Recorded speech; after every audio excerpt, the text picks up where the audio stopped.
Sir, you're charged with especially aggravated kidnapping. You're also charged with aggravated assault, and you're charged with theft of a firearm worth less than $2,500. You're talking about stuff that is not relevant.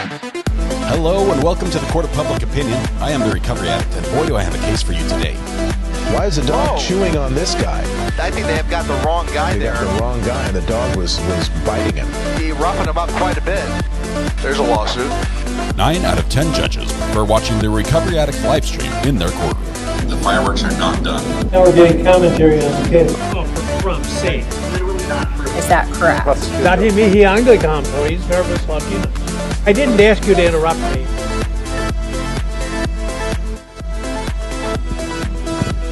Good morning, welcome.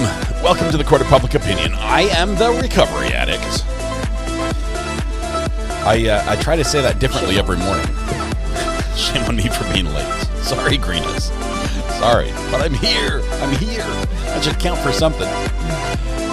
Congratulations, Kimar, from the middle of the deep blue sea. Comes in first on chat today. Good morning, Kim. I am wearing my my courtroom confidential shirt, which means it's going to be a good day. It's going to be a good day. I gotta say, today was a good day. What song is that? It's probably not one I want to sing on the channel. I'm not very good at mimicking it either word. Good morning, all. Welcome, everyone, all around. Welcomes. Happy, what day is it today? Tuesday is what we have. Happy Tuesday. All right, we have a couple things to do this morning. I've sworn off Mountain Dew after this last 6-pack is gone, so I have 2 more. I'm going to try to just do one today and one tomorrow, and then we'll call it good. And then I'm just going to be really tired on Thursday. So, good news in the bathroom remodel. The lights are installed. They work properly. The switches work properly, independently. I've connected the grounds, closed up the breaker box. Did that yesterday morning. It's coming along. It's making progress. We're about ready to set the shower pan and hang some purple board or green board. I don't know what it is. Some special drywall for bathrooms. All right. Britta Aller says, I'll be here for the first half of the day, and I'll miss the second due to work. I'm sorry, Britta. Well, I'm glad you're here for the first half. A couple things that came in this morning. Kim, member for 23 months. One of our OGs says, yay, 23 months, one more month till I'm good, till I'm pink, I think she means. Good morning from the middle of the deep blue sea. Kim, we're just jealous that you didn't take us with you. Kimbers, Ohio, hit that 24-month mark. Thank you, Kimbers. Congratulations. Recovery Addict wore pink blouse today for a special occasion. Woot woot. Paula Mack also hit 24 months. Paula Mack says, good morning, RA gang. 2 years is hard to believe. Time has flown by. You're such a great group of good people. I'm pink. I love it. Nate's favorite. And Deanie Mullistriber gifted 5 memberships to kick things off. We have 3 membership anniversary messages from 3 OGs. Thank you, Kim R., Kimbers, Ohio, and Paula Mack for your lengthy support of the channel. Appreciate that. It would not be possible without you here, and it wouldn't be the same without you here either. Thank you. Let's see. Where did we eat? Jerd. That's where I left off. Good morning, RA and Addicts. It's a pleasure spending the day with you. It's going to be a fun day today, I think. Ice Cube, says Angelique. Fun fact, by analyzing the lyrics, that's the song. I gotta say, today was a good day. Analyzing the lyrics, some have concluded that it was January 20th, 1992, that it was a good day. What happened on January 20th? Maybe I shouldn't ask. Let's see. We've got, Greg and Abby J celebrating their birthday. Let's do that. Let's do that before we go much further because I will forget. And I don't want to do that. We have a few minutes. We have 13 minutes or so before court should start. So everyone stand up. If there are any other birthdays, please let us know right now, by the way. We've got 2. We can add more. But we'll see. Hold on my breath. Not seeing any. We're going to continue. Everyone stand up, take a deep breath, shoulders back, project your voice to the back of the room, blend your voice with your neighbor, warm up with me if you will. La la la la la la la. There we go.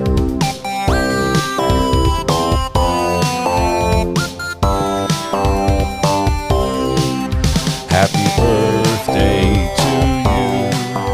Happy birthday to you. Happy birthday, dear Greg and Abby J.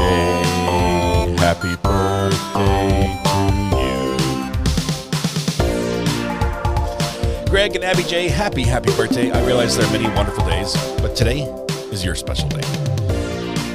There are a million places you could have been, a million people you could have celebrated with. You chose to be here with us today.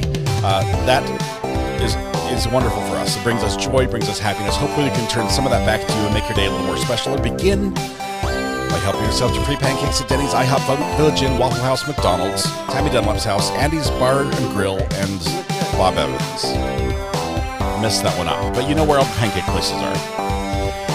Oh, let's sing to Greg on the next verse. I think there's an interlude, and then we'll sing to Greg.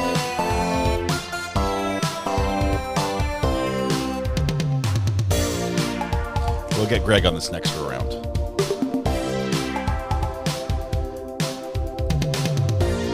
Janet, happy heavenly birthday to your husband as well. Here's Greg. Happy birthday to you. Happy birthday to you. Happy birthday, Dad Greg. Happy birthday to you. Happy birthday, Dad Greg, as well.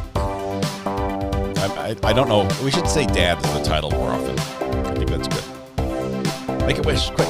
Oh, that's the same Greg? Maybe I should open this a little sooner.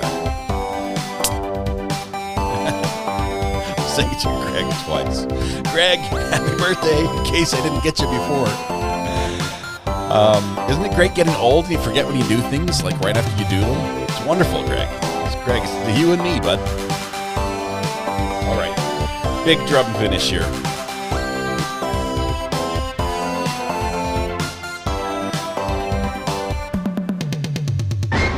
Beautiful. Let's see. I'm having to sit down and visit with the IRS today. Agents, what are the rules in chatting with you all from a federal building? Try to live stream it. No. They have rules about that. I would call them every chance you get. Call them officers and let them correct you to say agents, and then say, "Oh, my apologies," and then like in the next sentence, call them officers again. Maybe when they do go over your taxes and see how much you owe or overpaid or whatever the result is, ask them frequently, how much of that do you get? And when they say none, act all surprised and said, I thought you're paid out of government funds, which are collected by taxes, how much of this goes to you? Just remind them of that. They'll appreciate that. Tell them you're doing a First Amendment audit at the same time and see if that flies. Greeners, don't take any of my advice. Just for the record, don't take my advice. You'll end up in jail. Happy birthday to all named Greg. As we sang to all of them. Happiest birthday ever. Oh my goodness. Let's see. Drama Llama Mama, you missed the leaf blower and solo cups. No. It's not just that they used the leaf blower and solo cups in a Stop and Shop bag. It's that he thinks he deserves the Nobel Peace Prize for doing it. He's like, it blows my mind. It blows my mind. There's just, seriously? All right.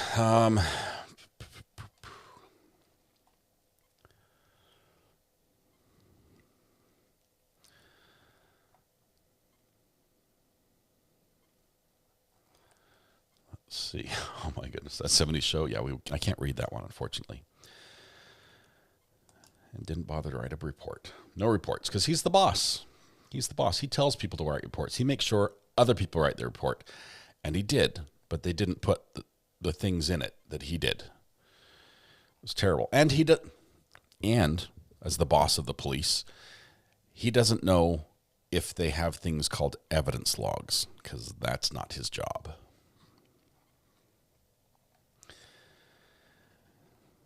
I will say he held his own because he had no shame in the whole leaf blower solo cup Stop and Shop bag routine. AJ had nothing on him. He couldn't touch him. The guy was like, exactly. After AJ's like, so you showed up with some garden tools, a gas powered garden tool, which you used right underneath the owner's window, which you didn't come out to either. Revving that engine, blowing the snow away, blowing everything else. You used that so you wouldn't blow any evidence away, so we wouldn't miss anything, right? You collected it in spare beer pong gear and bagged it in an old grocery bag from the last beer run at Stop and Shop. And you call that good? And he's like, yep. And he beams with pride. And AJ's like, you're untouchable, dude. You're untouchable. There's nothing. There's zero anythings I can do. Because, yeah. Let's see. What is going on here?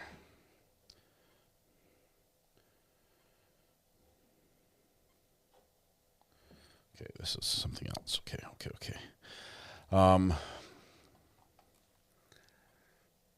Court reporter said a couple jurors' mouths were open, as they were open like the top of a Solo cup, is what I heard.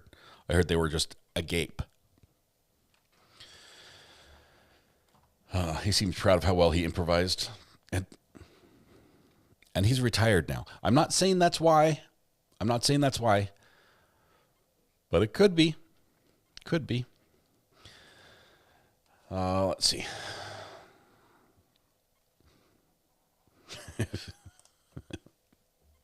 I can't read the screeners. It's early in the morning. There's nothing I can't say that.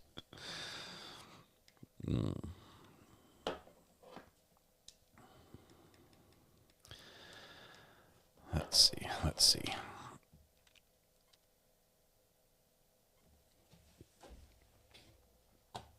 All right. I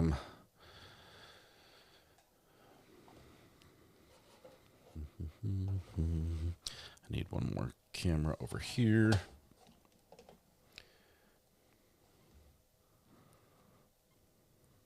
Wait for it.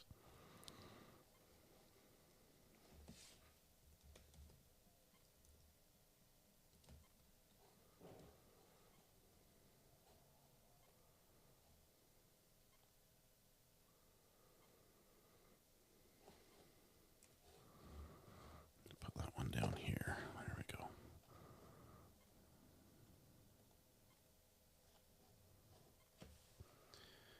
And I'm going to take that off the screen, Greeners. I just don't want to look at that anymore. All right. Do you think the way the judge say wasting your time is an issue for appeal? I think it's an issue that the judge needs to take care of and resolve. I don't know if it'll be a reason for appeal, but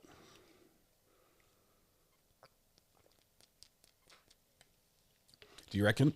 There's my hiccup. Obligatory hiccup when drinking Mountain Dew. Do you reckon we'll get Paul on the stand today? I hope so. I think we're about that point.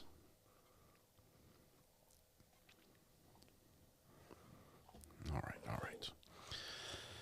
Speaking of that point, we're at that point in the broadcast where we're going to tell you that we have 100 right on the nose sirens. Most, there's some size and some sirens, but 100 of them.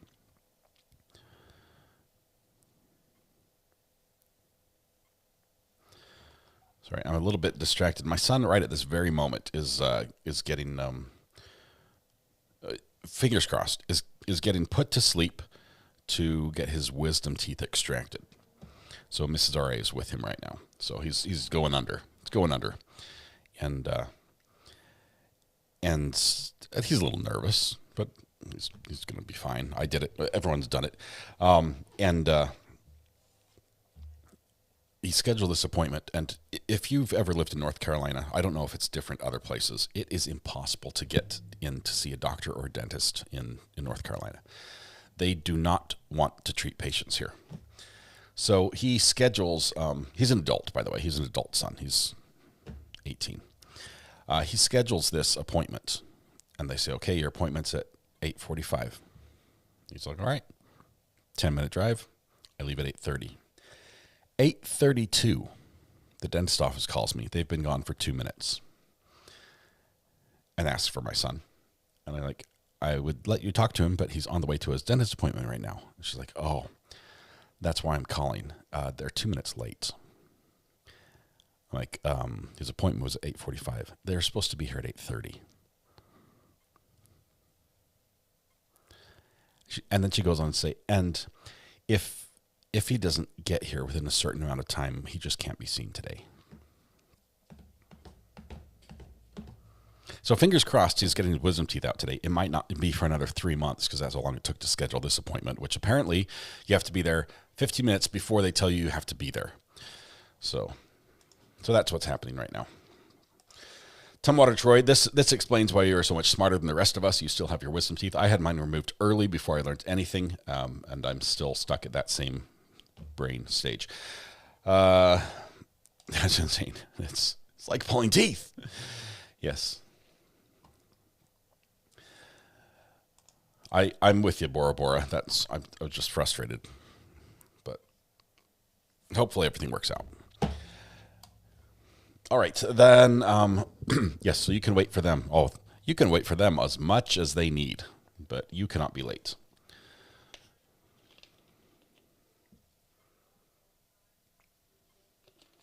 Got a dry socket. It was miserable. Oh, that's no fun. I tell you, when I got mine out, I chose to be sedated as well.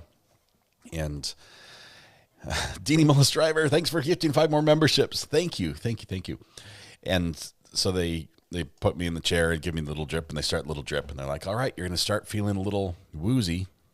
And I'm like, all right. And then they're like, okay, so, and they start doing like the prep. I'm sitting there, I said, so should this kick in? Me talking's like scared them to death. They're like, you're still awake. I'm like, yeah. When does the part come where I go under?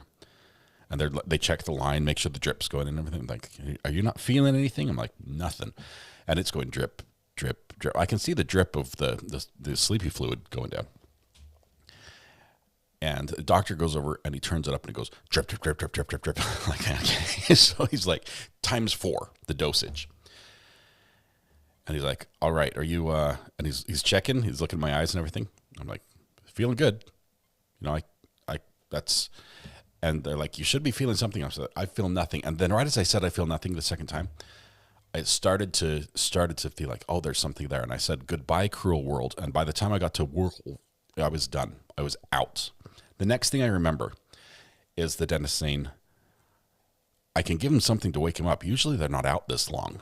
And so I got an OD. I got an OD at the dentist office.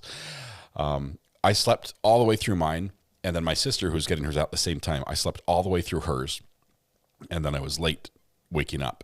And finally I went home. They sent me home with Lortab. I took one of them. I felt like I was like my brain was disconnected from my body. It was the most bizarre feeling, and not in a good way. And I said, I'd rather just have the pain. I didn't take any more meds after that.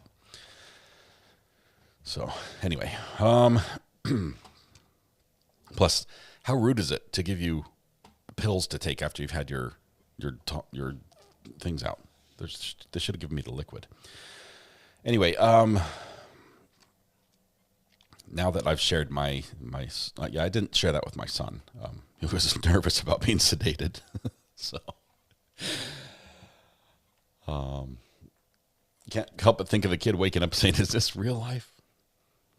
Oh, we've got some funny stories. We've got some other kids that have had some funny dentist sedation experiences, waking up and not recognizing my wife, the whole "you're not my mom" routine at the dentist office.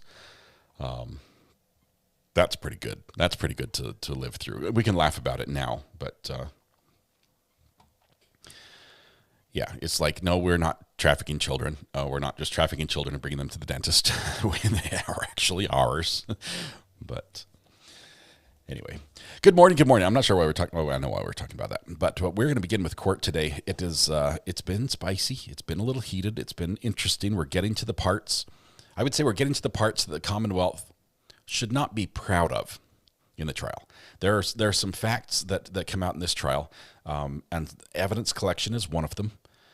They should not be proud of it. There are a couple of their moments that I feel, you're regardless of how you feel about Karen's innocence or guilt, that the Commonwealth should not be proud of as far as investigation. Collection is one.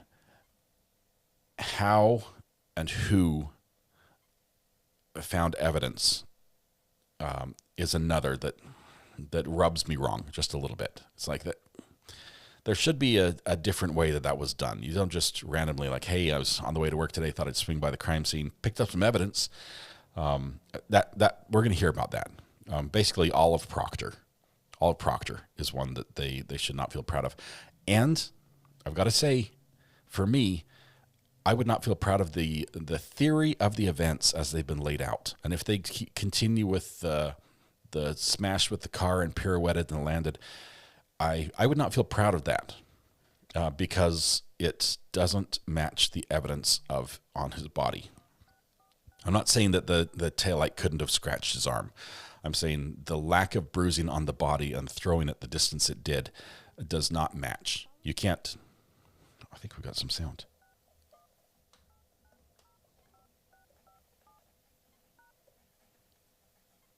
You hearing those dial tones?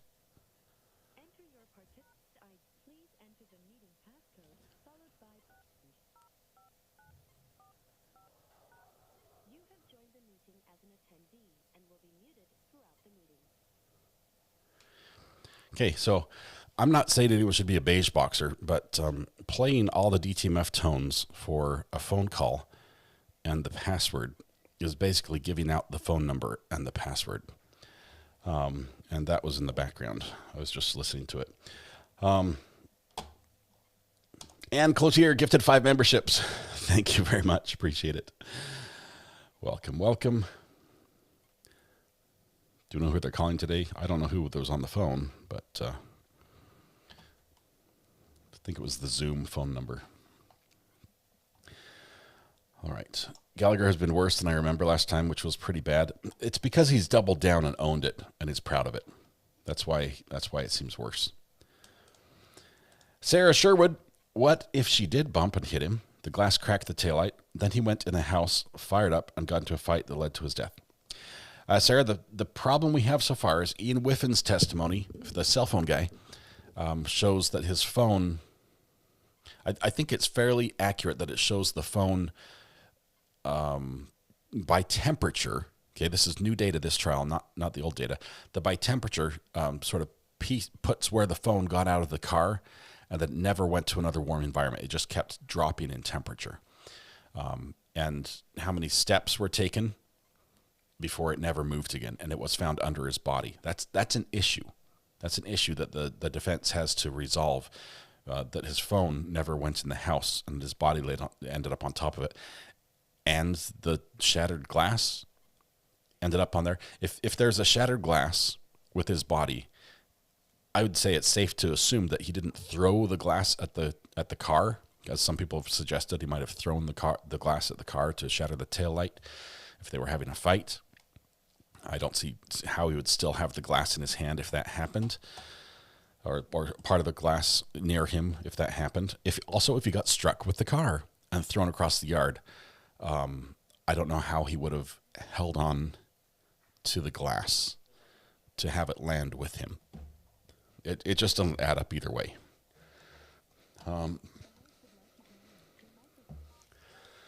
Let's see. No, I don't need it. Vicky, we'll miss you. Have fun. Please proceed. The court is in session. I didn't think I'd made up my mind. All right, so I was told counsel wanted to see me. At sidebar. Okay. Please come over to the sidebar. Vicky, I apologize. I have not made up my mind. I'm not sure.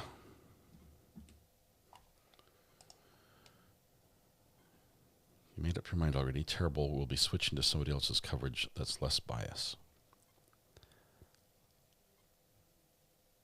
Vicky, good luck. Good luck to you. I hope you find somebody that's less biased that you can watch with. I hope you enjoy it.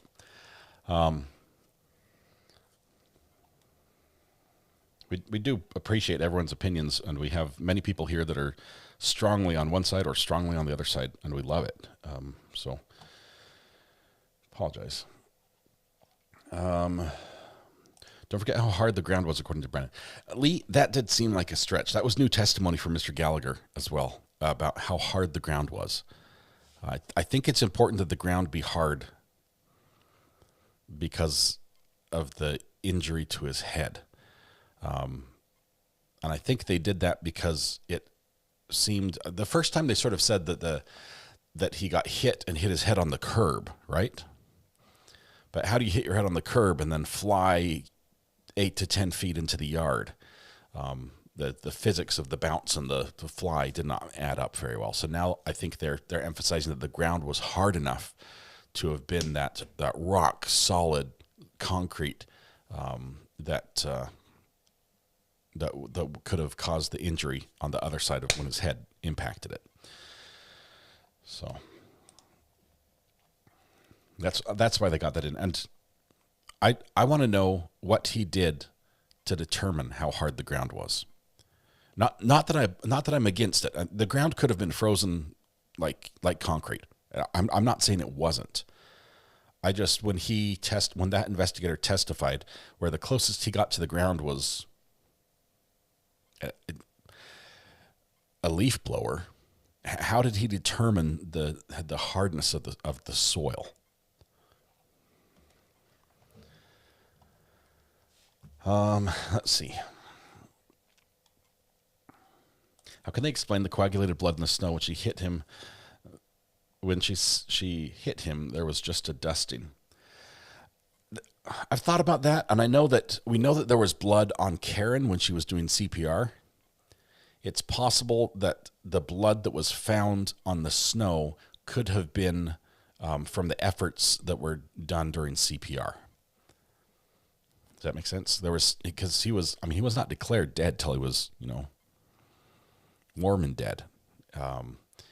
And there was still some flowing blood in him, or not necessarily flowing, but there was blood had not all coagulated in his body in just a couple hours. There was blood that left his body during the CPR, and so it could have been from that. Otome, MBM. I love you guys. I'm a lurker mostly, but I'm here. And got the hearts for FKR. Thank you, Otome. Welcome to the gallery. Appreciate you. It's okay to lurk. That's great. I try to look at things from both angles. I do like to start with a strong presumption of innocence.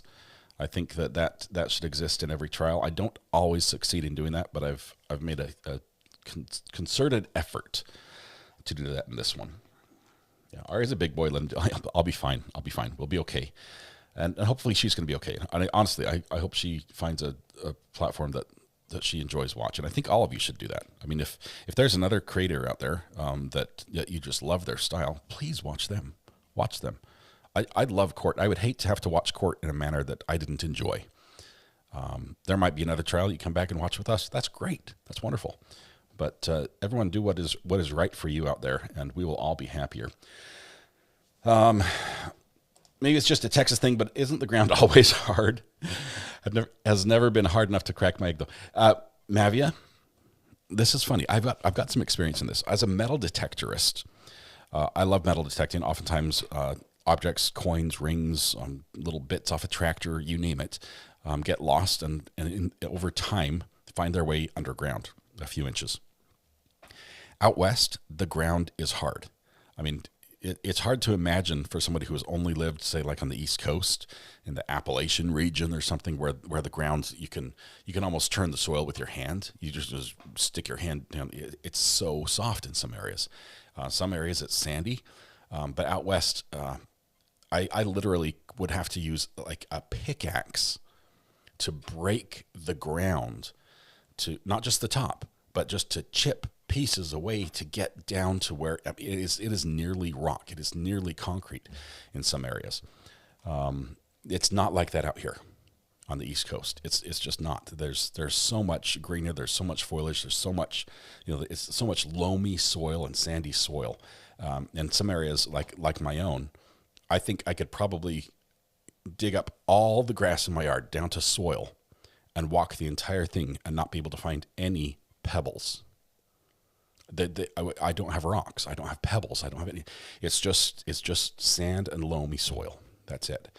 So it's a very different area. And if Boston area, if Massachusetts was like it is here, it's hard for me to understand how the ground could be that hard unless it was fully saturated at the top level and frozen like permafrost type level. That seems like a tough sell for me. But thank you for that. Go by the evidence, people. That's what the jury has to do. I agree. And the jury can look at the evidence and weigh some as important and some as not important. That's what you get to do as well. I'm jealous. My whole backyard is covered in granite rock under the grass. Yeah, when I came out here, I had a tool for digging in like a park. You'd go to a park and dig coins, and even there the soil's just so hard. You're just like trying to chip away a little hole to get down to a coin. When I dug my first plug, is what they call it, out here in North Carolina, I stuck my knife into the ground and it just went all the way up to the hilt of the knife, just like hot knife through butter. And it was unbelievable. Yeah, it still amazes me that the ground is so soft out here. All right. They don't bury bodies in New England during the winter due to frozen ground. Ellie, that is good information. The ground gets so frozen, it's too hard to do that. So that's important. So that weighs in favor of the state that the ground was hard as a rock. Peter Tragos was commenting yesterday how hard it is to see the second trial with new eyes when most of us know so much about the case already. It is.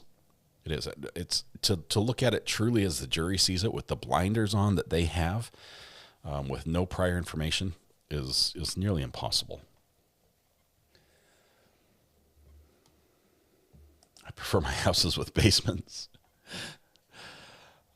Yes, the further west you go, the more you get basements. First by necessity because of the tornadoes, and then because you can out further west. Wild to randomly confess thrice or more to a random EMT, huh? Especially after attempting to apparently deceive with the 50-plus voicemails. I think the state's trying to say that she was drunk that morning as well, and that might have weighed into it, though.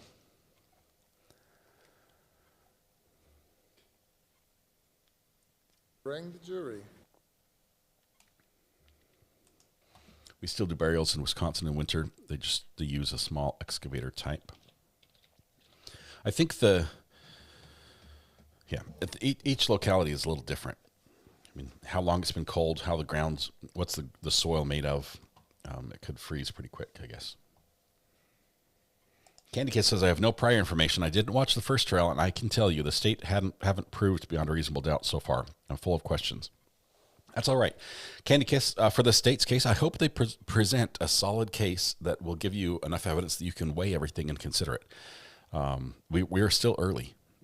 Probably, I'd say, probably a third of the way through the state's case would be my estimate right now. Bring on the soil expert. Yes.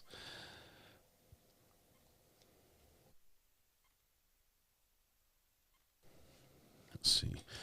We were digging for our pool, lots of rocks and hard dirt. Grandson couldn't believe we had a real pickaxe, so he was excited to use it. He plays Minecraft. He's like, wow, I thought it was just an in-game tool.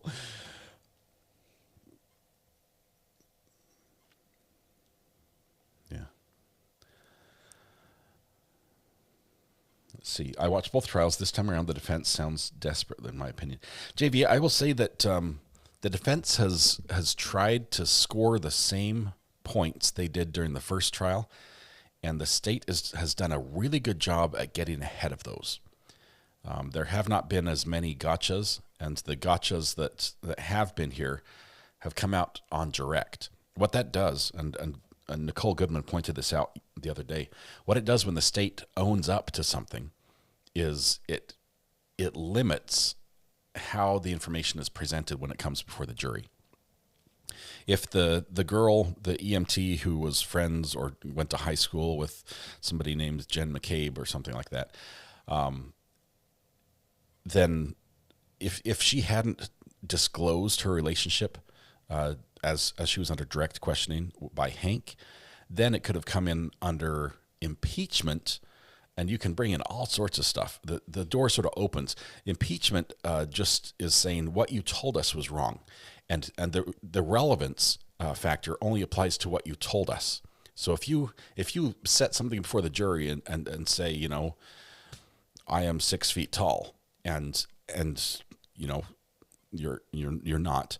You're only 6 feet tall when you stand on a ladder. For impeachment, I would bring out pictures of you standing on a ladder. I'd bring out pictures of you, you know, walking under low tables without ducking or things like that. You could bring in all these things that have nothing to do with the trial because you set something out for the jury for them to believe as fact and paint in a picture that was incorrect. And that's why last trial, they were able to bring in all the beach pictures, the baby shower pictures, things like that, they were fought last time as well. But it was impeachment. He had more leeway that way. Today it hasn't. This time it hasn't been able to brought in. It's not relevant.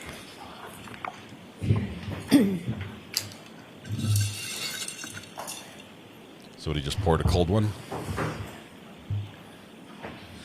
Alternate juror. I'm convinced that the dog got out, attacked. John fell back, hit his head. They're all just too busy pointing fingers at each other to see that. We will get to the dog. That part's coming. Mavia, thank you about the Texas thing. Selena K says, now I'm the absolute perfect example of being biased. Selena, thank you. Welcome. Odin Marie, member for 18 months, lurking while working. Let's see what today's court day brings. It's about to begin here. Jury's about to come in. And Corey A., first mate, May says, wild to randomly confess thrice. That was a funny thing. Yeah, it's interesting that that's what they're saying. Like in any shirt and tie choice today? I missed it. I'm seeing a bit of pink or fuchsia. Is that right?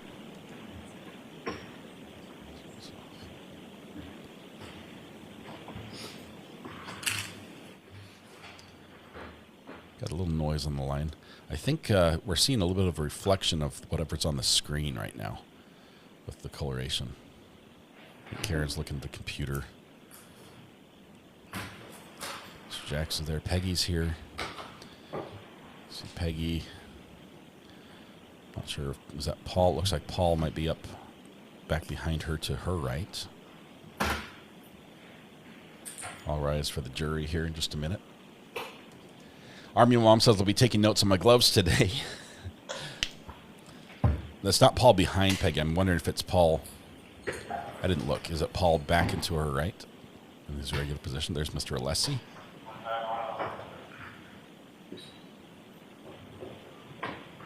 Oh, wow. And Eddie, bold choice. That is a nice choice on the shirt. With the pink and the maroon. Yeah, there's no. Unessi goes with the blue.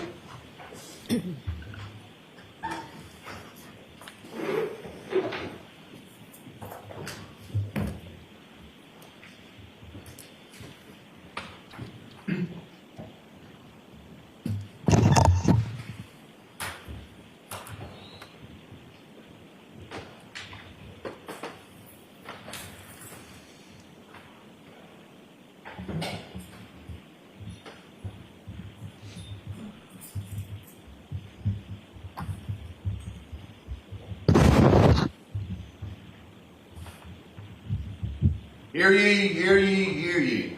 All persons having anything to do before the Honorable Beverly Cannoni, the Justice of the Superior Court, holding in Dedham within and for the County of Norfolk.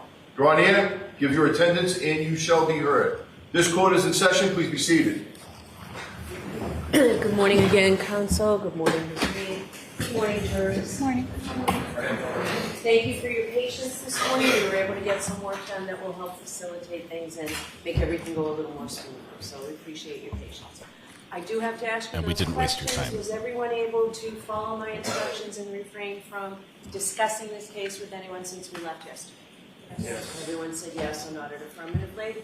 Were you also able to follow the instructions and refrain from doing any independent research or investigation into this case? Yes. Everyone said yes or nodded affirmatively. Did anyone happen to see, hear, or read anything about this case since we left yesterday? No. Everyone said no or shook their heads. Thank you. Can we have Lieutenant Gallagher again, please? She says everyone said no and shook their heads while people are still saying no. So it's a little presumptuous, I think. But I imagine they're all saying no and shaking their heads at the same time.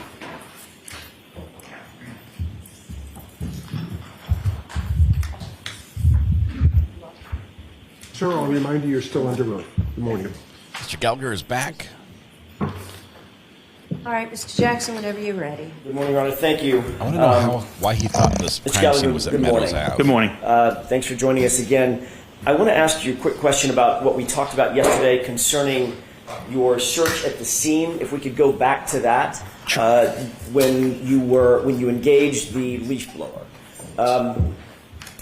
During the time that you were removing materials in and around the area of the flagpole going out to the, I think you called it the berm, B-E-R-M, the berm, the curb?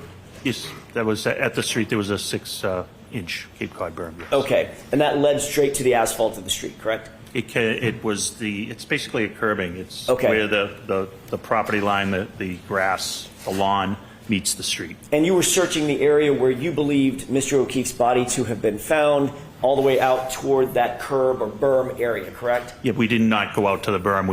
We did approximately 6 by 6, 7 by 7, about 50 square feet. 50 square feet. Okay, fair enough. But you did say at some point, I think on direct examination, you said that you exposed the berm just to give you some orientation as to where the curb was, where the street was. And if it was possible, he may have tripped and fallen, yes. Okay. You did not recover or see a hat, a man's hat? No, sir. Black in color, like baseball style hat? No hat. No, sir. You did not see or recover a man's shoe? No, sir.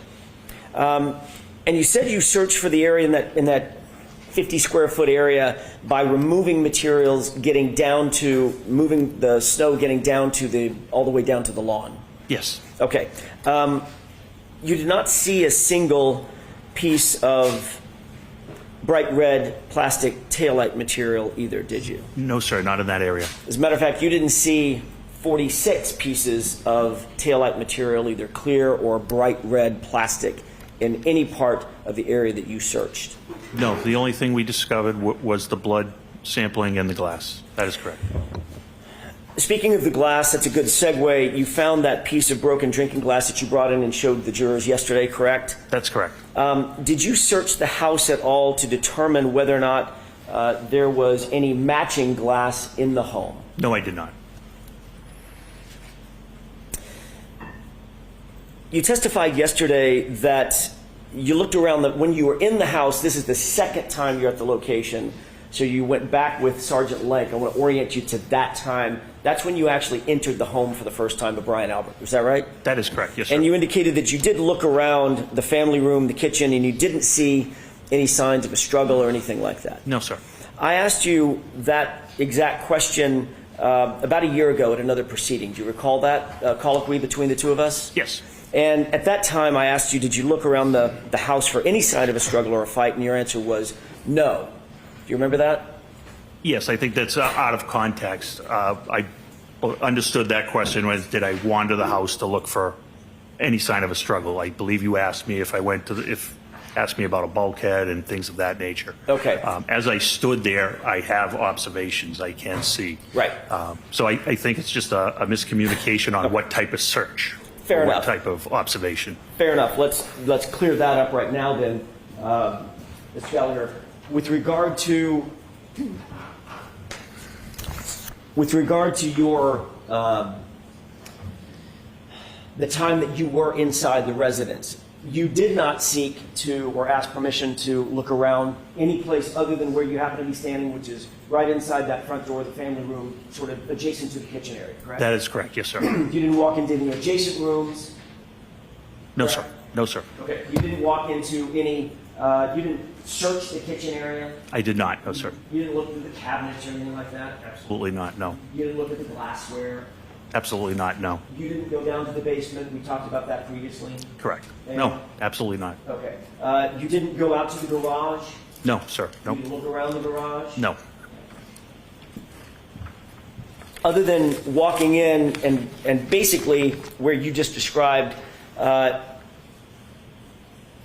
standing while Sergeant Lank was engaged with Miss McCabe, you didn't do anything to search the interior of that house for anything? No, I wasn't there to search at all. Okay. You also didn't, subsequent to that, you didn't seek or receive a search warrant? No, I did not. Okay. You didn't believe that it was necessary, in your mind, it was necessary to seek a search warrant to search the interior of that house? That's absolutely correct. You were aware at the time that you did go into the house that Sergeant Lank had earlier reported at least the possibility that John O'Keefe may have gotten into a fight, correct?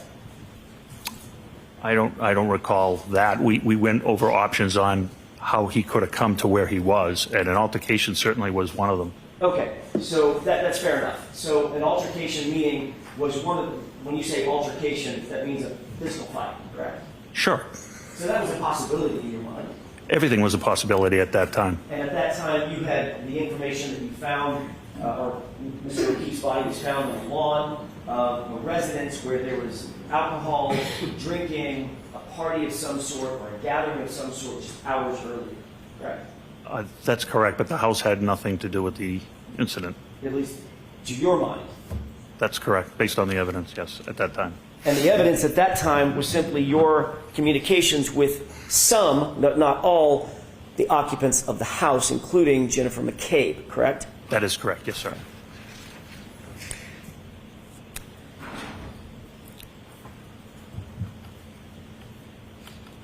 You didn't separate any of the witnesses that were, or any of the occupants that you saw inside the house, or you came across inside the house, for instance, by taking them to the station, putting them in separate rooms so that they couldn't coordinate testimony, things of that nature? At that time? At that time. So Detective Sergeant Lank was there to speak with Jennifer McCabe only. Okay. But there were others in the house? There were others in the house, yes. I'm just trying to figure out whether or not you took the added step of separating those witnesses, asking those witnesses potentially to join you down at the station, putting them in separate rooms, separating those witnesses. You did not do that? Not at that time, no. Okay. At any time, did you?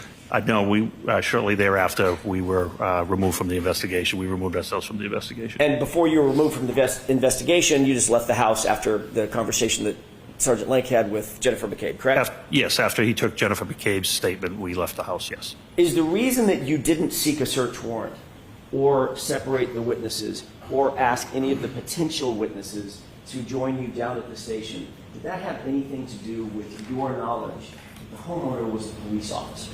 Absolutely none. I've actually executed warrants on police officers' houses in the past, including police officers I personally worked with and had to charge some of their children. So that absolutely would not factor into a reason. And it didn't factor in this case? Absolutely not. It did factor into your decision-making that Brian Albert was a police officer? Absolutely not. He didn't get any special treatment because of that? Not by me, absolutely not. Okay, not by you? Not. Okay. I can only speak to my personal knowledge.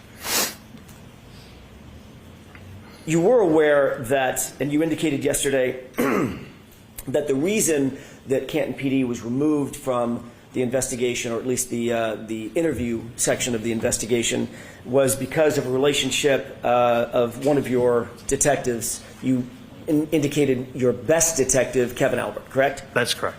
Or you gave Mr. Albert, or Detective Albert, very high praise. He's a very good detective, yes. And you were his direct supervisor? I was at one point, yes. Okay. You're aware that Kevin Albert was disciplined by the Canton Police Department for an incident occurring in July 2022, correct? I am, yes. Do you stand by your testimony knowing that Kevin Albert is your best detective, or was your best detective? He's an excellent detective, yes.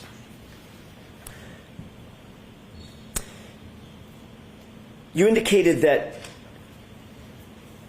you contacted your deputy chief, Deputy Chief Kelleher, and ultimately secured some solo cups from Deputy Chief Kelleher across the street, correct? That is correct, yes, sir. You were aware at the time that Deputy Chief Kelleher's house was adorned with a Ring video camera just over the front door facing out toward the street and facing across the street, which would be facing 34 Fairview, correct?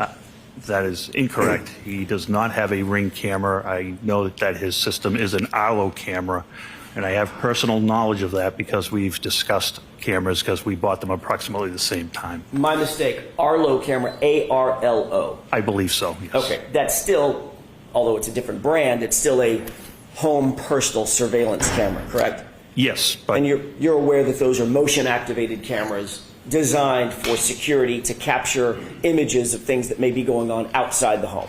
That is correct, yes, sir. May I approach, Your Honor? Yes. Briefly.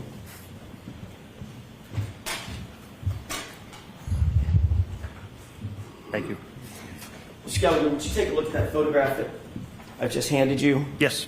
What's it marked for ID? It is marked for ID, and Mr. Gallagher, if you could read that for me to save me a trip up to the stand. I believe it's a 5, Exhibit 5. Could it be an S? It could be an S, yes. I think it's S, Your Honor. I apologize. It is S? Okay, thanks. Thank you, Mr. Gallagher. Do you recognize what's depicted in that photograph? I recognize the camera in the door. Okay. Yes. Is that a shot of Deputy Chief Gallagher's, sorry. That's okay. I know what you're asking. Is this a shot of Deputy Chief Kelleher's front porch? It appears to be. Okay. Does that front porch face 34 Fairview? We need a time frame. I'm sorry, Your Honor? We need a time frame. Sure. Did you see that Arlo camera so situated when you went over there on January 29th, 2022? I knew it was there, yes. Okay. And is that a fair representation of what the camera looked like and its positioning, basically its positioning in January of 2022? Yes. Okay. Did you seek the footage? No, I didn't. I know what that camera captures. Okay. Your Honor, with the court's permission, when we publish, actually, I'd like to mark this as evidence, next in order. Okay. I may approach. Yes.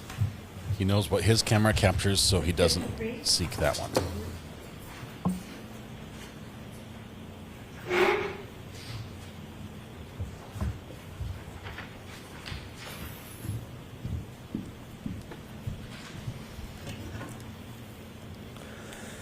May I publish, Your Honor? Yes.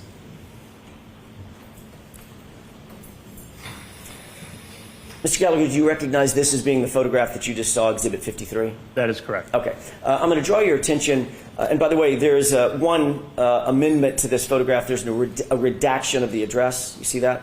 Yes. Okay. I'd like to draw your attention to But we know it's opposite 34 that Fairview. area right there, which Yes. I'm highlighting. Yes. What is that? That is the Arlo camera. Can you orient the jurors for us, please, to what we're looking at in this photograph? You're looking at a camera that's angled downward. And is it the front porch of that residence directly across the street from 34 Fairview? It is not directly across from 34. It's actually more directly across from 32, so that would be incorrect. Okay. Is it across the street from 34 generally? It is, if Lieutenant Kelleher's house is here, 34 is over here across the street. Oh, that Okay. helps. Is there a view from that front porch, just generally as you're standing there, if you were to turn 180 degrees and put your back to the door, is there a view of 34 Fairview as well as 32 Fairview? Oh, sure, absolutely. Okay. Did you seek, and we can take this down. Did you seek to secure any footage from that Arlo camera I did not. from Deputy Chief Kelleher? I did not. Did you talk to Deputy Chief Kelleher about that footage? I don't remember specifically. Did you ask him whether or not he had reviewed the footage for a determination whether or not it caught any of the incident that may have occurred at or around 34 Fairview on January 29th, the early morning hours of January 29th? I don't know if I did. I know it would not have. How do you know it would not have? Because I know what that camera captures. How do you know what that camera captures? Because I've picked up packages for Deputy Chief Kelleher in the past. I know it captures his doorstep and a portion of the front lawn. So you've reviewed the Arlo footage from his iPhone? He's just sent me a picture. Can I pick up when he's been on vacation, can I pick up a package on the front step? Okay. So, yes, I've seen it. So you've seen screenshots that Sure. Deputy Chief Kelleher sent you, correct? I believe so, yes. But you've never looked at the actual application to see what it might encapsulate or what it might capture generally. We've compared what we have our cameras set up as. We had communicated about security at our houses multiple times. I know it captured the front door and a portion of the front lawn. Do you believe that it would have been best practices to go ahead and secure that footage so we don't have to take anybody's word for it? We could actually look at the footage ourselves. I didn't do that. Do you think that would have been best practices to do that, just to have belt and suspenders? So there's no question about whether or not that camera that's facing, at least it's facing directly across the street, might have captured something of interest on the morning of January 29th, 2022. To me, there was no expectation that it had captured anything, so I didn't think it was practical. So because of your expectation, you didn't seek the footage and you didn't secure the footage? Because of my knowledge and expectation, yes. And you now know that that footage is gone? I would assume so. I'm not familiar with how long Arlo keeps footage.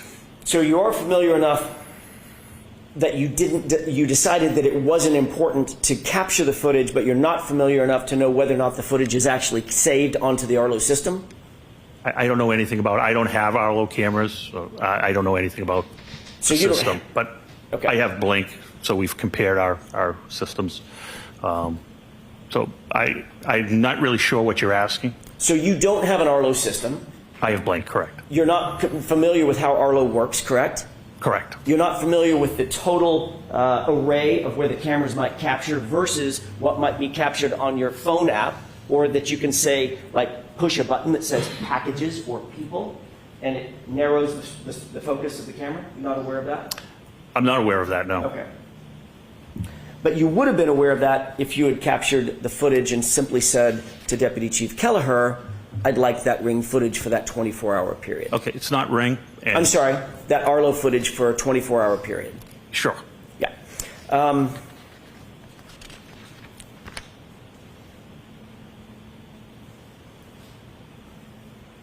Well, let me ask you this. Did Deputy Chief Kelleher get any special treatment from you because he's a police officer? No. Did Deputy Chief Kelleher get any special treatment from you because he was your boss? No, absolutely not. Okay. You know Brian Higgins. I do. How do you know him? Brian Higgins is a special agent with the ATF. How long have you known him? I first became aware of Brian Higgins probably around 2016, 2017, when I was with the DEA and we were working a Title III investigation, which is a wiretap investigation into gang activity, drug distribution in the Boston, Brockton area. I never had any personal contact with him at that time. He was just an agent in the group I was working for. Ultimately, did that professional relationship seep into more of a personal relationship as well? It did. So I think it was 2018 or 2019, the ATF had a satellite office at Canton PD, and he was one of the special agents that was assigned, yes. So he actually officed in the brick and mortar location of Canton PD? Yes, he did. And did he maintain that office all the way through January of 2022? He did, yes. And during the course of your interaction with Mr. Higgins, did you become friendly with Mr. Higgins? I've become friendly with Mr. Higgins, yes. Most of my coworkers I'm friendly with. Is it safe to say that you socialized at times with Mr. Higgins? I have, yes. Okay. You've shared cocktails with Mr. Higgins? Yes. Shared meals with Mr. Higgins? Yes. Okay. So it is safe to say that you have both a professional and a personal relationship with Mr. Higgins? Yes, I do. And you consider him a good friend? Yes, I do. You were aware, Mr. Gallagher, that he was at 34 Fairview on January 29th, those early morning hours, during the course of the time when John O'Keefe went to 34 Fairview? I'm sorry, can you repeat Sure. that question? You're aware that Mr. Higgins was at 34 Fairview in the home at the time that John O'Keefe went to 34 Fairview on January 29th, 2022? By the time I became aware of it was afterwards, yes. Okay. That's what I mean. Yes, I know yes. you weren't aware of it at the moment, but Right, okay. you became aware of it. Later on, yes. Okay. When did you become aware of it? I'm not sure. It was after we were, I'm not really sure. It was during the time that you were dispatched over to Brian Albert's house to ultimately either begin the investigation or go into the home with Sergeant Lank and interview with people there, correct? No, that wasn't the time, no. Didn't you say in a report to Lieutenant Tully that when you went over to Brian Albert's house that Brian Higgins was not there? I don't recall Brian Higgins being there. Right. So what I'm trying to register is whether or not you knew at the time that you went to Brian Albert's house, at least that second time, that you might or might not have expected to see Brian Higgins there because you knew he was at the home when John O'Keefe arrived the night before. Can you rephrase that question? I'm not following you. Sure. When you went back to, in other words, during the time that you were investigating and joining Sergeant Lank Yes. back over at Brian Albert's house, you knew that Brian Higgins had been somehow in that home the night before. I don't believe I did at that time. When do you think you learned that? Sometime afterwards, probably when I saw the list and reviewed the narratives of the officers. Would that have been days or weeks later? No, it probably would have been, within 24 hours or so. Okay, within 24 hours of your involvement. Correct. Okay, yes. that's what I was trying to get to. Okay, Thank I you for apologize. that. My bad. Yeah. Bad questioning on my part. So within 24 hours of your involvement, which would have been, your involvement was the early morning hours of January 29th. That's correct. Correct? Within 24 hours of that, you knew Brian Higgins was somehow tangentially involved or collaterally involved as a potential witness, if nothing else. I'm not sure he was a witness to anything. I was aware that he attended the house at 34 Fairview after they left the bar. Right. And you said, well, I'm not sure he was a witness to anything. The one way to figure out whether or not someone is a witness to anything is to actually formally interview them, correct? That's absolutely correct. Which you did not do. We were removed from the investigation before I found out Brian Higgins was involved. Okay, so you were removed. So I wouldn't be interviewing him. You were removed, and then it was within a few hours of that you realized that Brian Higgins was somehow involved. Not a few hours. No, I said it was within 24 hours probably. Okay. You're aware that Mr. Higgins not only had a office at Canton PD, he also had a key card for Canton PD. Yes, he did. Explain for the jurors what a key card or an access card at Canton PD means. What is that? What is a key card for Canton PD? So it's a secure building. I think we've all seen it. You have square boxes with the red light. The key card allows you access into the building. And depending upon your rank, you have different rights. Each individual has different rights to enter different areas. You had, for instance, being a top-level Canton lieutenant, you had a key card that was probably the functional equivalent of a master key card. You could get in pretty much any place you wanted? Absolutely not. Okay, where could you go? It's easier if I say where I can't go. That's probably easier. Would that be work? Explain that. So I can't go to the armory, which is where weapons are kept and ammunition is kept, and I can't go into permanent evidence. Okay. You're aware that Brian Higgins had a key card? Yes, I am. And that access card gave him access to pretty much, with the exception of the armory, possibly the evidence room, and what was the other location? I think that's what I said, the evidence room Okay. and the armory.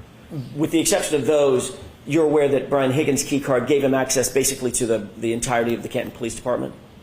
Well, so I want to specify, I don't specifically know what Brian Higgins had rights to, but there are also parts of our department that are secured by key locks that he wouldn't have access to, and I don't have access to as well, offices and things of that nature. I want to focus your attention on the Sally Port, if I could.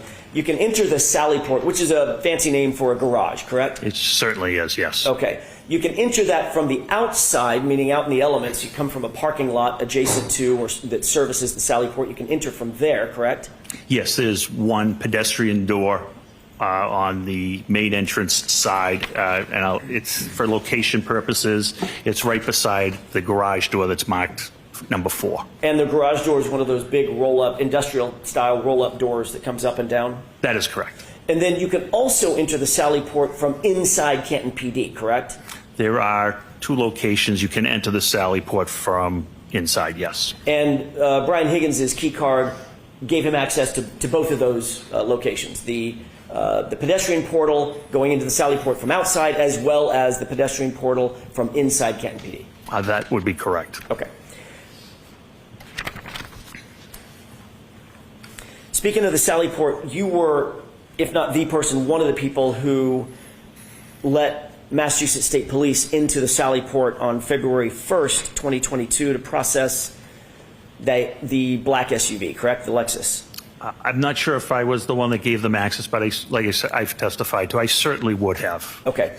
That SUV had actually arrived on January 29th, 2022, 3 days earlier. Is that right? I believe so, sometime after 5 or 6. So it was in the Sally Port from January 29th all the way to February 1st, at least to your knowledge, for 3 full days in the Sally Port, correct? 2.5 to 3, yes. Okay. From the time it arrived at Canton PD until it was processed out and moved out of the Sally Port, how many people would have had physical access to that SUV? Everybody that possessed a key card. And that's basically everybody at Canton PD that is a sworn officer, correct? That is correct, yes, Maybe sir. even some civilians, correct? I'm not sure of civilians. What civilian? But do y'all have non-sworn civilians that We don't. things? No, we do not. Well, we do, but I'm not sure whether they would have access, what their access is. So at least the entirety of the police department, the sworn police department, correct? The uniformed police, yes. As well as Brian Higgins, correct? That is correct, yes. Thank you. Oh, by the way, can I go back to something? Sure. When you were at 34 Fairview, when you walked in with Sergeant Lank, you walked in through the side door or the main door? Side door. Side door into the family room, correct? I believe it's a family room, yes. Walked into the kitchen, correct? I was by the kitchen. Adjacent to the kitchen. Did you see a dog?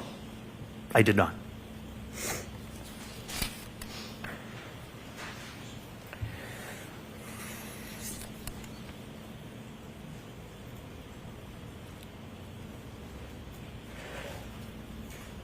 Speaking of the Sally Port, I want to move back to the Sally Port. I apologize about bouncing around a little bit. Perfectly fine. Moving back to the Sally Port, you indicated that basically all the uniformed officers, every single uniformed officer at Canton PD would have had access to that Sally Port, as well as Brian Higgins.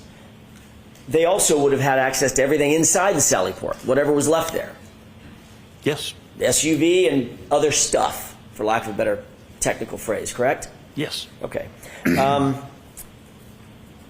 Did you photograph or did you cause to be photographed the SUV when it arrived on January 29th in your Sally Port? We had been recused at that point, and I wasn't working when the vehicle arrived. So I thought you said that you were recused only from doing interviews. From doing investigative interviews, but I wasn't present when, I wasn't working when the vehicle came in. Okay. So you could have taken photographs of the vehicle had you wanted to, or caused someone to do that had you wanted to. I had no idea that vehicle was coming to Canton PD, sir. Okay. Once you got to, as the lieutenant in charge at the scene, was it important to you to know that a seminal piece of evidence had been moved into the custody and control of Canton PD? It wasn't important to me. It's the state police investigation. Even though it was on your property, in your Sally Port, with access through your key cards. That's up to my chief. That's not up to me. I see.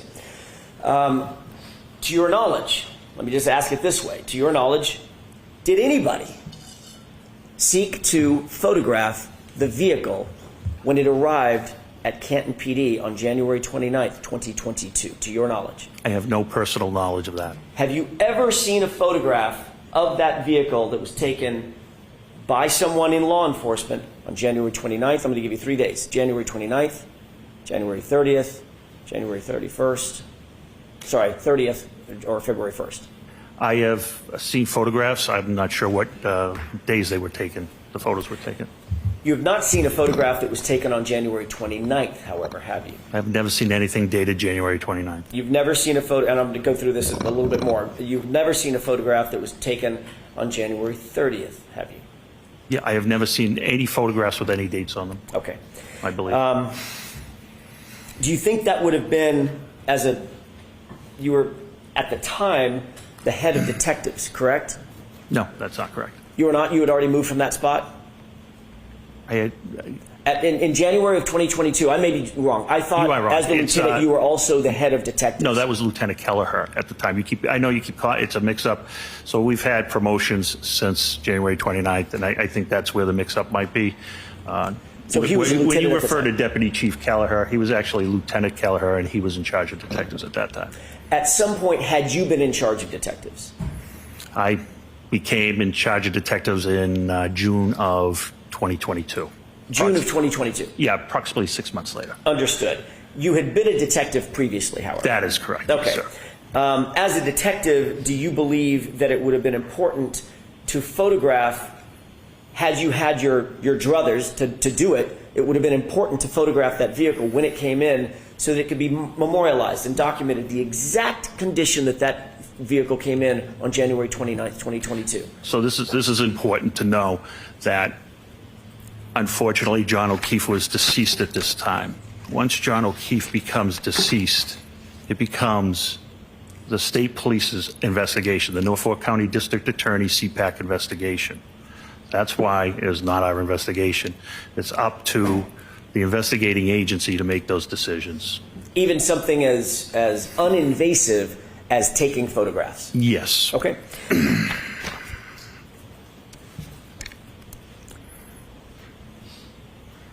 You would agree, as a former detective and former head of detectives, that there are protocols for securing evidence of all types, correct?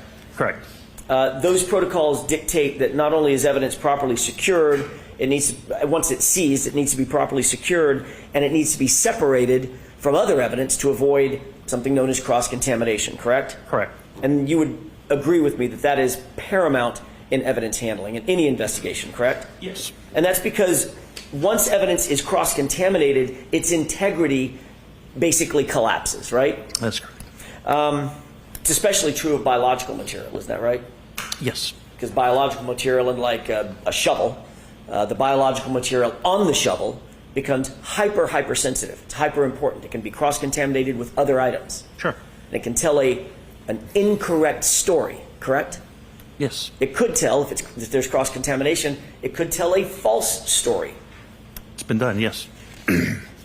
And DNA, obviously, we're talking about biological material. The most sensitive of all the biological material is DNA evidence, right? What do you mean sensitive? So it might take some effort to move saliva from one item to another. It takes almost no effort to move DNA from one item to another and to detect it. You understand what I'm saying? The sensitivity of the detection. No, I don't understand what you're saying. You understand that I could touch this podium and you might not get my fingerprint off of it. Correct. Might not, correct? Might not. What do you think about getting my DNA off that podium Yes. that I just touched? You're absolutely going to get it, right? Yes. Yeah. That's what I mean by sensitivity. Okay. You would agree that DNA is hypersensitive. I would agree that DNA is better than fingerprints, yes. I'd like you to take a look at a series of photographs, if we could. I think last time we heard that the blood was stored in the same fridge that people stored their lunches in. Was that somebody's joke? It's stuck in my head. If it was a joke, it worked. But was it a separate fridge just for evidence? Scott, I'd like you to look at briefly and familiarize yourself with if you can.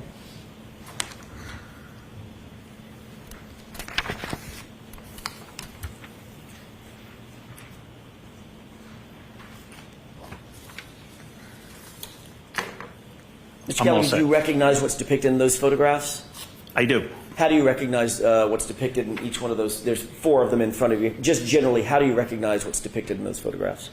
Generally, I know this is the exchange of custody from the Canton Police to Massachusetts State Police. Are those taken inside the Sally Port, to your knowledge? They are, yes. Some of those photographs include the SUV, One SUV picture, yes. and some of those photographs include the blood evidence that you've earlier described, the solo cups, the Stop and Shop bag. That is correct, yes, sir. May I approach? Yes. Why don't they ask what was in the Stop and Shop bag before they used it for an evidence bag? Your Honor, with the court's permission, I'd like to have these marked as next in order. Are there any objections, Mr. Brennan? No objection, thank you.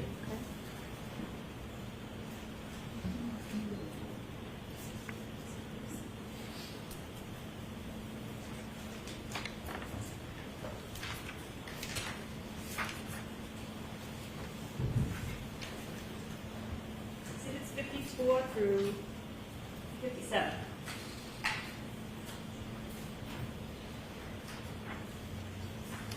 May I approach? Yes. Thank you. Permission to publish, Your Honor? Okay. I'd like to start with what's been marked as 54. It shows a license plate. Do you recognize what's depicted in this photograph? Yes, based on the location, the vehicle, the broken taillight, I believe that's Miss Reed's vehicle. And do you know when this photograph was taken? I do not. Do you believe it was taken between January 29th and February 1st? Yes. But you don't know when it was taken? No, I don't have personal knowledge, no. I just want to draw your attention very briefly, just to orient us, to this area on the bottom right-hand corner. Do you see that, what looks like a white rag on the ground? Yes, based on the pictures, I think it might be a paper towel, but yes. Okay. If we could look at the next photograph, which is 55, looks like a paper bag.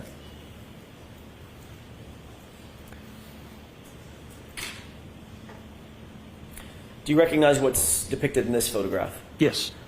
What is that? That's the Stop and Shop bag that contained the 6 samples. Do you see the rag in that photograph as well? Yeah, we could call it agree to call it a rag or paper towel. You think it's a paper towel? I'm not sure. It looks like a paper towel on the picture in the pictures, but it's a white object. Yes. For all I care, it's the white thing. That's yes. Fine. All right. And do you see that that's next to a tire just at the top of the picture, just for orientation purposes? Yeah, it appears to be 18 to 2 feet, 18 inches to 24 inches behind the tire. Yes. Okay. And that, of course, is the tire of the SUV. Yes, I would think so. So that would be the right rear of the SUV, just a few inches from this bag, correct? It would be a couple of feet from the bag, yes. Okay. If we could take a look at the next photograph. This is Exhibit 56 for the record.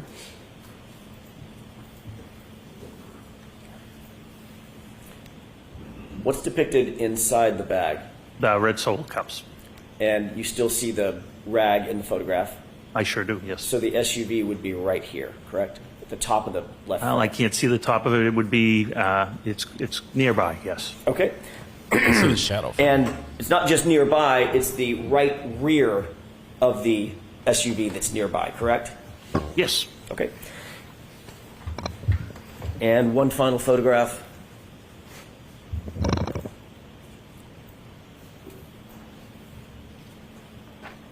This is Exhibit 57 for the record. What is inside that? What's depicted inside that bag? The red Solo cups with coagulated blood. And these are the only, we can have the lights, please. And so if you take that down.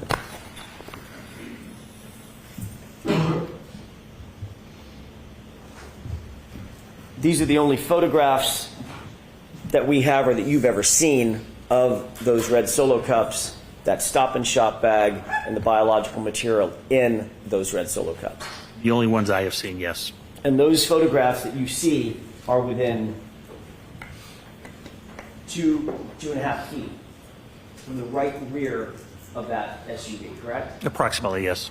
And the right rear of that SUV houses the taillight material, correct? The taillight area, yes. The cups were not sealed, correct? The cups were not sealed. The bag was not sealed, was it? As far as I know, what do you mean by sealed? Yesterday you brought a box in. You remember that? Yes. That box had tape on it. That's correct. What color was the tape? Red. Why is the tape red? It can be red, it can be blue.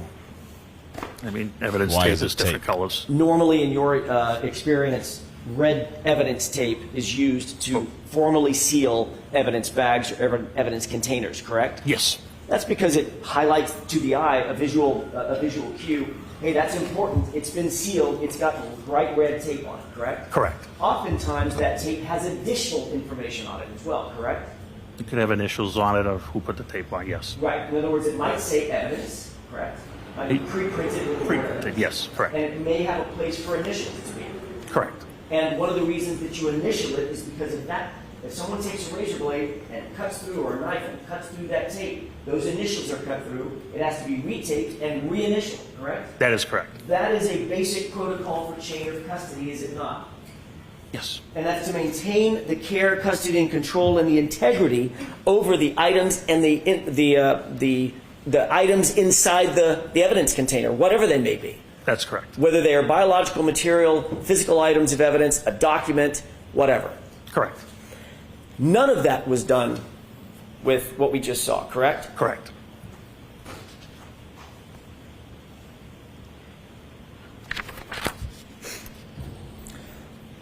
We've agreed already that the blood was stored in non-sterile solo cups, correct? Correct.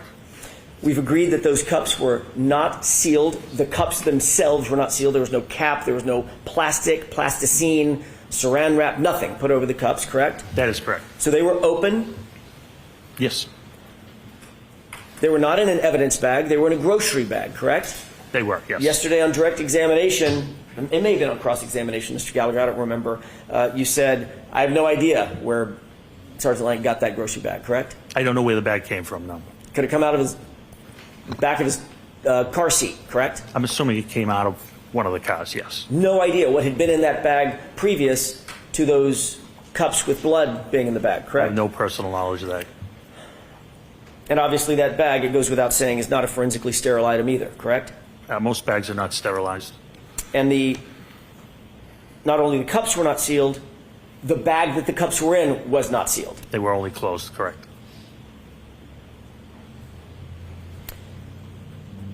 You will agree that having unsealed and unsecured biological material, specifically blood material, situated right next to the right rear quarter panel of that SUV would not be within normal protocols for securing evidence, correct? This was in the hands of a criminalist. There was an exchange of custody. I don't have any issue with it. You don't know, you have no personal knowledge of where that bag had been or where the cups had been previous to that photograph being taken. Correct. You will agree that having unsealed and unsecured blood right next to the right rear of the SUV is a recipe for cross-contamination, wouldn't you? Not in the hands of a trained criminalist, I wouldn't know. Well, generally speaking, there were other people there that weren't the trained criminalists, right? There was a photographer who took the pictures. Who's not a trained criminalist? Correct. But the cups weren't in his hands. It was in the criminalist's hands. Those are the criminalist's hands you see gloved in that photo. That's not my question. My question is, there was unsealed blood and in an unsealed bag for how much time, you don't know, sitting right there by the right rear of that SUV, correct? No, I do know. How do you know? Because I'm the one that brought the bag with the criminalist to that area. They photographed it, documented it, and then they transferred it to their plastic containers. And before you grabbed that bag, you don't know where that bag had been for 3 days hence, 3 days before. I know it had been in the temporary evidence room in a refrigerator. You actually never saw it in the temporary evidence room in the refrigerator until February 1st, did you? I don't recall. So you don't know where that bag had been. You don't know who had handled those cups before you pulled them out of that temporary evidence locker, correct? I have no personal knowledge if anybody else, I have no personal knowledge. I took them out of the refrigerator. That's all I can testify to. Do you remember us talking about this about a year ago? Yes. And I asked you, would you agree that having unsealed and unsecured blood next to the right rear portion of the SUV is a recipe for cross-contamination. I asked you that question. You did. And you said, if I can speak to this incident alone, and I asked, that's a yes or no question? That is correct. Do you remember that? Yes. And you said, well, it's not a yes or no, but for your purposes, I would say yes. Correct. So it is, at least in your mind, a recipe for potential cross-contamination, correct? Not in this particular situation, which was clarified later on. Although you did say yes in answer to my question. Hypothetically, anything is possible, yes.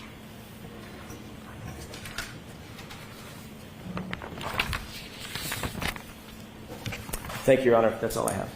All right, Mr. Brennan? My son's home and he's a wreck. Hang on one second.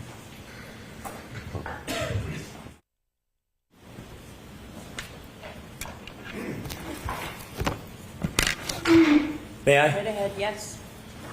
Lieutenant Gallagher, you mentioned that one of your colleagues who lived on Fairview Road had an owl camera. Had an owl camera, yes. That day or that morning when you went to Fairview and looked around where Mr. O'Keefe's, where you were directed Mr. O'Keefe's body was, were you aware that that gentleman had a camera? Yes. You shared with us that you had familiarity with the angle of that camera. Do you have any information whatsoever that he or anybody on his behalf used a phone to change the camera angle? No, I don't. Do you know if that camera could even reach the street if you wanted to? I'm not sure. Do you have any information that there are applications or different things you can do to the camera to move it remotely? Is there any evidence or information you have? No. When you decided not to ask him about the camera, was that based on anything other than your already familiarity and knowledge of the angle that camera was set? No.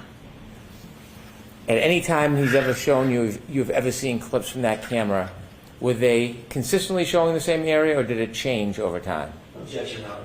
I'll allow it. They were the same. In your mind, why didn't you go seek footage from that camera? In my mind? Yes. Because I knew it wouldn't have captured anything. Activated cameras, and he didn't have them on the street because it's a busy street, and the batteries would die, and who knows, very quickly if they captured the street. You said that's a very busy street. Are you familiar with Fairview Road? Yes. Is that a road? Is that a public road? It's a public way in the town of Canton, yes. As a public way in the town of Canton, do you know who operates and cleans and monitors that road? Who's responsible for that? Yes, the Department of Public Works for the town of Canton.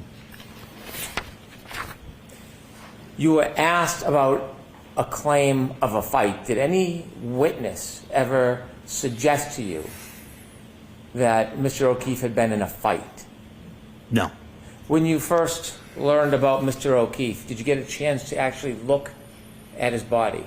No, I did not. Did you get a chance to look at his wounds? No, I did not. Did you get a chance to examine his clothing and whether there was any trace evidence left behind? I'll allow it. No, I did not. Early in an investigation, when investigators have no information, is it common to speculate? Yes. Sustained. What is the natural process for an investigator when you start upon a situation and know nothing about what happened? In this particular case, we came up with scenarios that possibly could have brought John to that spot. And we were focused on trying to find out and hopefully getting to the hospital. Hopefully the Canton Fire Department and the hospital would save his life and he could tell us how he got to where he was. Was that anything beyond the surmise or speculation of detectives, or did that information come from a witness? No, that was us. I guess you would call it spitballing on possibilities. Did you ever come across a Spitballing witness sounds so professional. that said that this was, Mr. O'Keefe's injuries were the result of a fight? No, we did not. Kev, welcome. If we could play Exhibit 51, please. I want to ask you some questions about the area you searched where you were directed Mr. O'Keefe was. My son is barely able to walk right now. He's so out of it, but he's fine. He's fine. He'll be fine. got him to the couch. Had to carry him in. Stop it there, please, Miss Gilman.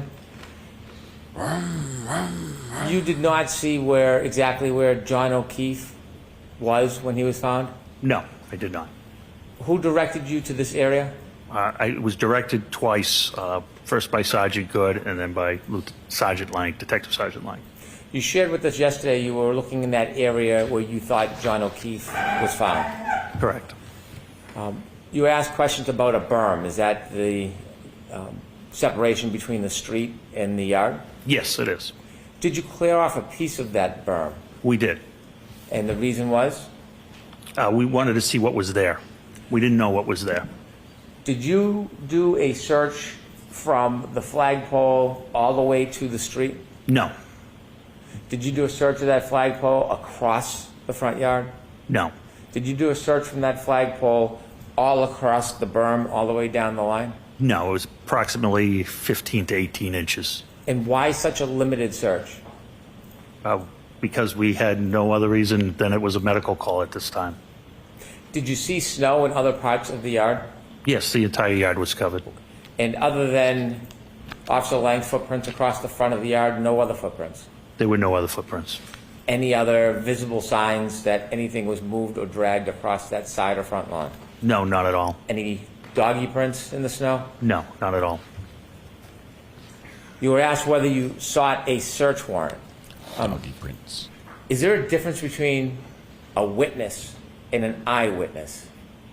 Yes. You were asked questions about people in the home, and they were characterized as witnesses. Did you have any information that anybody inside that home was a witness to what happened to Mr. O'Keefe? No. Did you have any information when you made these decisions about search warrants? Did you have any information from anybody, anywhere, that Mr. O'Keefe ever stepped 1 foot inside that home? I'm going to allow it. Briefly, can we turn the lights on, Mr. Brennan? Yes, please. We can take that down, Mr. Brennan. Thank you. Mr. Jackson's objecting that Mr. Brennan has done a bit of leading, telling people what to answer first, and then answering the second question, letting them expound on it after the objection is sustained. This is how the game is played.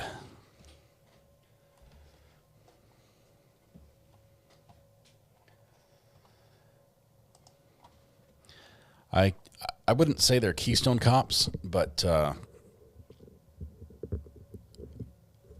the interactions I've had with law enforcement talking about this particular case in the investigation, I would just say lay the facts as this witness has presented them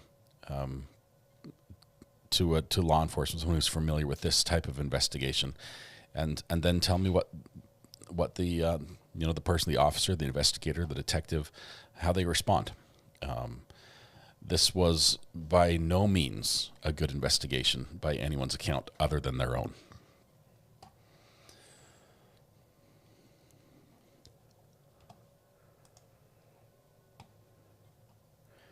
The idea that it was an emergency because it was snowing, exigent circumstances, does not hold up. It does not hold up. What police officers and detectives and investigators have to go through and the situations they go through to collect evidence meticulously in terrible, terrible environments does not hold up to it was snowing, so we had to do what we had to do.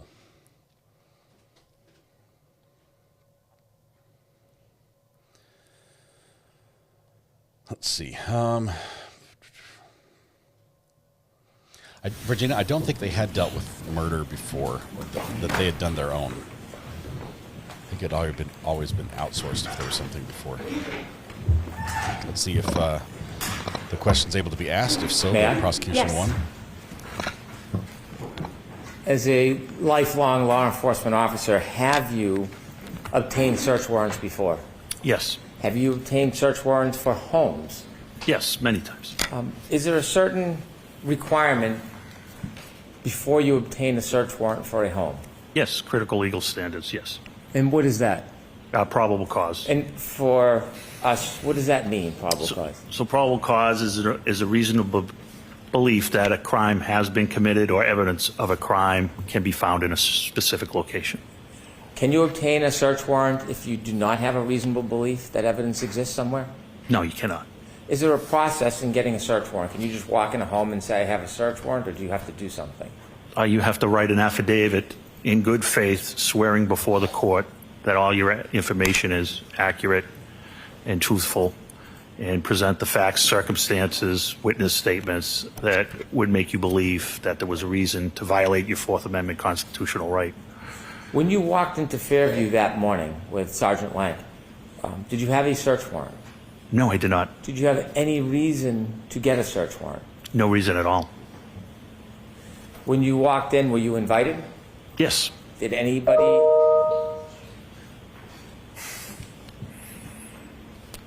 prevent you from coming in? No, not at all. Did anybody ever ask you to leave?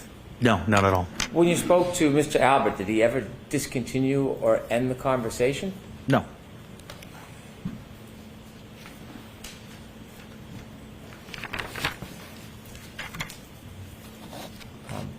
Were you doing any favors for anybody that morning? No, of course not. If you had probable cause to search anywhere that morning, would you have? Absolutely. You were asked questions about memorializing your efforts when you were in the area of Mr. O'Keefe's body. And you were asked about written reports. Are there other ways to memorialize efforts other than writing a report? Yes. You videotaped, or you had Sergeant Good videotape your search? That is correct. Who told him to do that? I did. Why did you tell him to do that? Because I want, in case it ever became an issue, I wasn't familiar with it being used before. I wanted people to understand how effective it was. Do you know whether or not the police cars have dash cams? They do, yes. Do you know if any of the police cars had dash cams that day? 3 of them did, yes.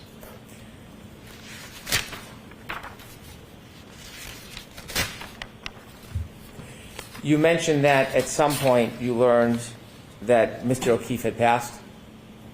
I'm not sure when we found that out, but yes. Is there a statute or a rule when there is a death, whether a local county keeps the case or it needs to be transferred? It's transferred, yes. Is there a rule, or is that a policy of the Canton Police Department? It's a rule. You were asked about Alexis in the Sallyport. Correct. Do you know exactly what time that Alexis was brought to the Sallyport? I don't have any personal knowledge of that. You were asked about a broken taillight. Had you reviewed any of the dash cams from the Canton Police Department that day? Not that day, no.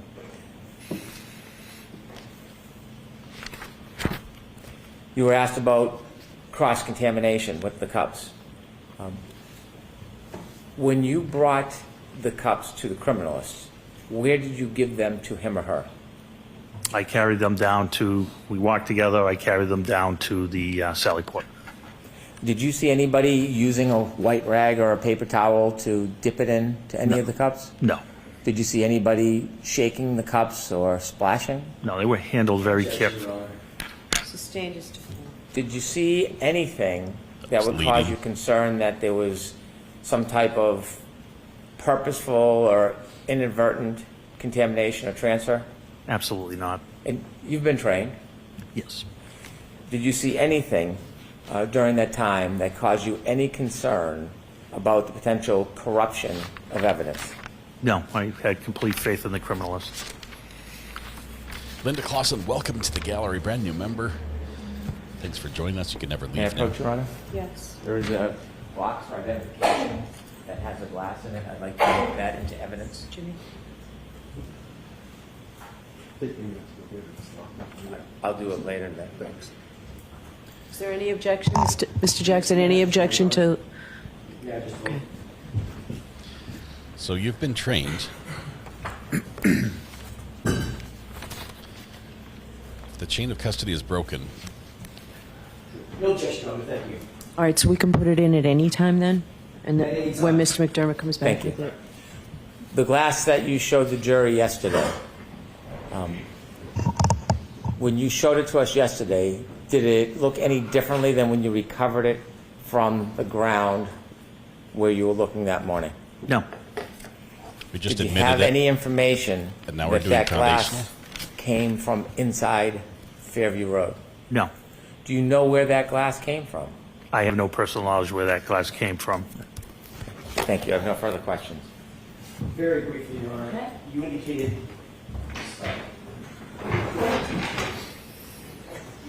that you were Trained. spitballing, to use your word, correct? Correct. Trying to figure out what happened.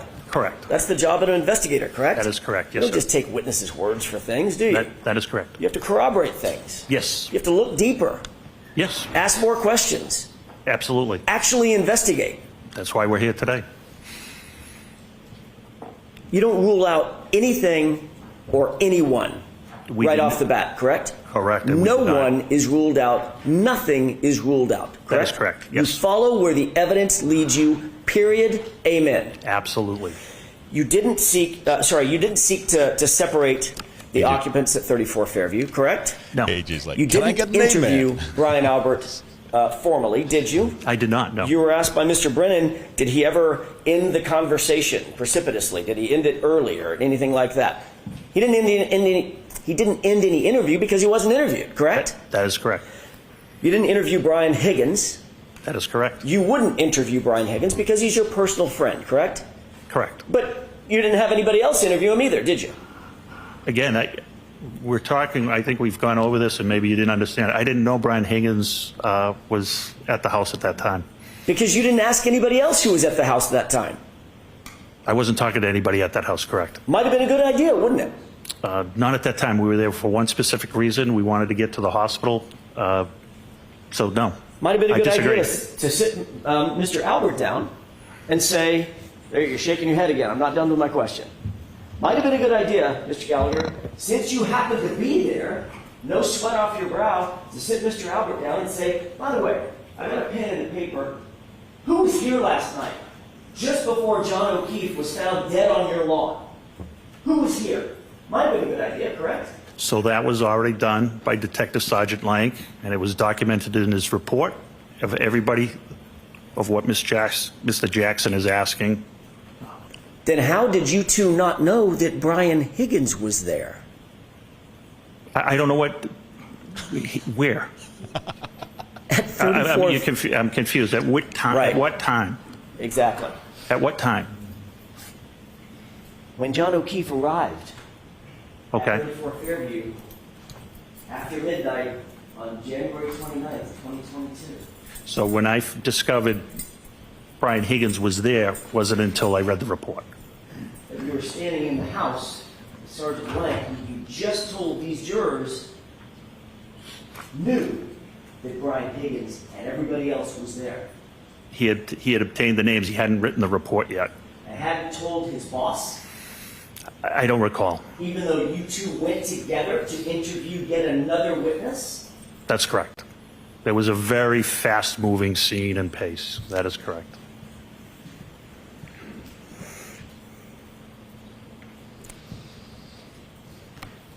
While you were spitballing, you also didn't secure the camera footage that we've talked about, the Arlo footage. Yes, that's correct.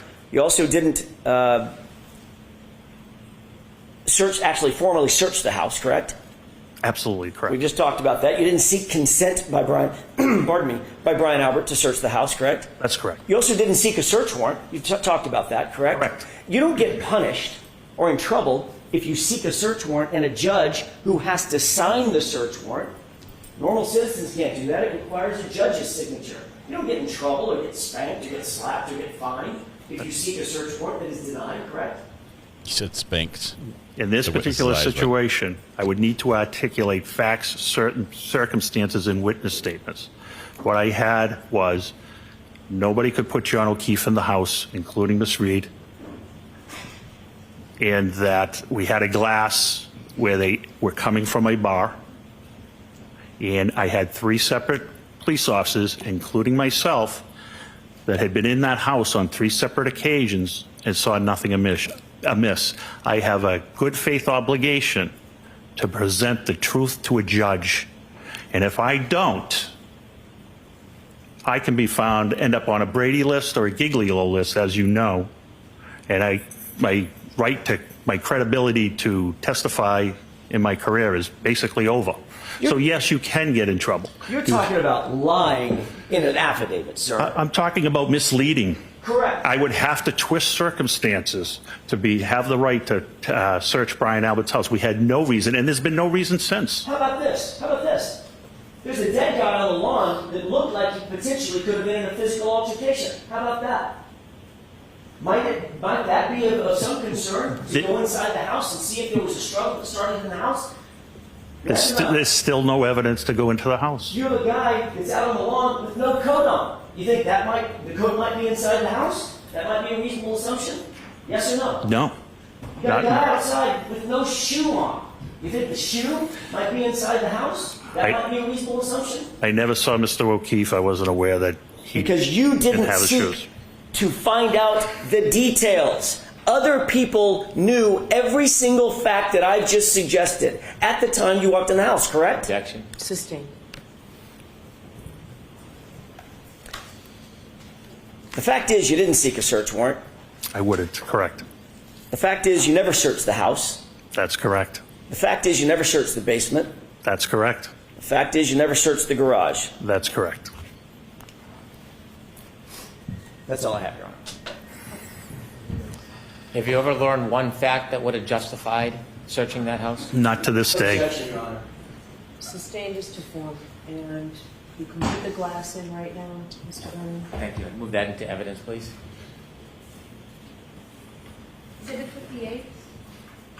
All right, Lieutenant, you're all set, sir. Thank you. Your next witness, Mr. Brennan. I'd like to play clip 18, please. He is sort of holding his own on the stand, only because he's doubling down on the parts that other officers find embarrassing.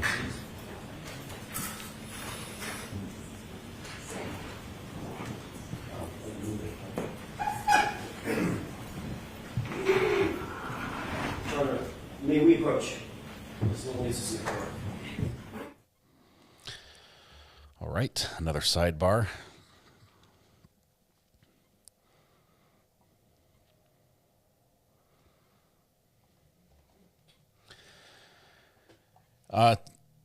Who can give me the facts on the last witness, Mr. Gallagher? How long was he a police officer for?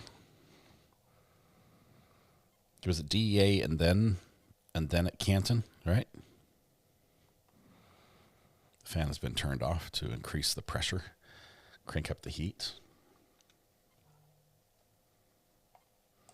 Yeah, here comes another Karen Reed looking not good, saying things that do not help her defense. 30 years. 32 years, 8 or 9 months. It's a good career.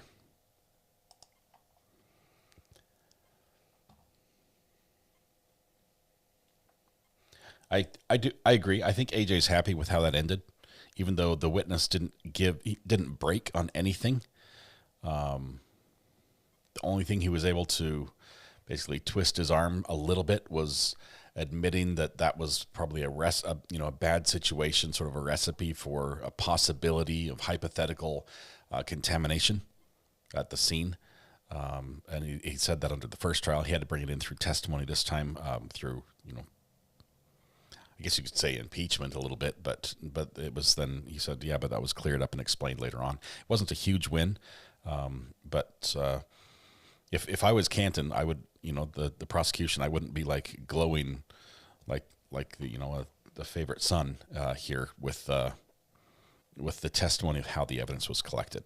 It's a weak spot. It's a weak spot. Oh, the fan got a little oomph, but it didn't go.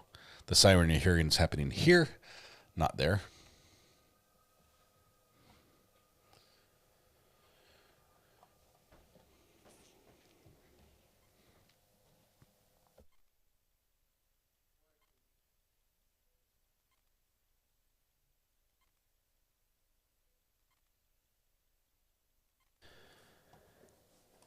In my opinion, defense is alluding to Higgins as the culprit. Anyone else seeing that reading between the lines? I think they're going to do they're going to name as many possible culprits as they can.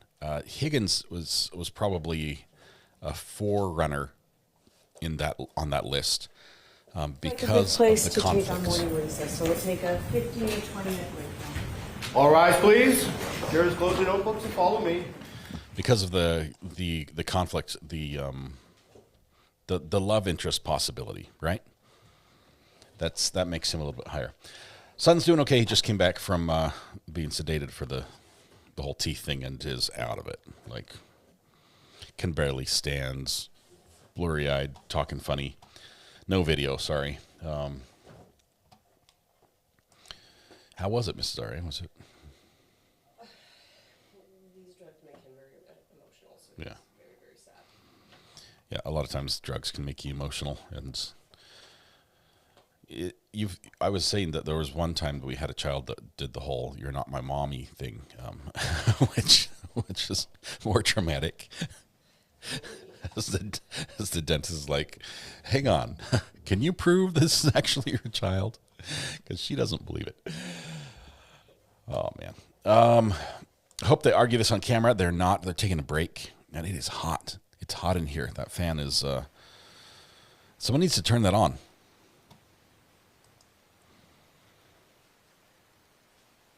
I'm not hearing anything. I can check around, but. CW says, I love hitting the like button on RA's videos. I recommend everyone try it. I would say hit it once or 3 times, but 2 is not acceptable. All right.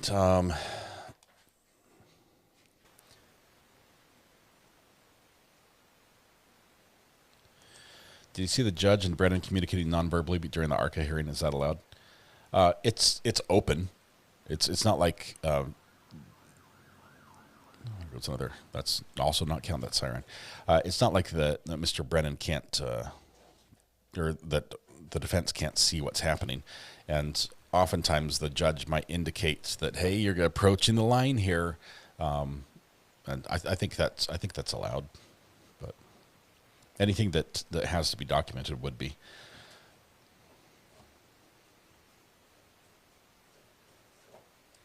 Why would Paul be in the courtroom if he's going to testify? That doesn't seem fair. Because he's a family member of the victim, and there's I don't know, what is it? Is that Emily's law? Different states have different names for it, but it's a victim rights where the next of kin or the immediate family members of a victim have the right to be in the courtroom and cannot be excluded if they want to be there, even if they're called as a witness. They're exempt from sequestration. Do you think more reasonable doubt came in with the last witness? Well, we had 2 things. We had evidence that came in that is harmful, I would say, to the case for the defense, and we had reasonable doubt that came in that would be harmful to the prosecution. The reasonable doubt would be mostly around the methods that were used in collecting the evidence, but the evidence itself that was discovered is something that would support the claims of the prosecution. So you found your book. Yay.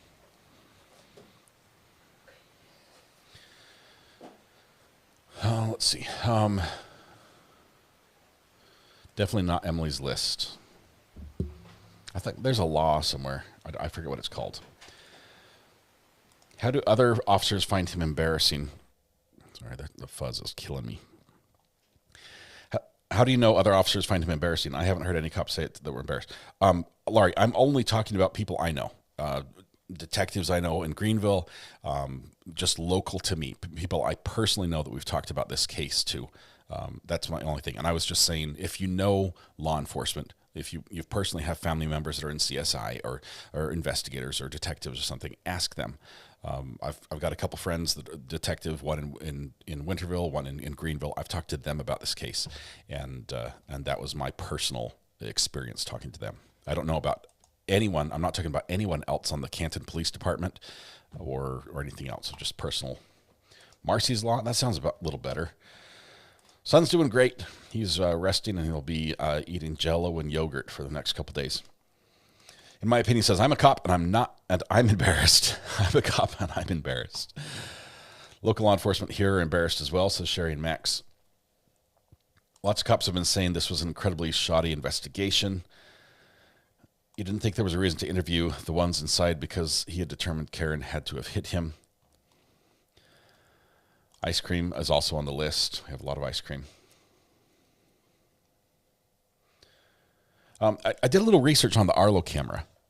And the Arlo camera, depending on the model he had, it can either be triggered by motion, which can be done either through infrared or through a pixel analysis, which would be light change. So it's possible that one of the ways it would activate a recording would be if there was a change of light, say like headlights were driving by and illuminated the yard, or illuminated some of the area, and the picture got brighter. That can trigger it, even if there's no motion in even if the headlights are not visible as far as directly the light bulb or the car or the tires, the light itself could be enough to trigger it. Also, some of the models of Arlo are triggered by audio. So a large vehicle, revving its engine, the snowblower going off, would be trigger a recording event, depending on how it's set up, to enable it to be captured. And I also have a hard time believing that a police officer who was installing a security camera on his house to see who is coming to his house would position the camera in such a way as to crop out the street, so you would not get the evidence of any vehicle or car that may be there. Now, it's possible to aim the camera that way and have it not and be indicated as not a triggering area, so cars driving by will not trigger the camera. But to crop the street out entirely and only film your grass, that's a little incredulous to me. I bet that camera can see the street. I haven't. If we could zoom in and look at the model of the camera, which I might be able to do here. Let's see if we can pull that up really quickly. Open up this one. There's a buffer. VC mod chat, got it. Awesome. Let's see the reason why. Let me go into this a little further about the angle of the camera. When a police officer does an investigation and they canvass the neighborhood looking for cameras that might capture something, they do that because cameras are set up specifically to catch that activity. They aren't saying, well, maybe the culprit that we're looking for, or the suspect, might have run over to the neighbor's house and knocked on the door as he was fleeing, and then he would be caught on camera. It does not stand to reason that the officers would canvass the area hoping that someone had misaligned their camera and accidentally aimed at the street. It's ridiculous, almost to the point of comical, to say that I just know that. Nope, we don't aim our cameras at the street. We don't capture that sort of stuff. We're only interested in whether or not our Amazon package arrived. That's it. It's laughable. It is. And sadly, even though I would say the evidence he found it's completely legitimate.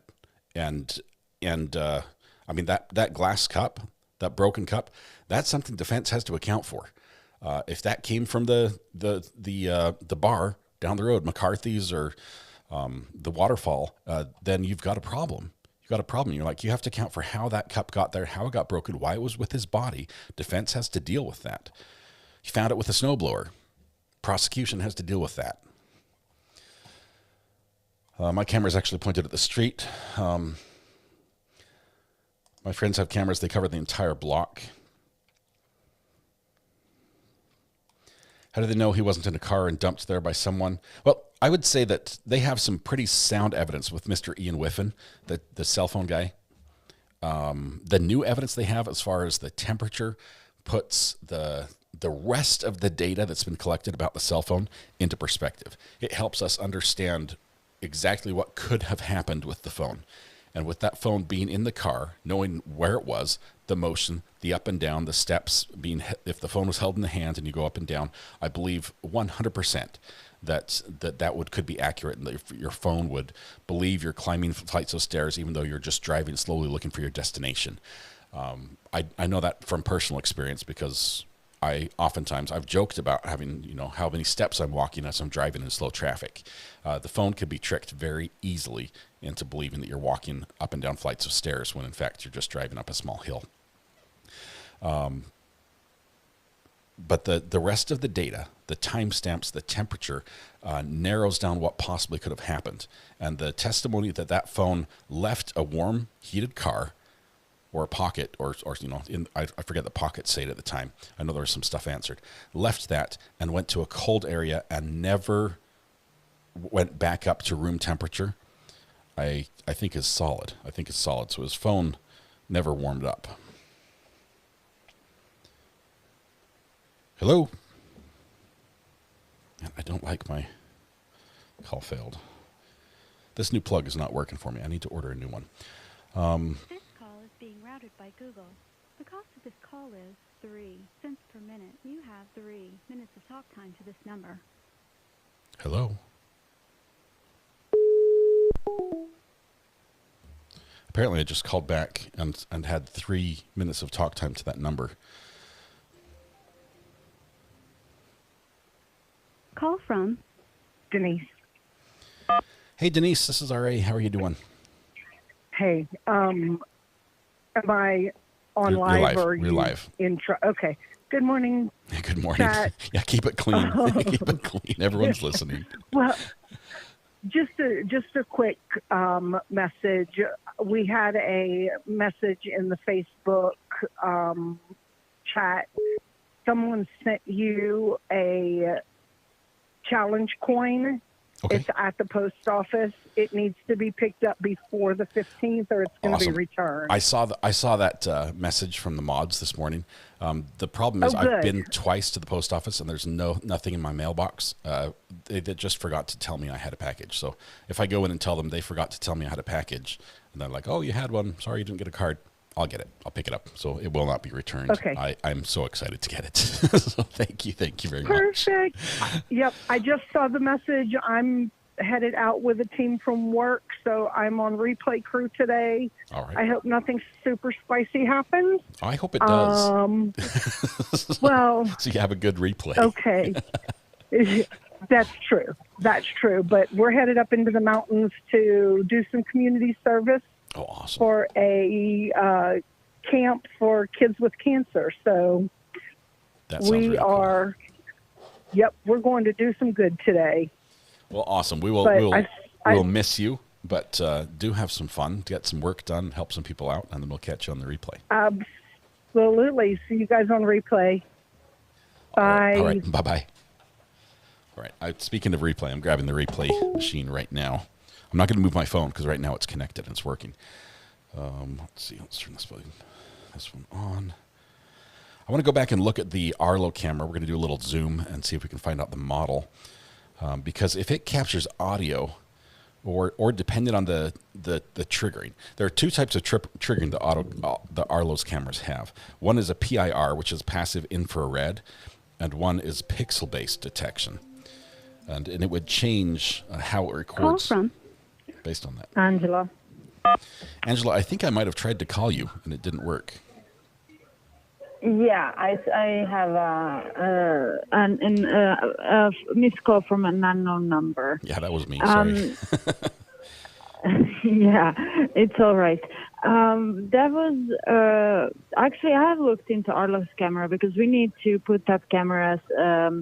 Actually, because of the laws in Sweden, we the way we want the area we want to cover, the only cameras we can put up is actually just a Ring camera or some kind of doorbell camera. But in Serbia, where I'm from, we are for privacy reasons, yes. And in Serbia, we are actually going to do a full-on surveillance cameras, and I was actually looking at those cameras on Saturday. Actually, Arlo's cameras, to be honest.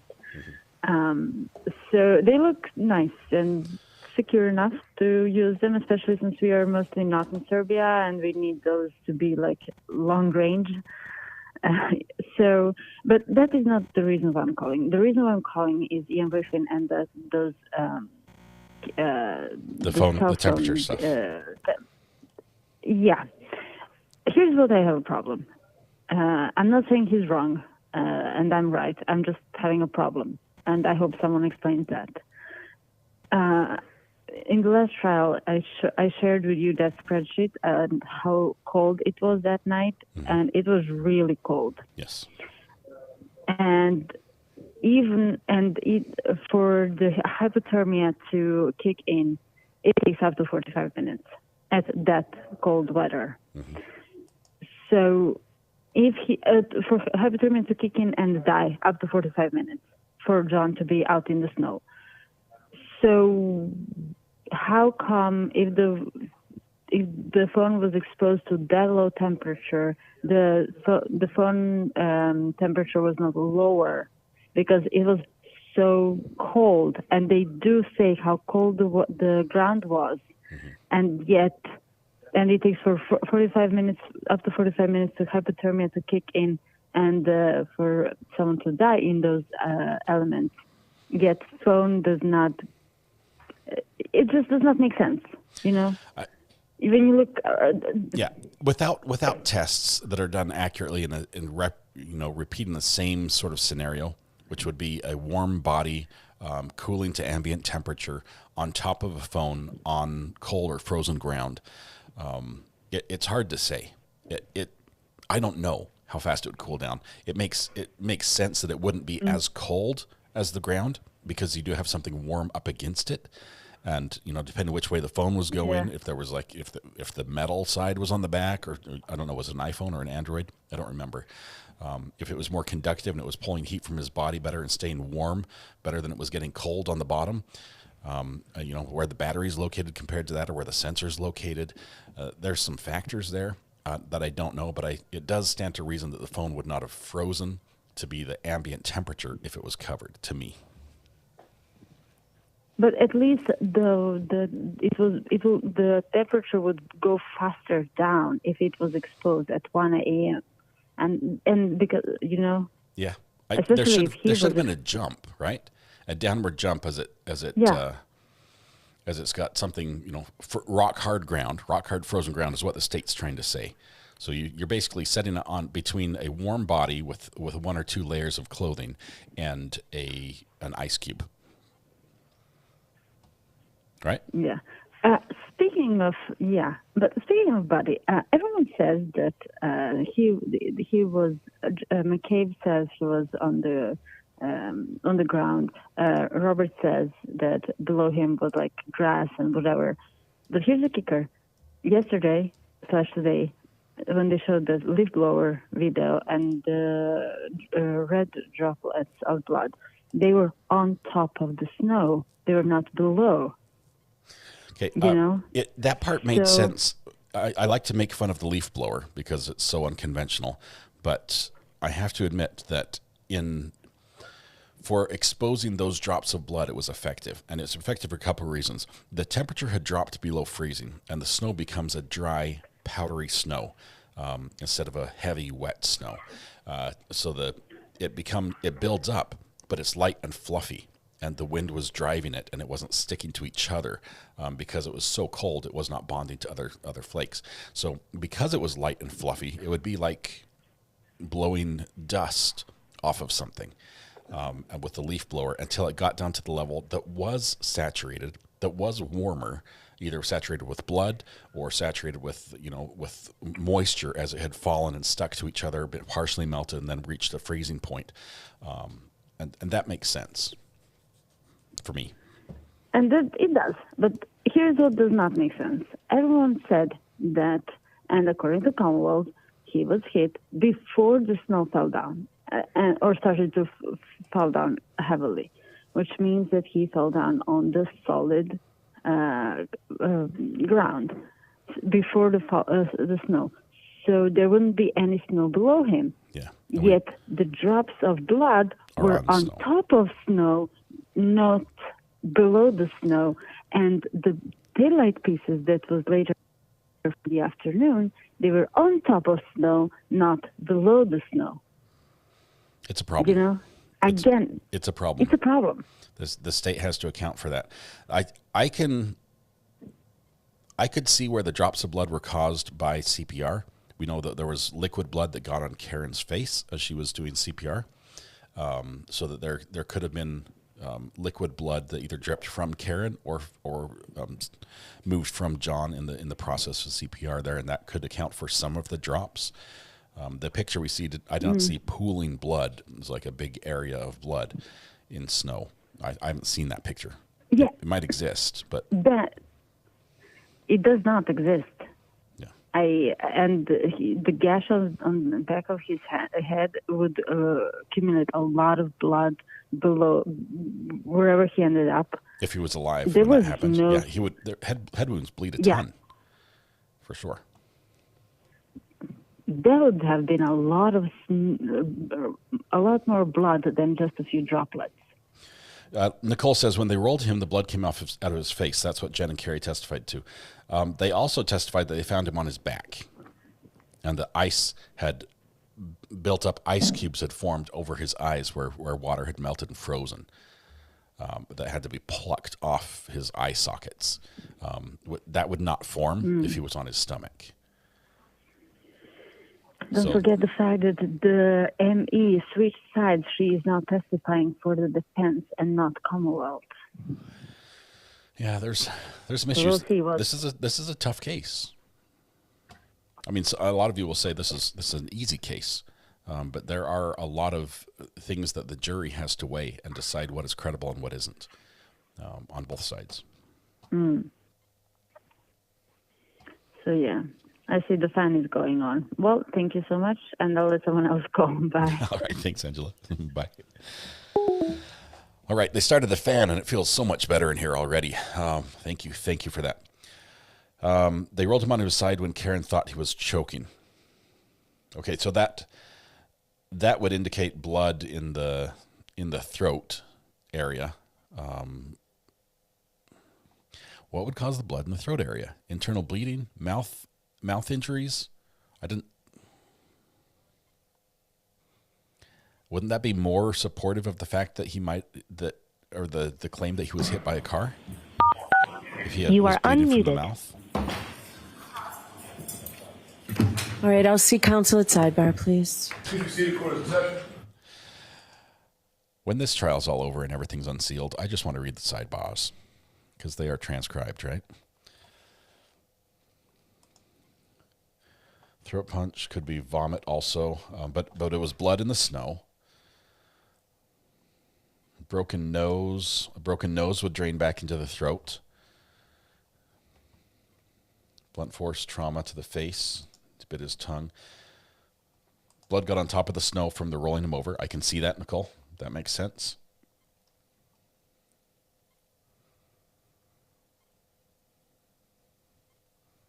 They rolled him over at the very beginning, like right when Jen McCabe was calling 911, right? Because she just testified they rolled him over. John had a basal skull fracture. Karen Reed got blood on her face from doing CPR and bleeding from the mouth. Blood could have come from his ears as well, if there's a head injury, for sure. Let's bring them in, please. Yes, sir. Jurors are on the way. Those are some sweet pants she's wearing. You see that? I'm trying to find the Arlo camera that looks sort of rectangular. I want to do things to find the point of view, the angle, the camera, or the aperture. I want to find out everything I can about that camera lens to see, as it's located right as it is in this picture, how wide a field of view it has, top to bottom. Because the way I see it, that would catch the road 100%.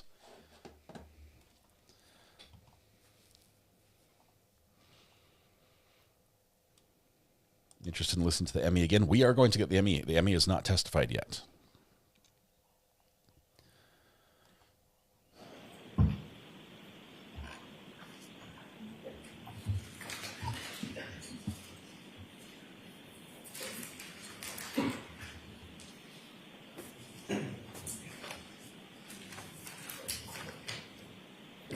the court recorder has like fuchsia pants on. They're brilliant. They look amazing. They really pop.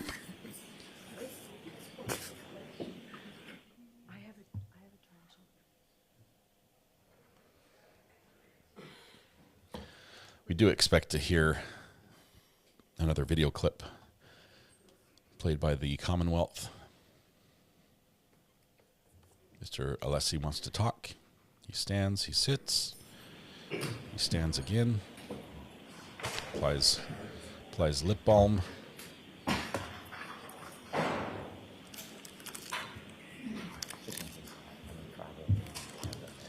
I don't think 34 Fairview had a camera at the time. I think the new owners got a camera, but I don't think it had one at the time.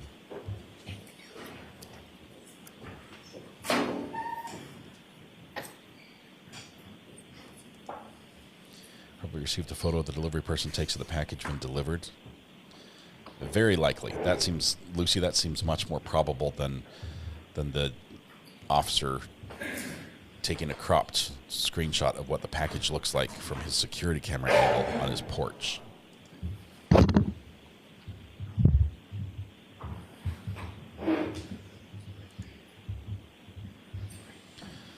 Rebecca, these cameras are typically very wide angle cameras for that very reason. We're back in session at ABC. All right, Mr. Brennan. Thank you.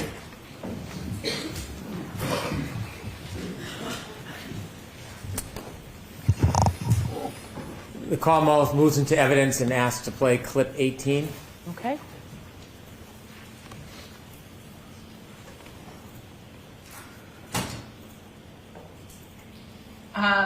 So when John got out of the car at Brian Albert's house, he took my full vodka soda, which is sitting in the cup holder.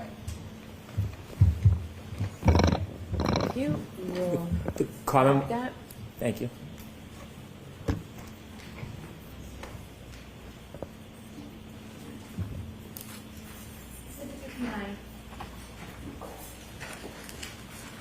So he took my full vodka soda that was sitting in the car cup holder.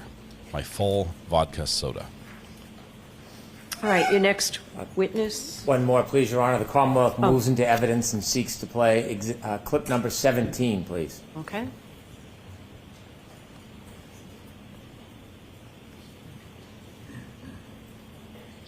I gave an interview with ABC with Matt Gutman. I think this was whom I gave the interview to, and I said, he asked, why was I saying, could I hit him, did I hit him?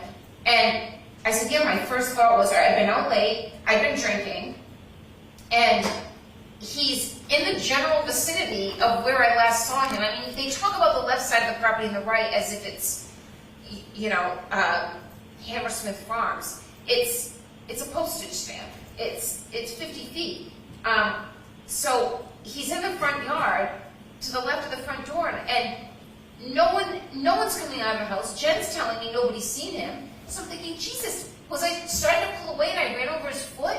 Like, he's roughly where I left him. So yeah, when I found him, I was thinking, did I clip him somehow? Sandy just gifted 10 memberships. Sandy, thank you for your generosity. Everyone in green, please take your seat by typing !seat. Oh. Okay. Thank you. So Mr. in Lally. order it has 18 and then 17, or are they in the reverse order on the clip? If I may see the exhibit. This one exhibit contains clip 12, clip 12A, clip 16, clip 17, and clip 18, all which were previously introduced. Okay. They're all combined together. Exhibit number what? Thank you. All right, thank you. Your next witness, Mr. Lally. Yes, Your Honor. Commonwealth call Mr. Robert Gilman to the stand. Okay. Robert Gilman. If they can prove that she left without a full vodka soda, whatever it was, then that would indicate that she might not be truthful in her statement. So I believe we are going to see some video footage from the from the bars, from the waterfall, from the McCarthy's. You solemnly swear the evidence you give to the court and jury in the case now is the truth, the whole truth, and nothing but the truth, so help you God. Yes. Thank you. Good morning. Good morning. Oh, super.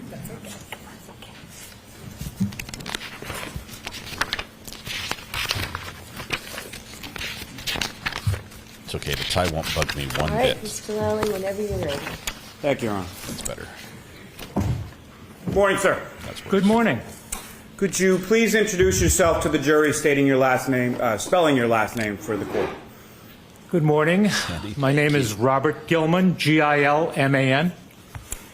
And what is your occupation, Mr. Gilman? Meteorologist. The weatherman. And where did you go to school? Northeastern University and the Pennsylvania State University, Penn State.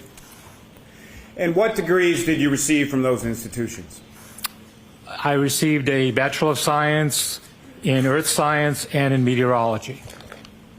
Now, following your education, where did you first go to work? I worked at the U.S. Geological Survey while I was finishing my education. I also worked at the Nuclear Regulatory Commission in Washington. I worked at AccuWeather at Penn State. And then I started my own business when I came back to the Boston area, working both in media, writing a column for the Patriot Ledger, radio, 95.9 WATD, and also providing information to municipalities about snow and ice in consulting.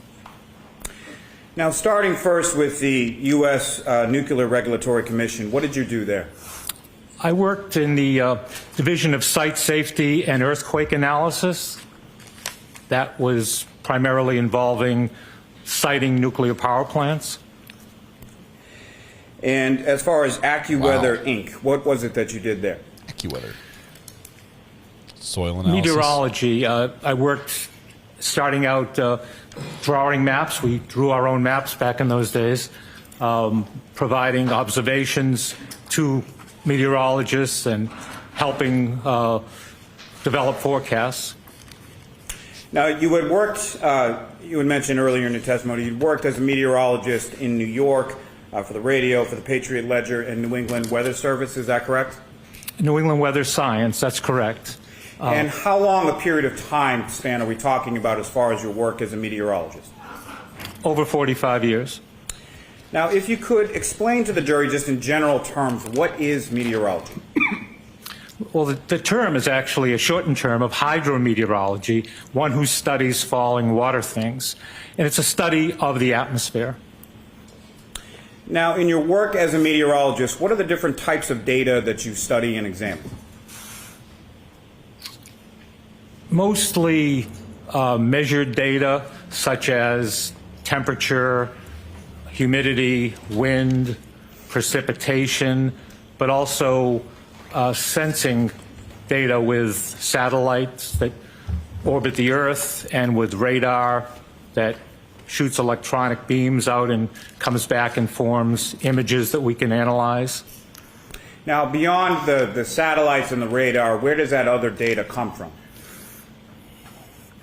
Well, the observing stations generally are at airports, for instance, but they're also at utilities, and there are private networks. And these, either automated or amateur weather observers, take down data such as I just mentioned, temperature, precipitation, visibility at these different locations. And what is your current occupation? Meteorologist. And where is it that you currently work? I work for Precision Weather Forecasting Incorporated, and I also do work to assist requests for past weather data, both for clients of ours at Precision Weather Forecasting and other requests for weather data. And is that a company that you started yourself in conjunction with other people? Yes, thank you. It's a company that we founded. My partner and I've been working with meteorologist Bill Guile for 30 years.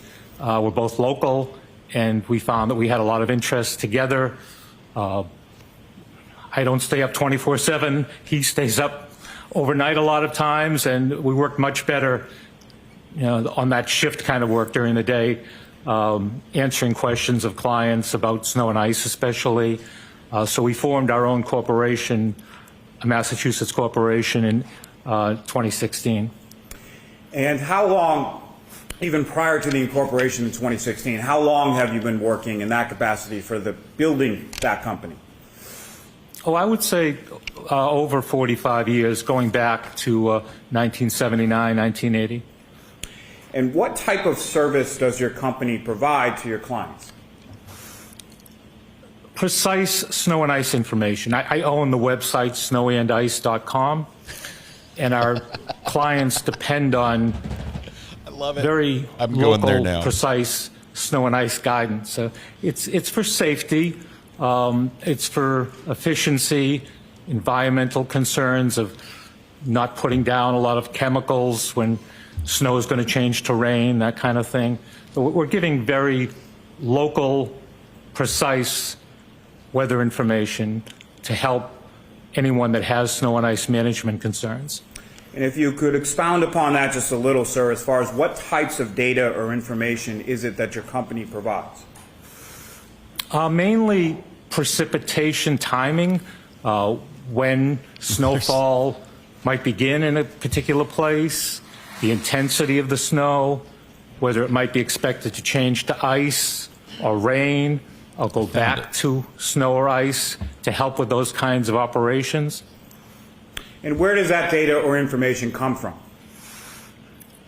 As meteorologists, we develop it ourselves. It's all in-house. We take a variety of different data from numerical modeling, guidance products, and observational information, and develop the forecast specifically for the client. And as far as your clientele is concerned, to whom are you providing this data or information? We work for most of the towns and the city in Norfolk County. We work for the largest cities in Massachusetts, some of the largest colleges and universities and other facilities, hospitals. And what is the purpose of you providing that information to the clientele to whom you give it to?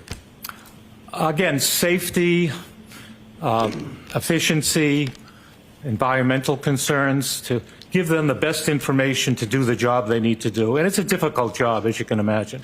You have to go to old.snowandice.com. Now, at some point, sir, were you asked to look at some data related to the Canton, Massachusetts area in the time frame leading up to and including January 29th, 2022?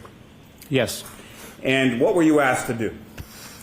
I was asked to provide a simple report of the days preceding January 29th, 2022, and a more detailed report of the early morning hours of January 29th about estimating snowfall during that time period. And in total, as far as that total time frame, do you recall what dates you were looking at? I believe it was January 26th to the 29th. And during that time frame, was there a significant storm forecast for that time period? Oh, yes. And what was the forecast for? Well, the forecast for the first couple of days was dry and very cold to bitterly cold. As we got closer to the 28th and 29th, we were looking at a storm coming in from the west and strengthening along the mid-Atlantic coastline, and we issued warnings, again, 2 to 3 days ahead of time to let our clients know that this was going to be a significant winter storm. And specifically with the storm, what was the timing associated with that forecast as far as when would the storm begin? We expected the storm, the snowfall, and the increase in wind to begin very late Friday evening, the 28th, with light to very light snow, and then to increase in intensity, especially later in the morning and through the late morning and midday of the 29th. Now, from a scientific perspective, what is a blizzard? A blizzard technically requires a great reduction in visibility. It doesn't even have to be snowing, either falling or blowing snow, visibility a quarter mile or less, with winds of 35 miles an hour, either sustained or frequent gusts for 3 hours or more. Now, did this particular storm meet that criteria? The storm did, absolutely, for Boston and much of the greater Boston area, including in Canton at the Blue Hill Observatory. However, not every spot had all of those criteria during the entire time period that the snow was falling. Now, how significant a storm actually occurred, not taking away from your forecast, but actually occurred during that time frame?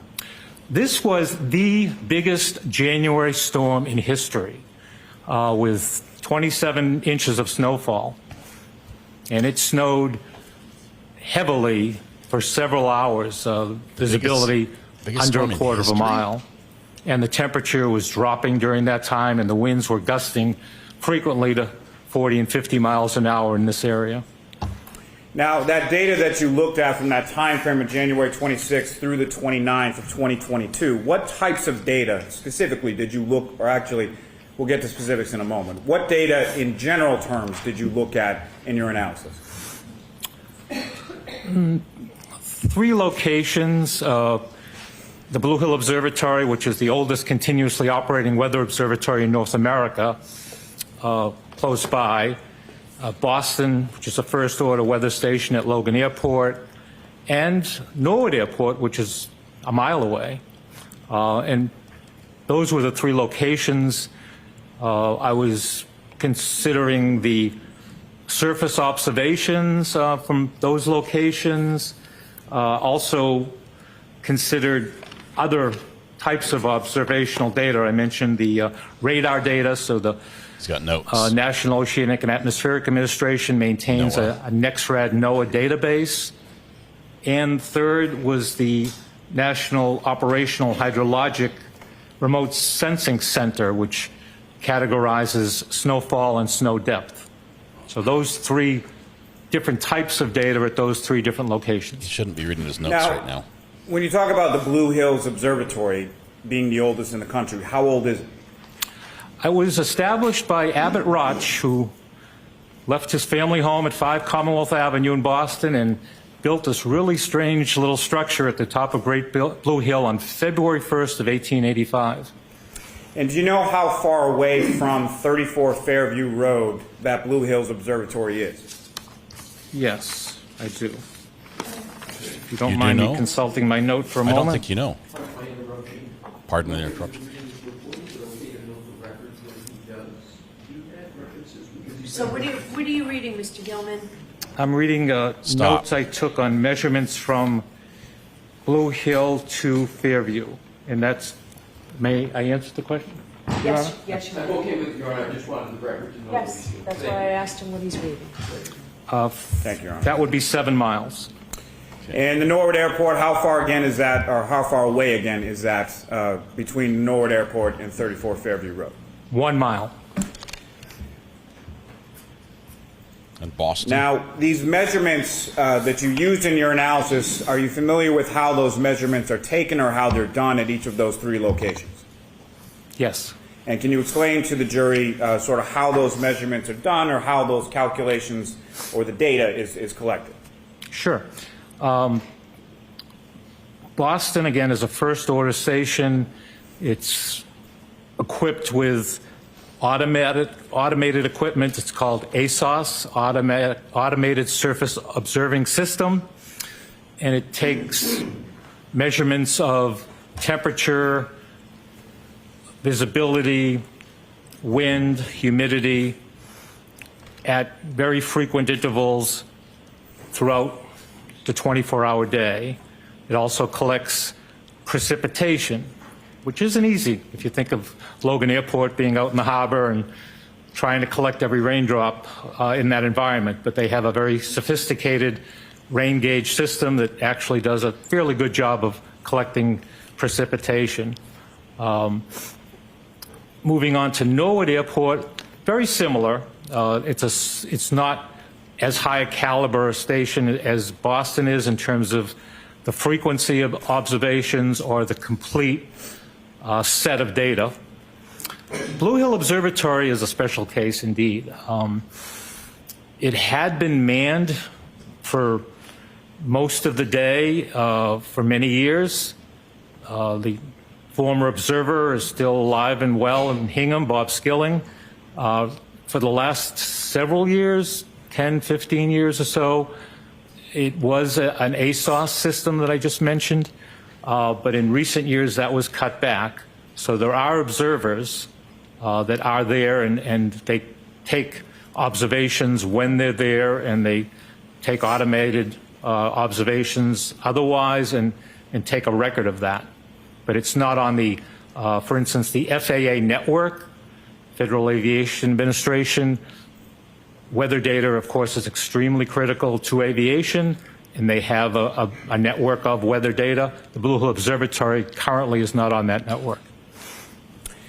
Now, how the data is collected or calculated at each of those respective facilities, is that how it's standardly collected within the industry? Yes. And is it routine both in your practice and in your meteorological industry as a whole, relying on that type of data and the way it's collected? Yes, there are standards established. I'm a member of the American Meteorological Society, the Professional Society of Meteorologists, and there are standards that are established on taking weather measurements.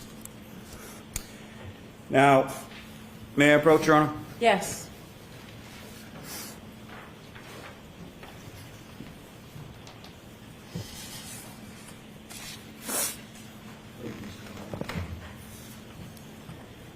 Mr. Gilman, Your Honor, may I remain here just a moment? Mr. Gilman, I'm handing you a series, I believe, about a 6-page document. Do you recognize that? Yes. Back a little bit more so the jurors can see the witness, please. Do you recognize that, sir? Yes, I do. What do you recognize that? This is a local climatological data sheet for January 2022 for each day, and I believe there's, as I look through it, hourly reports of weather observations, especially for January 29th at Norwood Airport. And this is published by the U.S. Department of Commerce, NOAA, the National Environmental Satellite Data and Information Service. And at least in part, is that the data that you were testifying about before, as far as the data that you relied upon in your study here? It's one element, that's right. And again, I put a lot of strength to this data because it is in such proximity to Canton, to the location we're concerned about. Your Honor, the Commonwealth will seek to introduce and admit as the next exhibit. No objection, Your Honor. Okay. Exhibit 60. Your Honor, with the court's permission, may I return what's now been marked as Exhibit 60 to the witness? Yes. Thank you.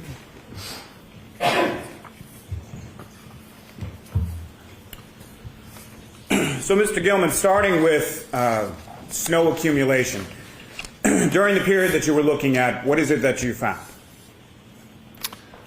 The snow began to accumulate during this winter storm.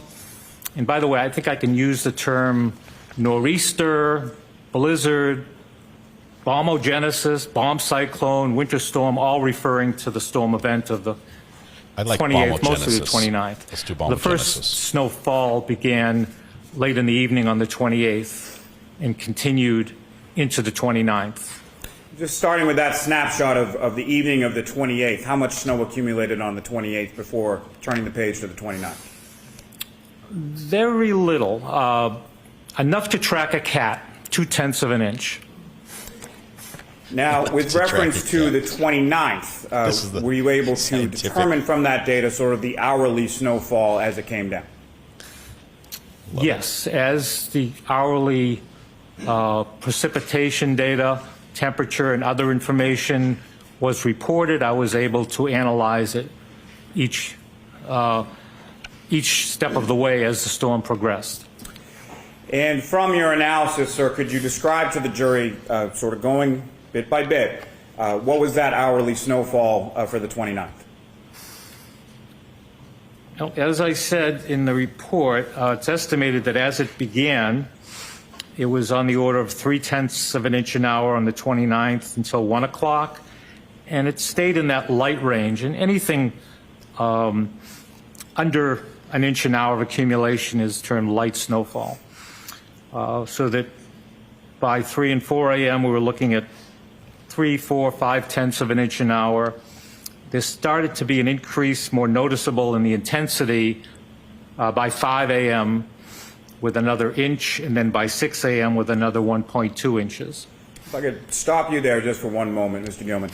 So from the time period from when the storm began on the 28th to the time period of 6 a.m. on the 29th, how much in total snowfall had accumulated at that point? I believe that was, do my arithmetic, 3.9 inches up to 6 a.m. He's not doing arithmetic. He's reading off his report. And I'm sorry, sir. If you could continue now going forward from 6 a.m. on the 29th. Then we started getting into a more moderate snowfall, and again, that's an inch an hour more, so that by 7 o'clock was another inch and a half. By 8 o'clock, another inch, inch 0.1. And then by 9 and 10 o'clock, it was getting to be moderate to heavy snowfall based on radar returns, the next-rad radar information, based on the visibility reduction, based on the amount of precipitation that was melted in the rain gauges, based on other reports from cooperative observers. So that's on the order of an inch and a half an hour of intensity, and that continued through the middle of the day, rapidly accumulating on the ground. And it accumulated at even 2 inches an hour by the early afternoon before it started to wind down in intensity, as these types of storms always do. By 7 or 8 o'clock in the evening, it was back down to light snowfall, ½ inch to 0.2 of an inch. And the snowfall accumulation had ended by 10 o'clock at night. If I could take you back just a little bit to right before it turns from the moderate inch and a half per hour to about the lighter snow. About how much snow had accumulated at that point? Around 6 p.m. or so. Around 6 p.m.? Yes.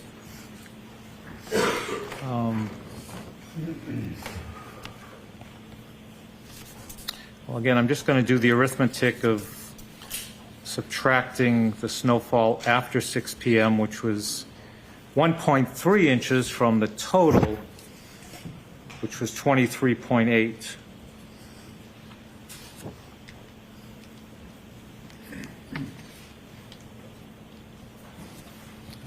Do that arithmetic. 23.8 was the total snowfall, and 1.3, 22.5 inches. So that's 22.5 inches, just short of 22. Excuse me, just short of 22.5 inches by 6 p.m. Is that correct? That's correct. And what was the total snow accumulation from the storm in its entirety again? 23.8 inches. Okay, so just short of 2 feet. Is that correct? That's correct. The biggest snowstorm in January in our history. Now, sir, have you prepared some visual aids to assist the jury with the snow accumulation? Yes. May I approach the witness again, Your Honor? Yes.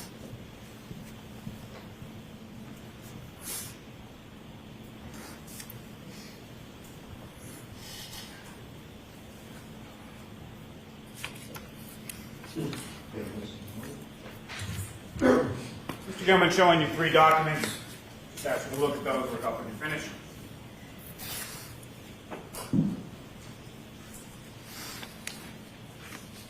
Yes, I've seen these, yeah.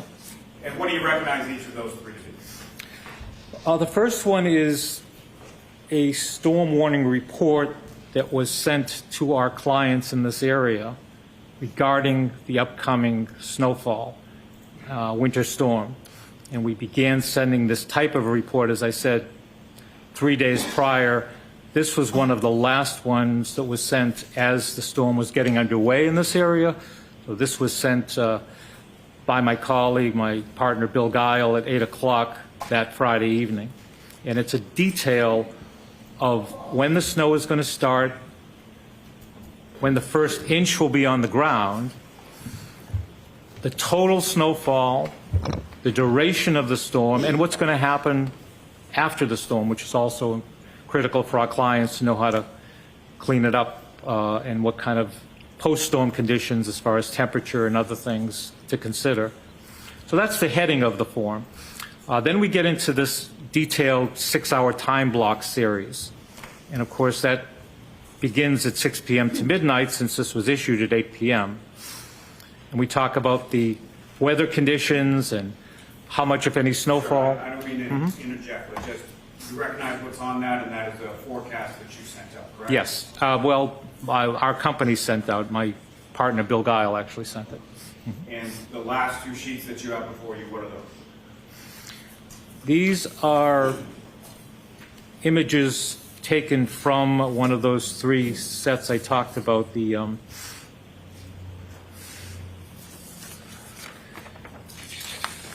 second, the data set from NOAA, the National Operational Hydrologic Remote Sensing Center, and it's a image of snow depth or snow on the ground at 2 times on January 29th. The first time is 1 a.m. and the second time is 7 a.m. And it's a map of Greater Boston down to the South Shore into northwestern Rhode Island.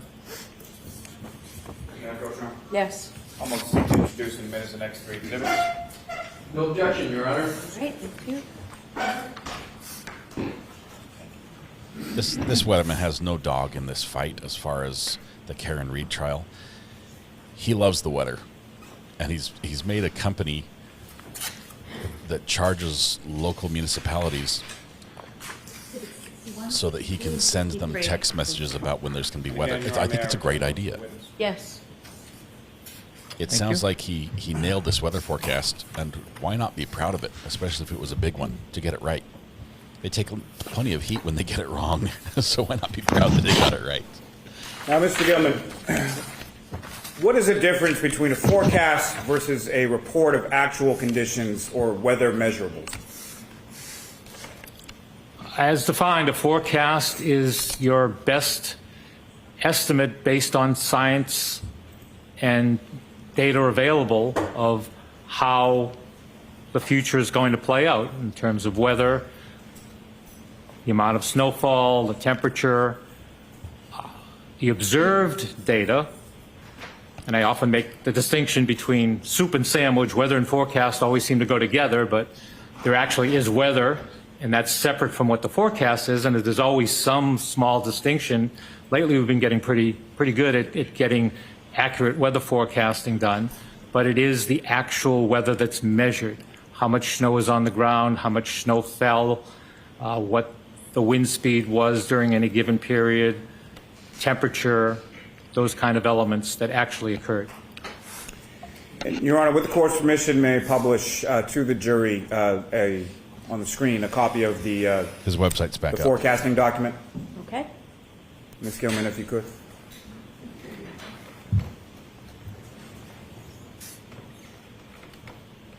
Thank you.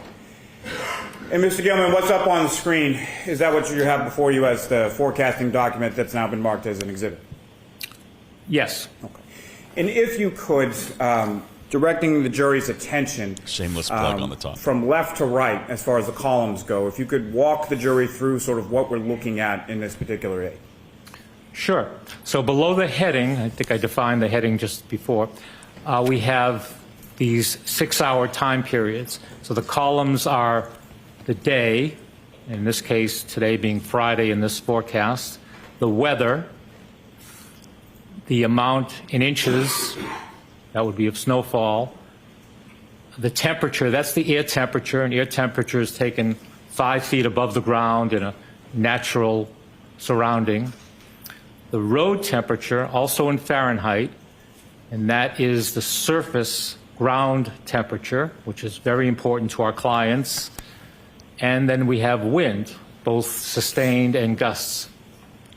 Below that, we have special notes to amplify our message. A lot of times people don't read everything, so we try to highlight what's important or add something that wouldn't be in one of those columns. And as far as the air temperature as concerned, as far as it being recorded, does that incorporate wind chill into that temperature, or is that something else? Wind chill is a calculated amount or figure of heat transfer based on how human beings react to temperature. So this is the actual temperature that would be measured on a thermometer. And thank you. And Ms. Gilman, if you could scroll down. And again, on the bottom portion of this aid, again, if you could walk the jury through what we're looking for and what we're looking at, and specifically if you could draw their attention to the snow accumulation that's forecast in this. Certainly. The same applies to the columns. Now we're into the tomorrow. So since this was issued at 8 p.m. on Friday, tomorrow is Saturday. And we're going through each 6-hour period and how much snowfall could be expected. You see it starts with 3 or 4 inches and then ramps up as we get later in the morning to as much as 6 to 10 inches of snow. And you can calculate what that hourly rate might be based on the 6-hour period. We give that type of range because it's scientifically accurate. People really want to know every minute, every hour, and that's just not something that modern science can do. So we give this period to be as accurate as possible while still being extremely precise. 7 to 9 inches during the afternoon period, and then it winds down to 2 to 3 inches toward midnight. Thank you, sir. Ms. Gilman, you can take that down. Now, Mr. Gilman, the snow accumulation, how is that measured as far as the measurements that you get from each of these 3 sites? How is that measured at those sites? At Blue Hill Observatory, there's often an observer, a trained observer, making measurements. The standard is to use what we call a snowboard. And if any of the members of the jury do weather observing or no weather observers, you might be familiar. It's just like a piece of plywood, something that doesn't radiate like pavement would or a house would. Just something that would allow the snowfall to accumulate in a natural way. And then that's cleaned off every 3 hours. And those amounts are added throughout the duration of the snowfall event. So that's the way the observers at the Blue Hill Observatory literally have been doing that since 1885. When you come to Logan Airport, you don't have an observer right there. There was back in before the 70s, 80s, around that time period, before ASOS came into play. There were people that were in the weather office that would go out and make those measurements. Now they contract with an observer, and I'm not sure of the location right now or during this event in 2022. I believe it may be in Winthrop, but it's very nearby to Logan Airport, and this is a contracted observer that makes these measurements. At Norwood, there is no snowfall measurement made right at that location. Now, you've used a term a couple times as far as heavy snow. What is scientifically, what do you mean by heavy snow? Heavy snow, again, can be defined in 2 ways. Either by the reduction in visibility or by the accumulation rate. So it's an intensity of snowfall. And in terms of visibility, it would be less than 1/4 of a mile. So something like 3/8 of a mile. That's when you get into the heavy snowfall range. Intensity, in terms of the way it accumulates, might be more familiar to most of us since we don't know what that visibility might or might not be, but it's 1.5 inches an hour or more.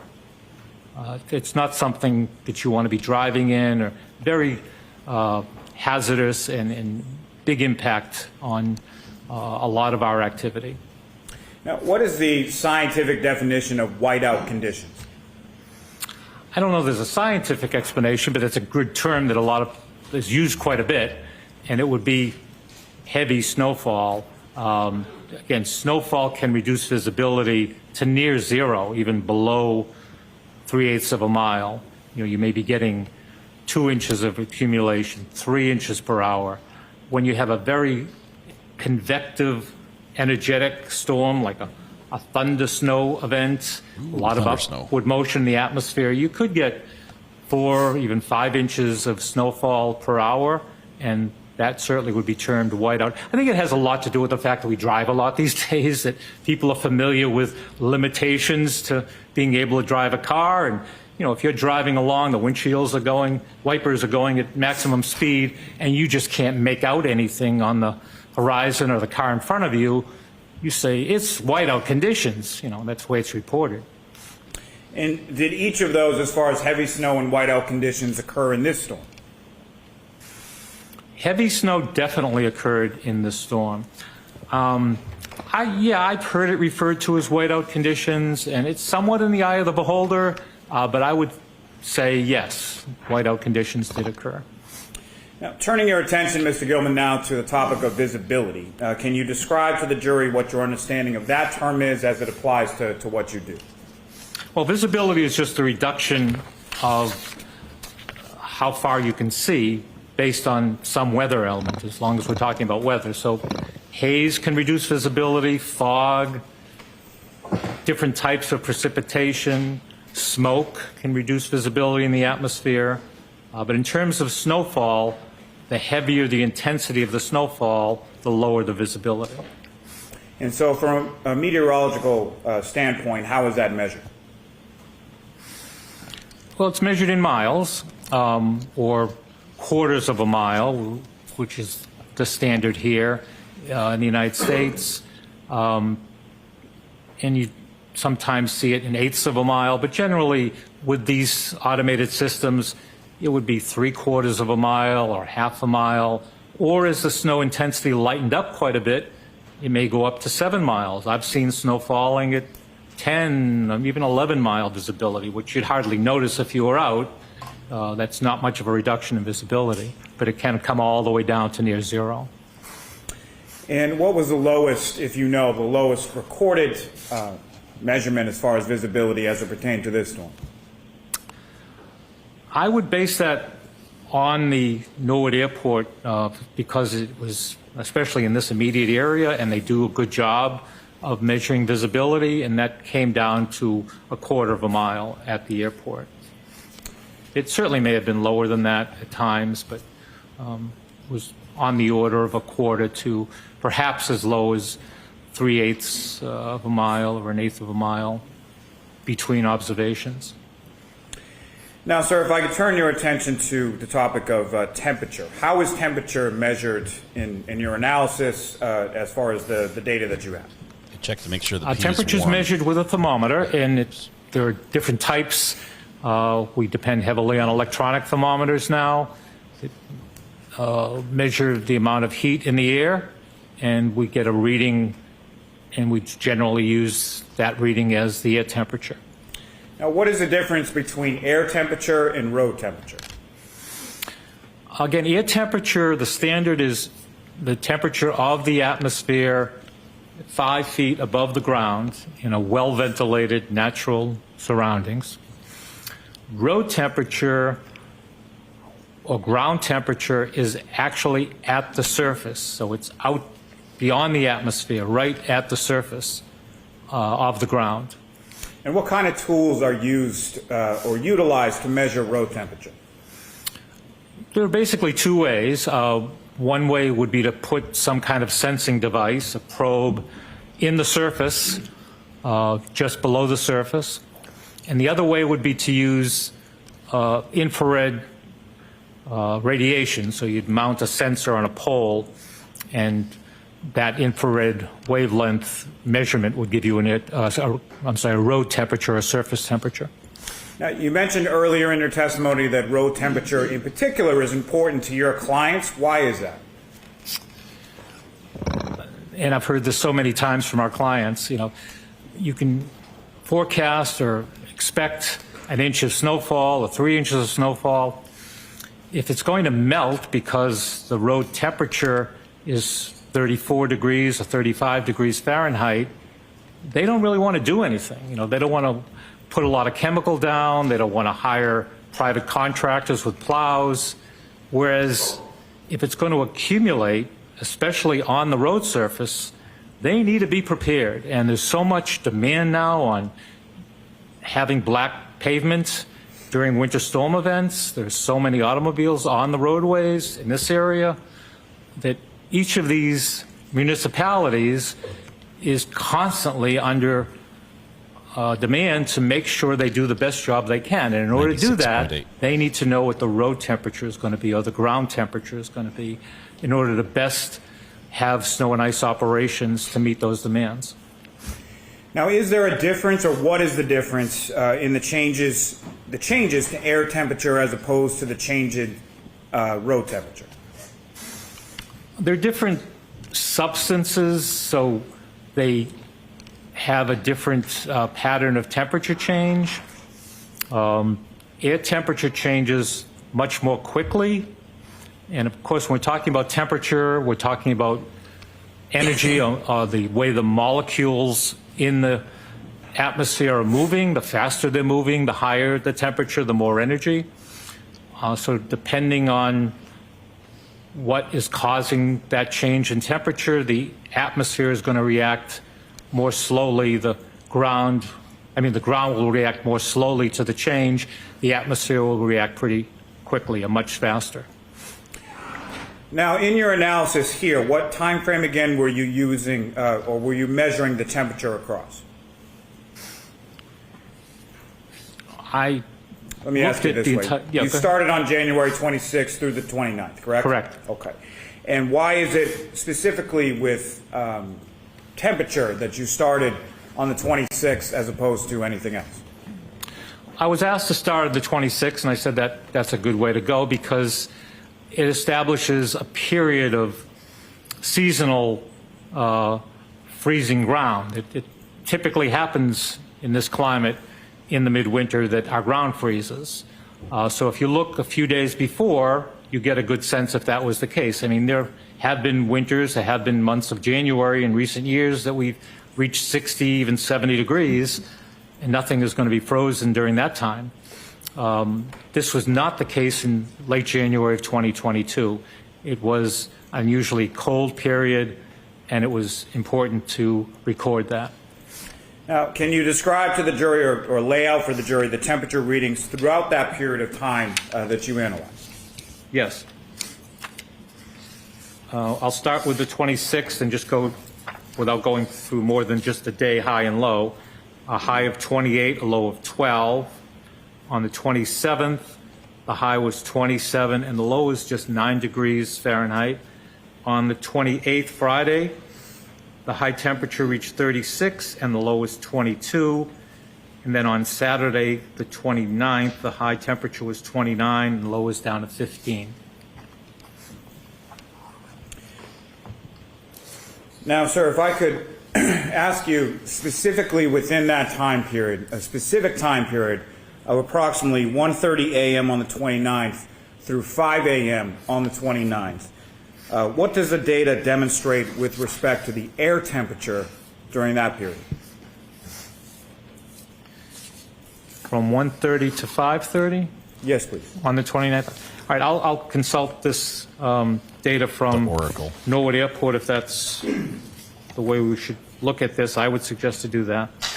And at 1:30, the temperature was 31. Just below freezing. By 5:53 in the morning, it was down to 24 degrees. During that time period, before that, is the temperature relatively stagnant during that time period of 1:30 to 5 a.m.? Before that time? During that time. Oh, during the early part of the time. And again, this is right at Norwood Airport. It might have been a little bit colder in Canton. It certainly was colder at the Blue Hill Observatory, but I don't have a lot of that, so I'm using this. Sure. So based on this, it was pretty steady through around 2 in the morning. And then because of the nature of this type of storm, It's deepening rapidly. It's low pressure offshore. So the wind tends to back from the northeast to the north-northeast to the north. And that backing wind starts to draw our air rather than from the Gulf of Maine, the Atlantic Ocean, the harbor, more from northern New England and Quebec. So that's a tendency of all of these winter storms to tend to get colder as the storm intensifies. And that's what we see starting to happen as you get toward 2:30 in the morning, and especially 4:30, it's down to 28, 26, and then down to 24 degrees just before 6 in the morning. And that temperature sort of fluctuation or lack thereof, is that consistent with what you would expect in this type of storm? It's exactly what I would expect. And this is a classic winter nor'easter, and that temperature drop is part of that. Mm-hmm. And lastly, sir, if I could just take you back to the road temperature you were talking about before. How would you describe the temperature readings generally from the 26th through the 29th as far as what type of temperatures were recorded during that time frame that you just testified about? As I said, it's the coldest time of the year anyway, in late January, here in the Boston area around Canton, midwinter. And this particular year, 2022, it was colder than normal. So road temperatures were dropping much of the time. They may have come up a little bit during the course of the day, thanks to sunshine during the 26th and 27th. A little moderation in the temperature on the 28th, but for the most part, there was a frost in the ground, the soil was frozen, and the temperature was unusually cold at the middle of winter. And what impact would that have on the hardness of the ground over that time period? There's the question. Well, again, the ground was frozen, the soil was frozen, and the surface of the ground was frozen. And it would have made the ground impenetrable, that hard, you know, as hard as too difficult. You wouldn't be able to dig in the ground. Thank you very much, sir. I have nothing further on. All right, Mr. Lessie. The hottest item in my studio is 104 degrees. Is my old laptop chugging away. It probably shouldn't be that warm, but it is. Everything else is under 100. Do my lights. Yes. Thank you. Lights are only 90. TV's 86. Switchers 99. Show Mr. Lally, please.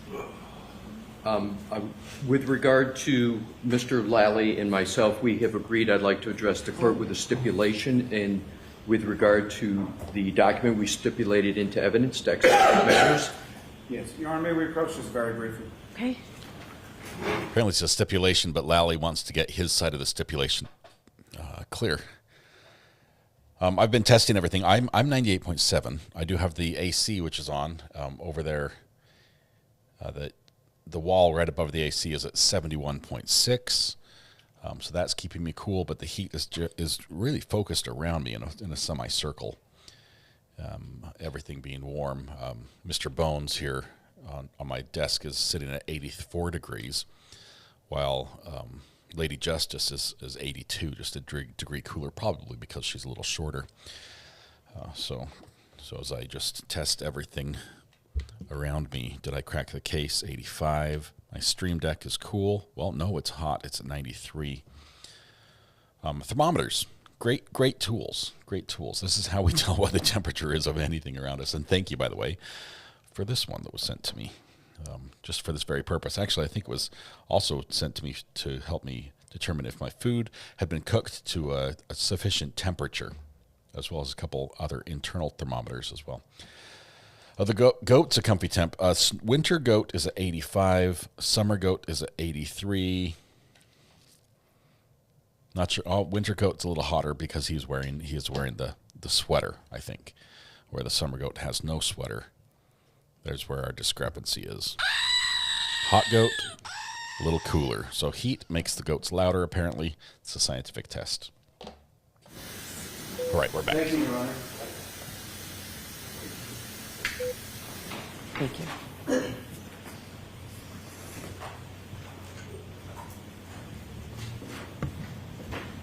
May I, Your Honor? Yes. Good afternoon, Mr. Gilman, and congratulations on your career up to this point. Thank you. Good afternoon, almost. Pardon me? Good afternoon, almost. I have some questions for you, if I could, please. You covered a bunch of topics on your direct examination, and I wanted to confirm some of them. As a meteorologist, you indicated that you look at a variety of areas under the larger umbrella of weather, correct? Correct. And one of those areas is snow accumulation? Correct. Another area is visibility, correct? Correct. Do you have a general understanding about what this case is about?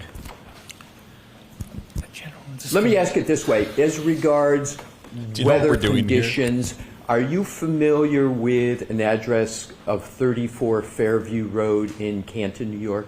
Yes. And have you ever been to 34 Fairview, Canton, New York? Not New York. This is we're in Massachusetts. I'm sorry, Massachusetts, sir? Yes. I've been in many parts of Canton. I don't believe I've ever been to 34 Fairview. Are you generally familiar with that area? Yes. And you've mentioned the Norwood Airport on your direct testimony, correct? Yes. And is the general area of Fairview, is that in close proximity to the Norwood Airport? I mentioned it's a mile away. Right, so it's fairly close, right? A mile. Right, so you would expect that the readings you talked about on your direct examination would have a direct bearing and relevance to the 34 Fairview Road in Canton, is that correct? Yes, relevance, yes. Yes. So what I would like to do is to draw your attention to the exhibit that was just marked, if Your Honor. We have that. May I approach, please? Yes. Thank you. Mr. Gilman, this is Exhibit 64. If I could hand that to you, please. Thank you. And you can keep that in front of you. If you could publish. Excuse me, Your Honor, may I publish? Yes. Thank you.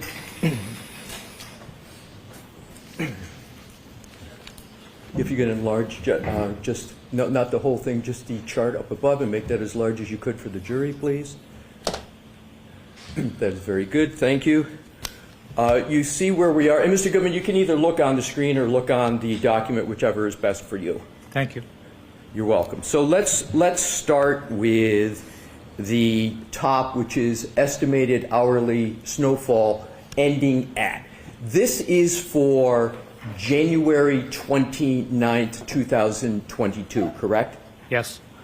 And what does not appear on this chart, but I want to make sure I can get this as accurate as possible. Total accumulation. Would it be appropriate to, before 1 a.m., to add a 0.2 for what you mentioned on direct for midnight? You mentioned there was a little bit starting, and there was a 0.2. Is that correct? Did I hear that correct? If you want to get the total for the snowfall event, yes. Okay, so we'll just have, if you will, an imaginary 0.2 up at the top. And what I'm going to do, sir, is I'm going to go through the hourly snowfall, because there are times that you have on your chart that are relevant in this matter. So let's start with, and just do it chronologically by time. And what I'm going to ask you to do is to do a little bit of math as we go through. If you need a calculator, I think it's going to be fairly straightforward math for someone with your skills. But take your time when we get through it. So we start at midnight, and you mentioned the concept of visibility on your direct examination, correct? Yes. And I believe you said on your direct examination that at midnight there was, quote, very little snow precipitation. Is that correct? I believe I said there was very little snow on the ground. Very little snow on the ground, and I think you used the phrase track a cat? Enough to track a cat, exactly. Right. That's the scientific term we use. So enough to track a cat, but a fairly small amount, correct? I don't know how to define it any better than enough to track a cat. Very good, sir. I'll go with track a cat. That's the smallest amount as you can get. And again, that would be on a natural surface, not necessarily on pavement. What about not enough to track And a what cat? would the variation be, if at all, on pavement? Oh, a lot of factors would come into play. Most importantly, since this was a forecasted storm event, the town may have pre-treated the road. That lowers the freezing point of the precipitation, so it would, even if it was 25 degrees, it might be melting on the road. So in terms of the factor you just talked about, for example, pre-treatment, that could cause the accumulation, the numbers here to be lower than what we're seeing on the chart, correct? Definitely, correct. But there's not a scenario where it could be higher, is it, at this point? Well, there are places, especially with this kind of wind and dry, fluffy snow, that you would have drifting. Right, but with just 0.2 inches on the ground, would you expect drifting? No, Okay. absolutely not. Not Right, unless I was a very small animal. I was going to say, tracking a cat wouldn't Yeah. seem to work very well if you've only No. got a drifting with 0.2. I thought you were asking about the larger numbers. No, sir. Good point. What I'd like to do is to just concentrate on the beginning here and midnight and 1 a.m. and then we'll progress down through, okay? I want to snapshot it, if you will, starting at the very beginning. So we then move to 1 a.m., which is 0.3 inches, correct? Correct. Now, if you add, and it seems like to be most accurate, to each number here, we would add a 0.2 to get the total, correct? Correct. So if we go to 1 a.m. on January 29, 2022, we've only got 0.5 inches of snow per this chart, correct? Total so far, yes. And that could, on the road, that could be less because of municipal pre-treatment. If they pre-treated for the storm, they could have put some chemicals down that would have caused a melt and therefore less. That's a possibility. That's one factor. Another factor would just be the road may be warmer for a number of reasons. It's black and so that could be another reason why it might be less. Another factor. Absolutely. Okay, so now let's go to, I want to go between 1 and 2 a.m. Let's assume a time of 1:45 a.m. on January 29, 2022. Is it correct that the accumulation would be less than 0.8 inches at that point, according to your chart? By 2 a.m., it would be less than 0.8, yes. Correct. Therefore, by 1:45, it would be less than 0.8, yes. Right, so... Or equal to, if yeah. I'm sorry, I didn't mean to interrupt you, Less sir. than or equal to. Right, so you used 2 a.m., right, which would mean that it was 0.8, correct? Correct. And then if you work back 15 minutes at 1:45 a.m., it would be less than 0.8, correct? If it was still snowing in those 15 minutes. Yes. Right. So, but I just want to focus on the number. At 1:45 a.m., it's less than 0.8 inches, correct? It's less than 0.8 inches. Yes. Okay. Right. Alrighty. So. I like that he uses a pen and not a calculator. That is, to state it another way, is it correct to say it's just 0.8 of an inch? Is that correct? 0.8 is 0.8 of an inch. Right. Yes. Another way to say it. Just over 3/4 of an inch. In terms of the time now, and this may get a little more complicated, sir, but if you take just the time between 1 a.m. and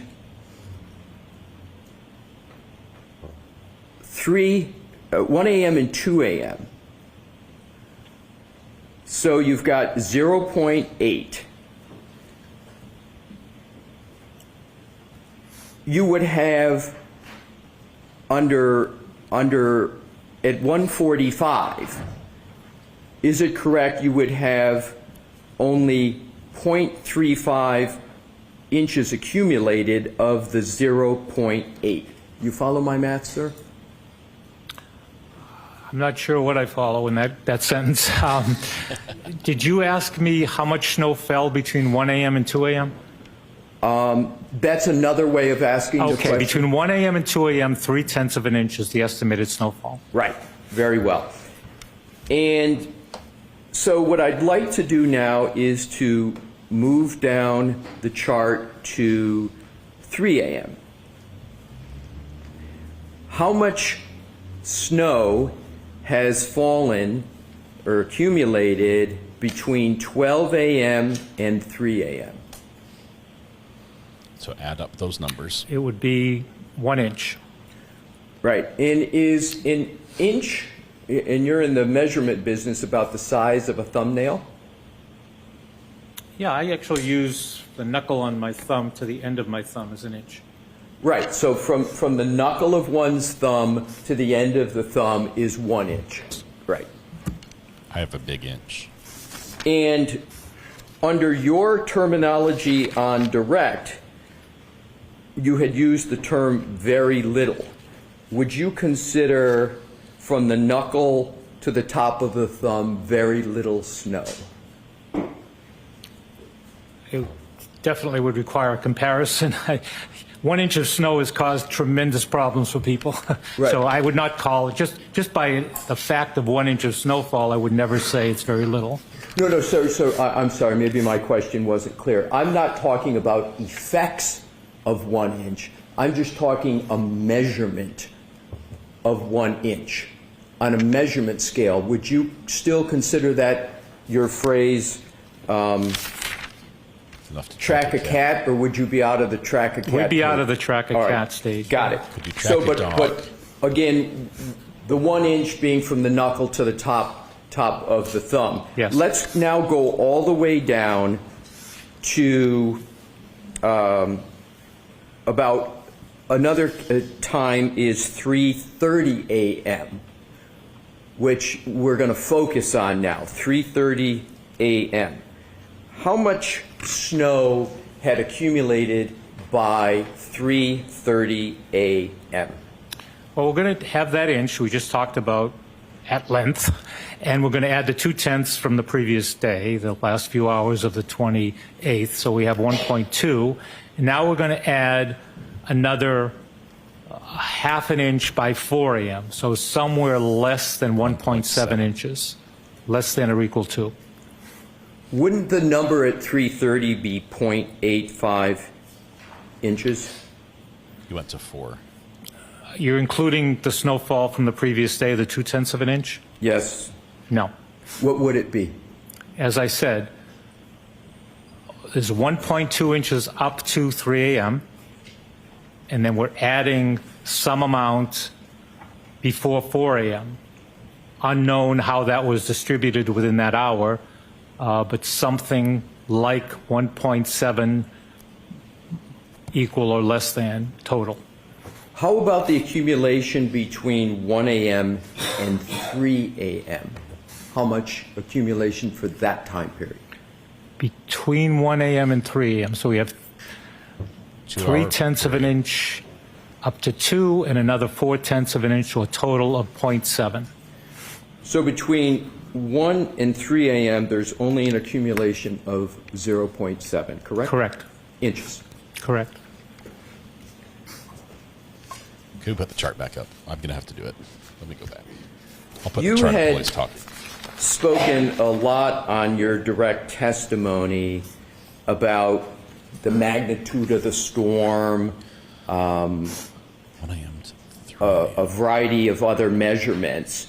But what I wanted to draw really a line at 6 a.m., which you said was an accumulation of 3.9. What I want to do is to now move on to from 7 a.m. on January 29th until noontime. And you can check my math, sir, but I get 12.5 inches total as of noon on January 29th. Just hit 1,000 likes. Thank you very much. Appreciate it. I can do the arithmetic if it sounds about right. I want to hear the pen squeak. Cue the Sharpie. 8.6 inches fell up until noon, starting at 6 in that time period, which is about the amount we forecast. And did you ask about the total going back to the night before? Or? Yeah, the total starting at midnight. Starting at midnight. Right, going until noon, so it's a 12-hour period of the same day, January 29th. My quick calculation is 12.3 inches.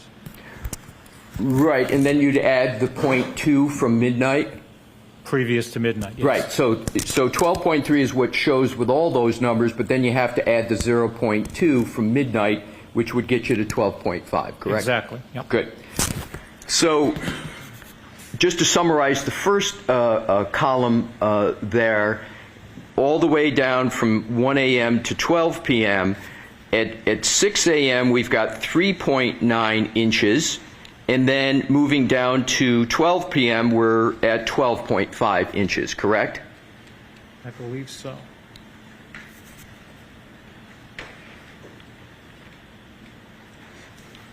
Okay, I'm trying to fix all this. Hang on one second. I'm getting rid of all the crops on this. Reset the crop, reset the crop. Where's my zoom? Size it down. We need this up on the screen at the same time, so I'm just going to try to move this over. Where's my Sir, tell me when you're ready. Yes, yes.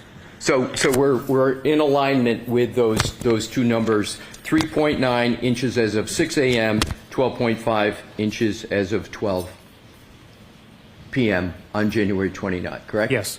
Yeah, I'm sorry if I wasn't sure if you wanted me to do all the arithmetic again, but I did do that, and yes. Okay, good. Thank you. I appreciate you doing that. You talked about the concept of visibility on your direct examination. In terms of visibility, did I hear you correctly that there's a correlation between the amount of snow coming down in visibility?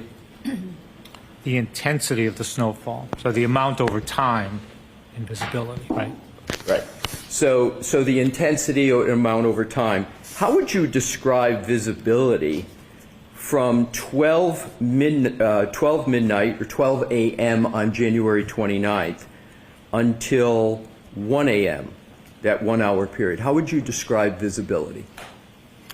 I really don't know exactly. I can look at the report from Norwood Airport. They measure the visibility. Could you do that, sir? Would that be easy enough for you to do? Yep. Do you need a light, Mr. Gilman? Do you need lights on? If we're going to do more than one, I would, but let's see if I can. Thank you, Your Honor. The first one's free in the dark. After that, we need the light. We were asked about 1 a.m. Is that? Yes, visibility at 1 a.m. Okay. Visibility reported at 1 a.m. was 1.2 miles in light snow. And what does that mean, a visibility of 1.2 miles? 1.25 miles, 1.25 miles. That means that anything that was more than 1.25 miles away from the observer would be hidden by the snowfall. You wouldn't be able to see it. And what does it mean if it were the visibility was less than 1.25 miles? And as the visibility lowers, you can your ability to see objects in the distance is reduced. So assume, sir, that somebody is 30 feet away from an object they want to see, and the visibility is 1.25 miles. Would they be able to see that object based upon your experience with visibility and your career in that area? All other things being equal, yes. Right. So would it be fair to say visibility would be good for 30 feet if it's a 1.25 mile and beyond? Can you answer that, Mr. Gilman? Can I further explain to the jury about visibility? Thank you. I love this guy. You know, a term like good for visibility would generally apply more toward 8 miles, 10 miles as good visibility. So it's hard to say that It's done by the anything airport for under 3 pilots. miles. For instance, we go from calling visibility reduction in haze to fog. Once it's really the same atmospheric phenomenon, but once you get below 3 miles, we call it fog or dense fog. So Turn the fan anything off. below that, when you reduce visibility by fog, haze, snow below 3 miles, it's hard to call it good visibility. But if something is at 1.25 miles, there's visibility, correct? Of 1.25 miles, yes. There is And again, if I could explain for the jury, a lot of this is developed for aviation. Right. Yes. And if you're a pilot or you think about what a pilot needs to go through, that's where these terms come from. I understand, sir, but What about for a you driver of a car? are in the weather forecasting business, correct? I sure am, yes. And you, and weathercasters, we all here on TV talk about visibility on their forecast, correct? Correct. And they're not talking just to pilots, right? They're talking to people who are going to drive, people who are going to walk, is that correct? And it is a challenge to communicate that, yes. But sir, my question is, when someone, a weathercaster, weather person is talking about visibility, the main target audience are for people who are going to be driving or walking, correct? There's not pilots that they're giving. Well, I don't know, but I would never expect, and I do broadcast meteorology, a broadcast meteorologist to say visibility was good if it was less than 1.5 miles. Yes, sir. I appreciate that, but my question's not, I've left whether it's good or not. I'm talking about the purpose of weathercasters speaking about visibility. Yes. You had indicated in your earlier answer you had tethered it to pilots, but there's also an application of the visibility concept for the rest of us in the world who drive and walk, correct? Yes, Isn't it useful for that? Absolutely. I'm trying to answer your question about whether the visibility was good. Right, but I'm not asking that question anymore. My question is just, I only know what you asked me. All right. I'll try it a different way. Visibility is a concept that is used by weathercasters to assist people who are going to be walking or driving. Is that correct, sir? Yes. Thank you. So now let's go on to the concept of temperature. You mentioned the concept of wind chill on your direct examination. You recall that, sir? I was asked about it, yes. Yes. Does wind chill have a relationship to temperature, and if so, what is it? It does have a relationship to temperature. It's a complex function that was developed by the U.S. Air Force in the 50s to help produce cold weather gear. And it was determined that wind had a major impact on our military in terms of what type of gear they needed, in addition to how low the temperature was. So it's a measurement of temperature to begin with, and then there's a complex function applied based on the wind speed to come up with how that air temperature, how that air is going to impact the human body. So is it fair to say that if you have a temperature, and what I wanted to do is to go to the temperatures that you gave on your direct examination, is it accurate to state that, freeze face. For example, on January 29th, I believe I heard you say there was a high of 29 I'm not sure if he's and breathing. a low of 15. Is that correct, sir? Yes, that was my report. He's frozen. Based on all those three locations, yes. And you had also testified about wind speed and wind gusts as well, And can you state, if you have it in your notes? I do, yes. It was in the report, yep. Yep, and what was the wind speed? Average and then high gusts? Sure. 23 miles an hour with frequent gusts of 47 miles an hour. So what does your number 23, how does that affect temperatures of 29 and 15?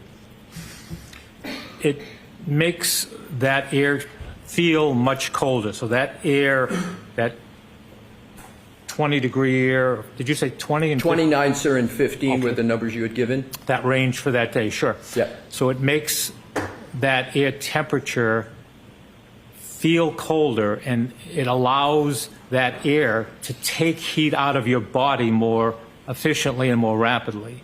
So it feels much colder. And we can calculate roughly how it would feel if there was no wind at all. And sir, thank you. You've gotten right to my next point, and I only have a few more questions left for you. So if you have the highest temperature on the 29th of 29, January 29, 2022, do you know what the wind chill factor would do in terms of a calculation number to bring that 29 number down? Do you know what that number would result in applying the most conservative wind speed of 23? I wasn't asked to calculate that, no. Would it be less than 0? Just an estimate. Based on the 29 temperature? Based on the 29. No. Would it I don't believe so. Would it be in the teens? Yes. So the 29 would be in the teens. And then for the low of 15, approximately what number might that get down to? Again, depending on the wind, if you looked at 5 miles an hour, it wasn't that wind all day, and that 15-degree might not have been corresponding to any wind at all. Just using your average that you used on direct of 23. The average wind, again, made it feel much colder, bitterly cold, extremely cold when you were out in the highest wind at the lowest temperature. So it may have felt like 0 to even 10 below 0 at the lowest temperature and the highest wind gusts. So if I got that correct, so 15 was the lowest temperature you gave in direct on January 29th, and you state that it would be, with the wind chill using about an average of 23, would be 0 or maybe minus 10. Is that the number correct? Again, I'm just guessing. I didn't do the calculation. I wasn't asked to do the calculation. But based on my experience of reporting in this area for 45 years, I basically get the idea of what it's like when the temperature is that low and the wind is that high. Yeah. Right. And if we could please have the chart published back up, please. There you go.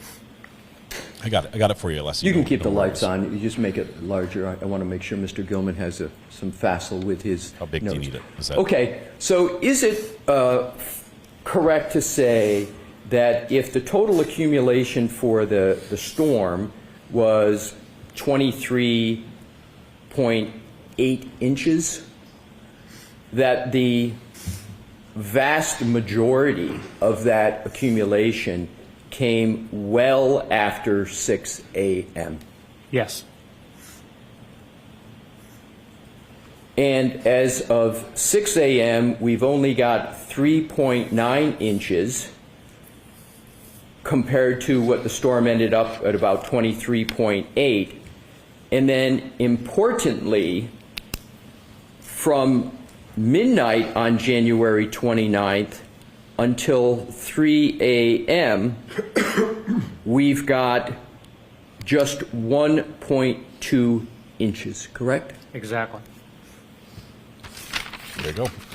May I have a moment, Your Honor? Yes. Thank you. Please bear with me a moment, Mr. Gilman. What happened here was the Commonwealth went out on a limb to bring a weatherman in to testify the big thing that the ground was frozen. And defense used that same witness to say, but you should have seen a body on the lawn because he was not covered in snow. There was a dark body. Thank you for answering my lawn. questions, Mr. Gilman. You're welcome. Anything else, Mr. Lally? So, Okay. defense made the prosecution pay by getting some helpful testimony out of that witness. but prosecution did get the ground was frozen in. Mr. Lally going to clean things up here now. Mr. Gilman, you were asked about the snowfall between 12 a.m. and 1 a.m. How much snow again was there during that time frame? During that time frame, about 0.3 of an inch. Okay. That's right. And during that time frame was probably the least amount of snow that was on the ground during the course of the storm, correct? During that hour or two previous. Yeah, there was really, in fact, I have this chart I showed, the graph, the map. It just showed a trace, a zero. There was less than an inch on the ground. And we measure snow on the ground in whole numbers. So it would either be 1 inch or 0. And so that would be during what you've characterized as the track-a-cat stage, correct? Yes. And so it's during that track-a-cat stage that there's the least amount of snow between the frozen ground and anything that may come down on top of it, correct? Yes. Now, as quickly as it applies to visibility, when you were asked about visibility in 30 feet, you said all other things being equal. What are some of the things that would make it unequal?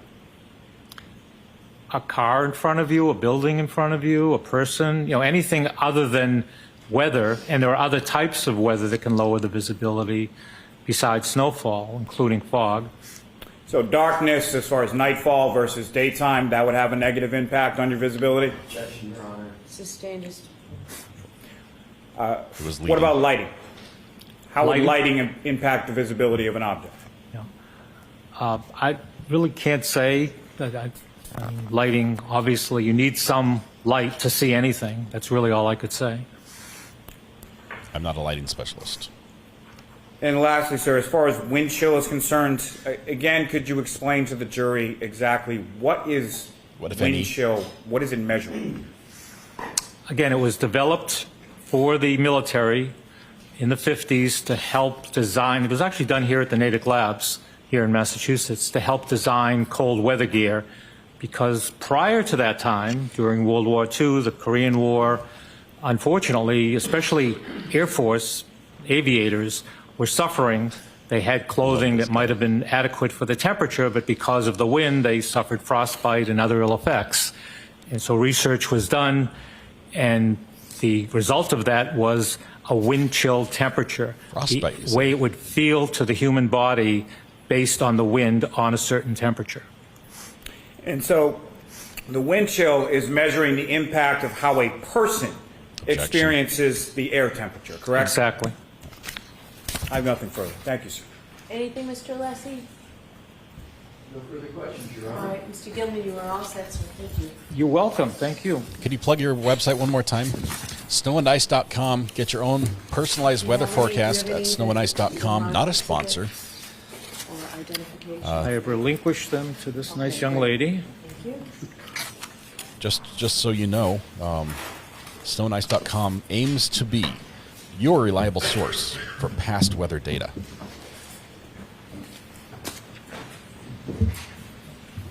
They also, their mission statement is to be the only reliable source for Thank low you. cost. This almost recalls Nick Garino. The only reliable source Your for Honor, I'll low inform cost. this will be the last recall for Mr. Garino. Can you wait, Mr. Brennan? The only reliable source for low-cost past weather data to insurance companies, contractors, and law enforcement. So they are actively seeking to destroy any other competitor. That's what I get out of this anyway. Best and most accurate private weather forecast to municipalities, contractors, schools, universities, hospitals, and some of the most critical facilities throughout the Northeast. Good afternoon. Good afternoon, Your Honor. Again, if we need to stand at anything. Thank you. I'm sorry. May I proceed? Yes. Good afternoon. Good afternoon, sir. Last time you appeared, there were a number of extraction reports that we Final introduced into recall. evidence. Do you remember that? Yes, I do. And just remind us briefly what an extraction report is.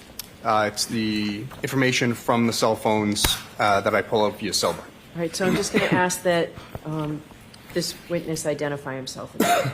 My apologies, Your Honor. Could you please again introduce yourself to the jury, spell your last name for the record? I'm Trooper Nicholas Guarino, Guarino. You would explain what an extraction report is. Yes, it's the information in the cell phones. We can create PDFs or portable cases from information, whatever is specified. An extraction report, can it be general or more narrow? Yes, it can be. I want to introduce a few more extraction reports that we didn't get to last time. Okay. In this case, did you use Mr. O'Keefe's phone to create an extraction report that included all of his calls from the 28th and the 29th of January 2022? Yes, I did. May I approach your Final Yes. recall. Doodle-doo-doo. Doodle-doo-doo-doo. Cross-examination to follow. We've waited for the cross on this one. It might be spicy as well. And you I don't know. document, I'm you hungry. recognize that document? It makes me think of music. I need some food. Yes, I do. And what is it? It's John O'Keefe's call logs from everyone from the 29th to the 28th. Right. I move this into evidence. We'll go over the document we're talking about here, Angela, on the break. They're a ruling out today about the Birchmore case in this particular trial.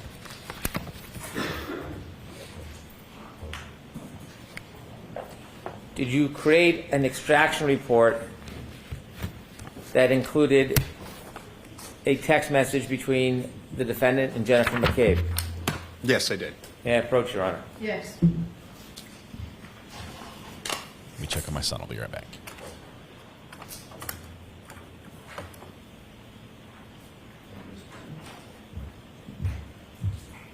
Handing you a document, do you recognize that? Yes, I do. Can you tell us what that is?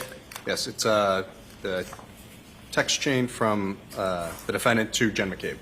I move this into evidence, please. No objection, Your Honor. Thank you. 66.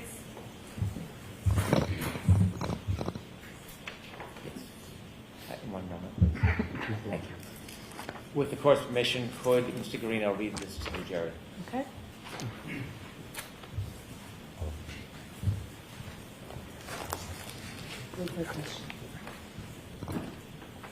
Could you kindly read that and explain it to the jury? With all the information on it? Yes. This is from the defendant to Jen McCabe, 7:26:52 a.m. on the 29th. It says, "Can you send me Carrie's number?" Thank you. Did you further create an extraction? Sorry, Mr. Brennan. In terms of that reading of the document, you just have to check on that piece.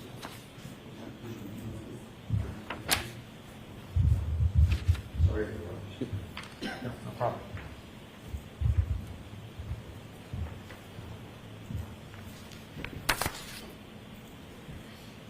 What are we reading here? Yes. Quick sidebar. Witness is entirely perplexed, not sure what's going on. Ooh, loud noises. Startle him. Can you review that again? Yes. And do you see who that's from? He made a And mistake. who it's to? I'm sorry, it's from Jen McCabe to the defendant. And what does it say? Can you send me Carrie's number? What time and date? That is 7:26:52 a.m. on April 29th, 2022. Thank you. Did you do a further extraction report from John O'Keefe's phone with text messages between him and a person named Kaylee? Yes, I did. May I approach? Yes.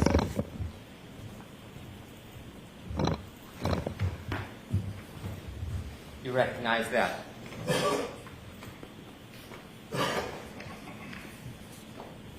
Yes. What is it? It's the text chain between John O'Keefe and Kaylee. The date? It goes. Sorry, it's kind of faded. January 28th, 2022 to January 29th, 2022. Thank you. I move this into evidence. No objection, Your Honor. Okay. Thank you. Exhibit 67.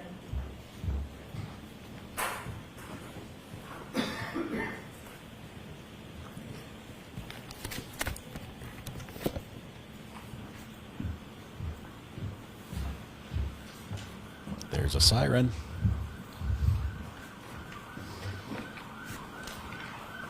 Okay, Trooper Garino, we're done with extraction reports. Okay. Did you have an opportunity to obtain phone messages, phone calls, and text messages between the defendant and Mr. O'Keefe? Hold on. 4? Oops. Thank you. Thank you, Your Honor. Trooper Garino, did you have an opportunity to obtain phone calls, voice messages, and text messages from the defendant to Mr. O'Keefe's phone on the evening of January 29th, 2022? Yes, I was. Where did you get the phone call records from? From John O'Keefe's phone. Where did you get the voicemails from? Also from John O'Keefe's phone. Where did you get the text messages from? From John O'Keefe's phone. Did you have an opportunity to take those phone calls, the voice messages, and the text messages and put them in a chronological order? Yes, I did. Did you include all of the phone calls, all the text messages, and all of the voicemails? Between John O'Keefe and the defendant, yes. Did you create a PowerPoint to put them in a chronological order? Yes. May I approach, Your Honor? Yes. Show Mr. Alessi. Sorry.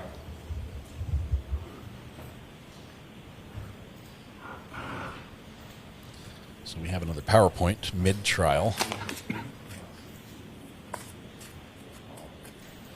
Pre-lunch PowerPoints are never good. They're easy to sleep through. Showing you a binder, sir. Could you open it up? Tell us what this is. Yes, this is the phone calls and text messages between the defendant and John O'Keefe, as well as the voicemails. Well, Is there a package in the front of that binder? yes, there is. And what is that package? It says defendant's voicemails and on 1/29/2022. Tisha Sidebar, happy The anniversary to USB your thumb parents. drive that should have those files on. Your Honor, I move this binder as the next exhibit. It would include both the PowerPoint presentation as well as a clip of the phone calls. No objection, Your Honor. Should, yes. Do you need the thumb drives? I don't. Okay. Just need the HDMI cable and we'll be good. Mark this, please. Mock the binder. Exhibit 68. Thank you. Thank you.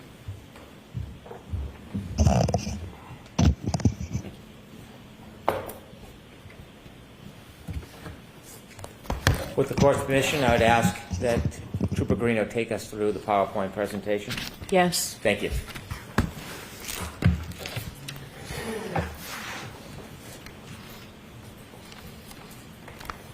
Is it okay to begin? Okay. Please. So this is the phone calls on the 29th. So at 12:35 a.m., the defendant calls John. That phone call is not answered. 12:34:09 a.m., the defendant calls John. It's not answered. 12:34:38 a.m., the defendant calls John. It's not answered. 12:35:09 a.m., the defendant calls John. Not answered. 12:35:35, the defendant calls John. It's not answered. 12:36:09 a.m., the defendant calls John. It's not answered. Trooper Garino, let me stop you there for a second. Mm-hmm. Did you look into any internet connection between the defendant's phone and the router and the internet connection at Meadows Ave, John O'Keefe's home that night? This is important. Yes. At 12:36:39 a.m., the defendant's phone auto connects to the Wi-Fi Hatsfam 123. Are you familiar with the router at Mr. O'Keefe's home? I have not done a look at it in person, but that's the known network that's listed under it. There's two, Hatsfam 123 and O'Keefe 74. Did Two you names learn listed. the range that a connection must be in order to connect to his router? Yes, so depending on the router, it's either a 2.4 gigahertz or a 5 gigahertz radio band, or signal band, I should say.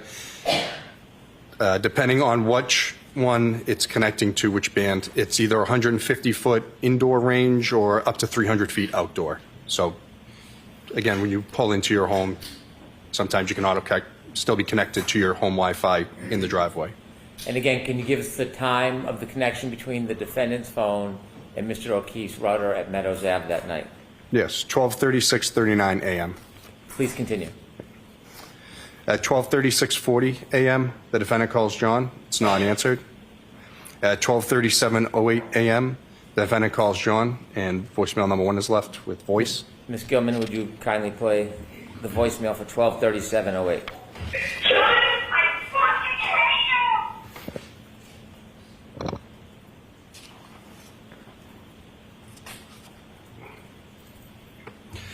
At 12:38:26 a.m., the defendant calls John. It's not answered. 12:39:03 a.m., the defendant calls John. It's not answered. 12:39:37 a.m., the defendant calls John. It's not answered. 12:40:43 a.m., the defendant calls John. It's not answered. At 12:41:35 a.m., the defendant calls John. Voicemail number 2 is left. Some beeping noises, appears to be a butt dial or accidental call. Ms. Gilman, could you play the voice message at 12:41:35?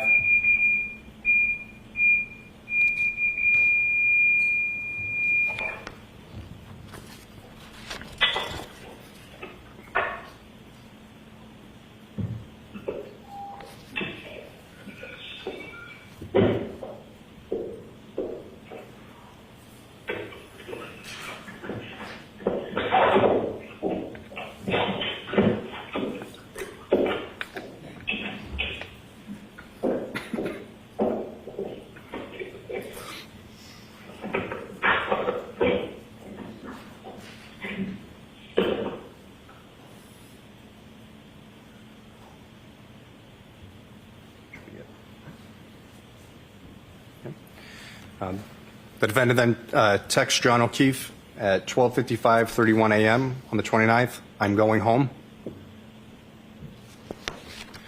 The defendant texts John O'Keefe, "See you later," at 12:55:50 a.m. on the 29th. At 12:58:19 a.m., the defendant calls John. It's not answered. 12:58:47 a.m., the defendant calls John. It's not answered. 12:59:24 a.m., the defendant calls John. Voicemail number 3 is left with voice. Ms. Gilman.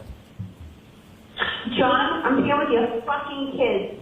Nobody knows what the fuck you are, you fucking pervert.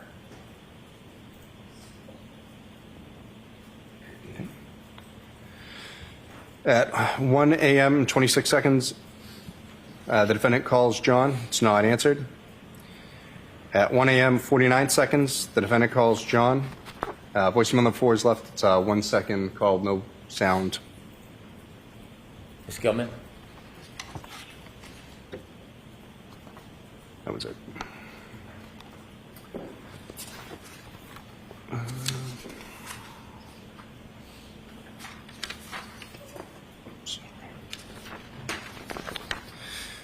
The defendant texts John O'Keefe, "Your kids are cucking alone," at 1:02 a.m. on the 29th. The defendant texts John O'Keefe, "I'm back in Mansfield. The kids are home alone," 1:04:14 a.m. on the 29th. At 1:10:17 a.m., the defendant calls John. Voicemail number 5 is left with voice. Ms. Gilman. Yeah, it's 1 in the morning. I'm with your fucking niece and nephew. You fucking pervert. You're a fucking pervert.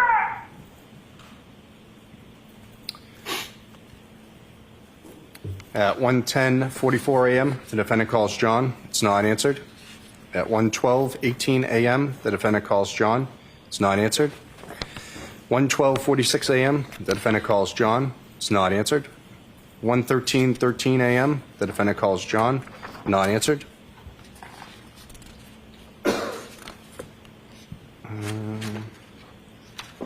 Sorry. At 1:14:11 a.m., the defendant calls John. It's not answered. 1:14:44 a.m., the defendant calls John. Not answered. 1:16:10 a.m., the defendant calls John. Not answered. 1:16:38 a.m., the defendant calls John. Not answered.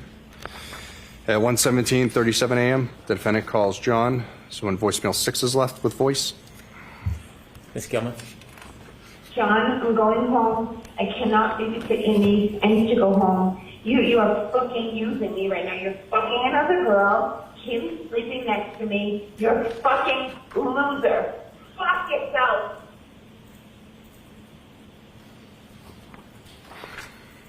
At 1:18:38 a.m., the defendant calls John. Not answered. At 4:38:14 a.m., the defendant calls John. Not answered. 4:38:49 a.m., the defendant calls John. Not answered. 4:39:39 a.m., the defendant calls John. Not answered. 4:40:05 a.m., the defendant calls John. Not answered. 4:42:05 a.m., the defendant calls John. Not answered. 4:42:54 a.m., the defendant calls John. Not answered. 4:45:10 a.m., the defendant calls John. Not answered. 5:04:27 a.m., the defendant calls John. Not answered. 5:21:28 a.m., the defendant calls John. Not answered. 5:21:58 a.m., the defendant calls John. Not answered.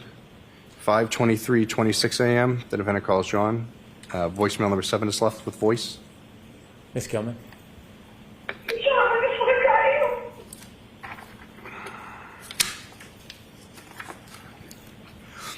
At 5:24:27 a.m., the defendant calls John.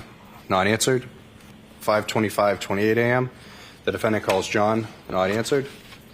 5:26:14 a.m., the defendant calls John. Not answered. 5:28:16 a.m., the defendant calls John. Not answered. 5:28:43 a.m., the defendant calls John. Not answered. 5:29:21 a.m., the defendant calls John. Not answered. 5:29:46 a.m., the defendant calls John.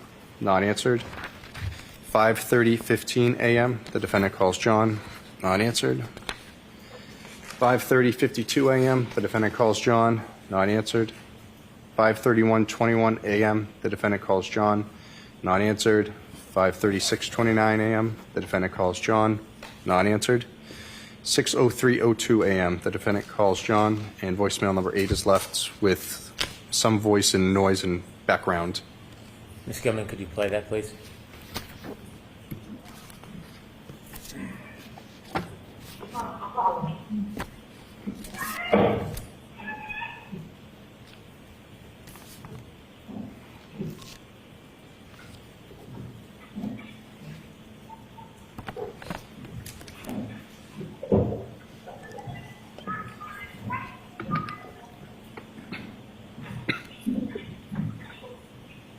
Yes, I need someone to see 34 beautiful Vietnam living in Pepper's snow.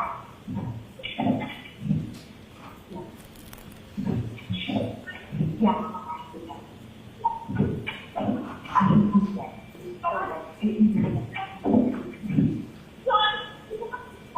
Okay, I know. Windshield wipers. Where's the blankets? I don't see blankets, Terry. Yes, I need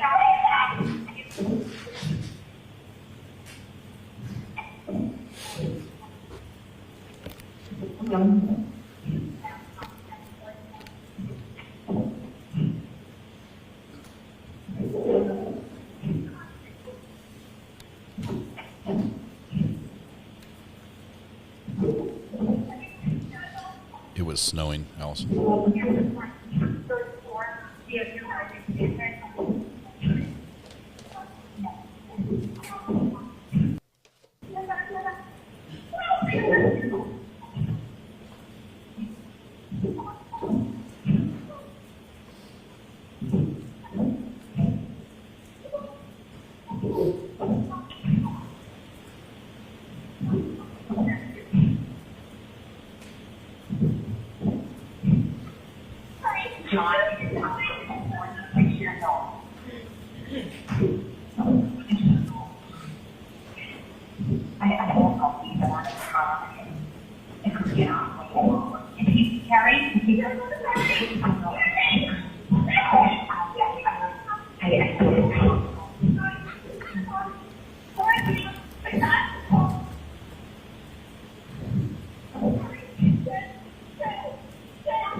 If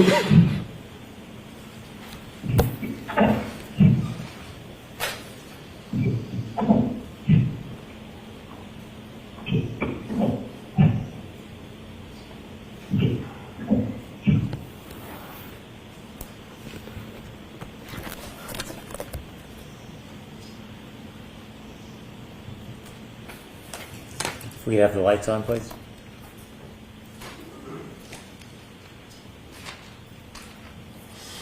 I have no further questions.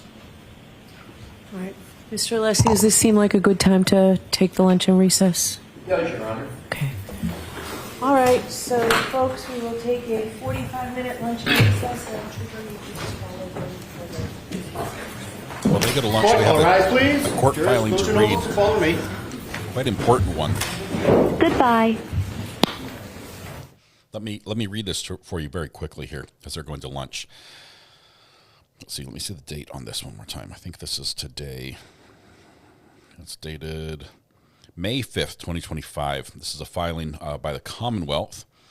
Commonwealth's motion to prohibit reference to unrelated death investigation. The Commonwealth moves to prohibit disclosure or reference to any investigation conducted by the Canton Police Department, Canton Fire Department, Massachusetts State Police, Norfolk District Attorney's Office, U.S. Attorney's Office, or Federal Bureau of Investigation related to the death of Miss Sandra Birchmore.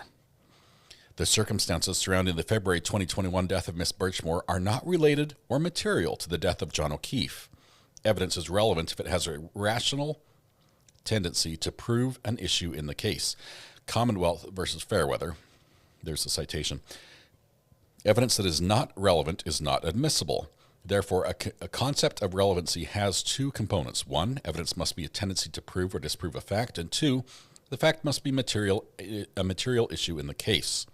Questioning an officer's involvement in an unrelated death investigation, particularly one remote in time and circumstance, is irrelevant, would have no tendency to prove any material issue in the case, is speculative, and would confuse the jury.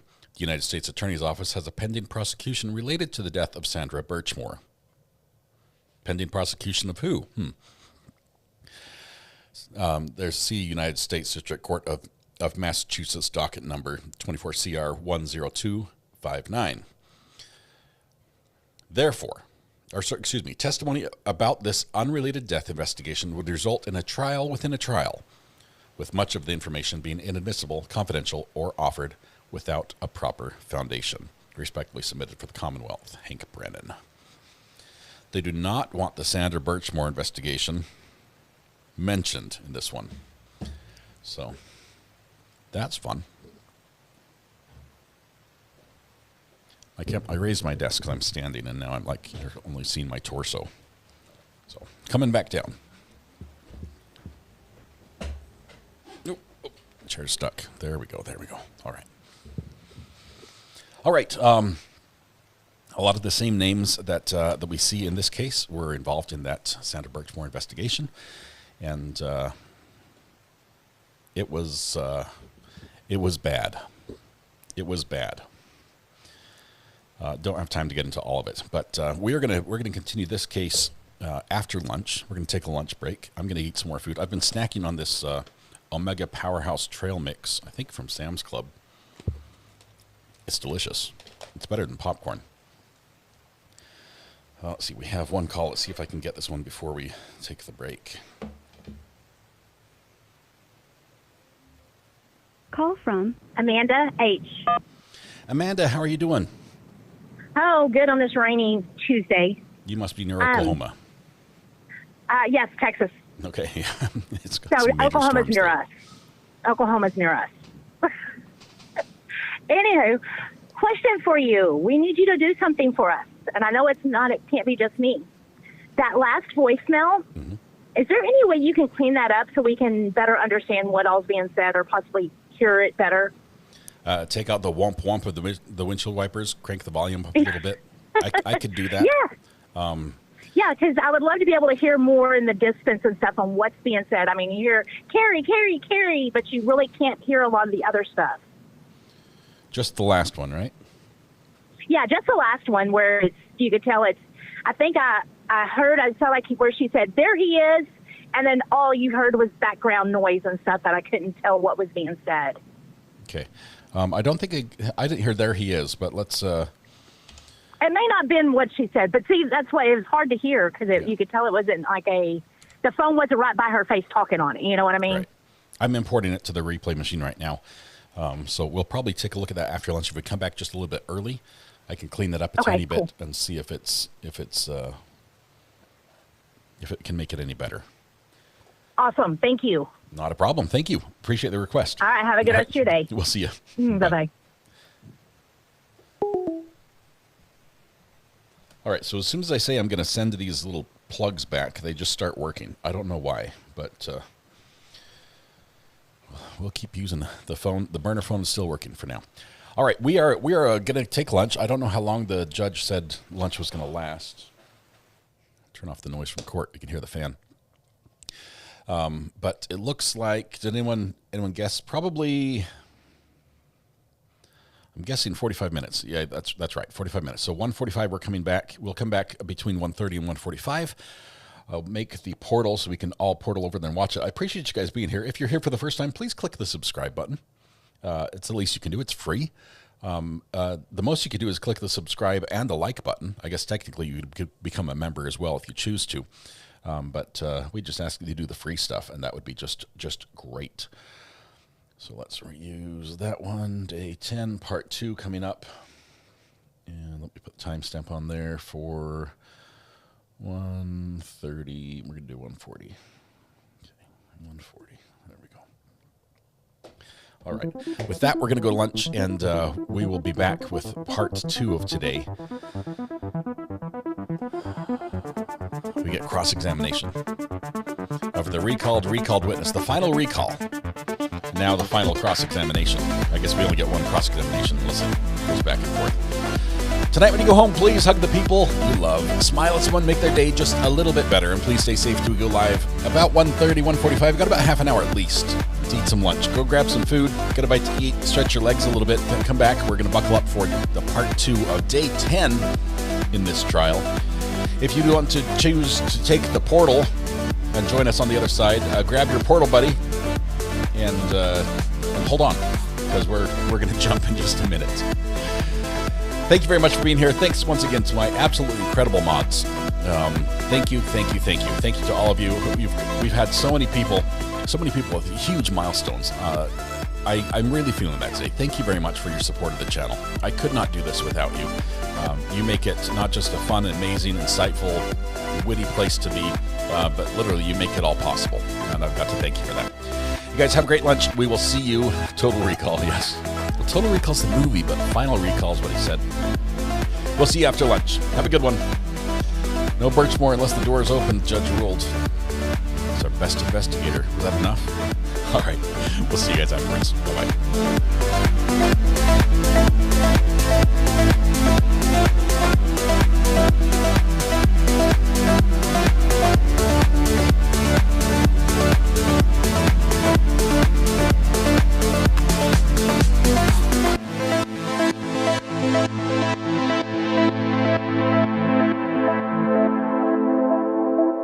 I don't like podiums, Your Honor. Because he's the guy. Thank you, sir. You're my new best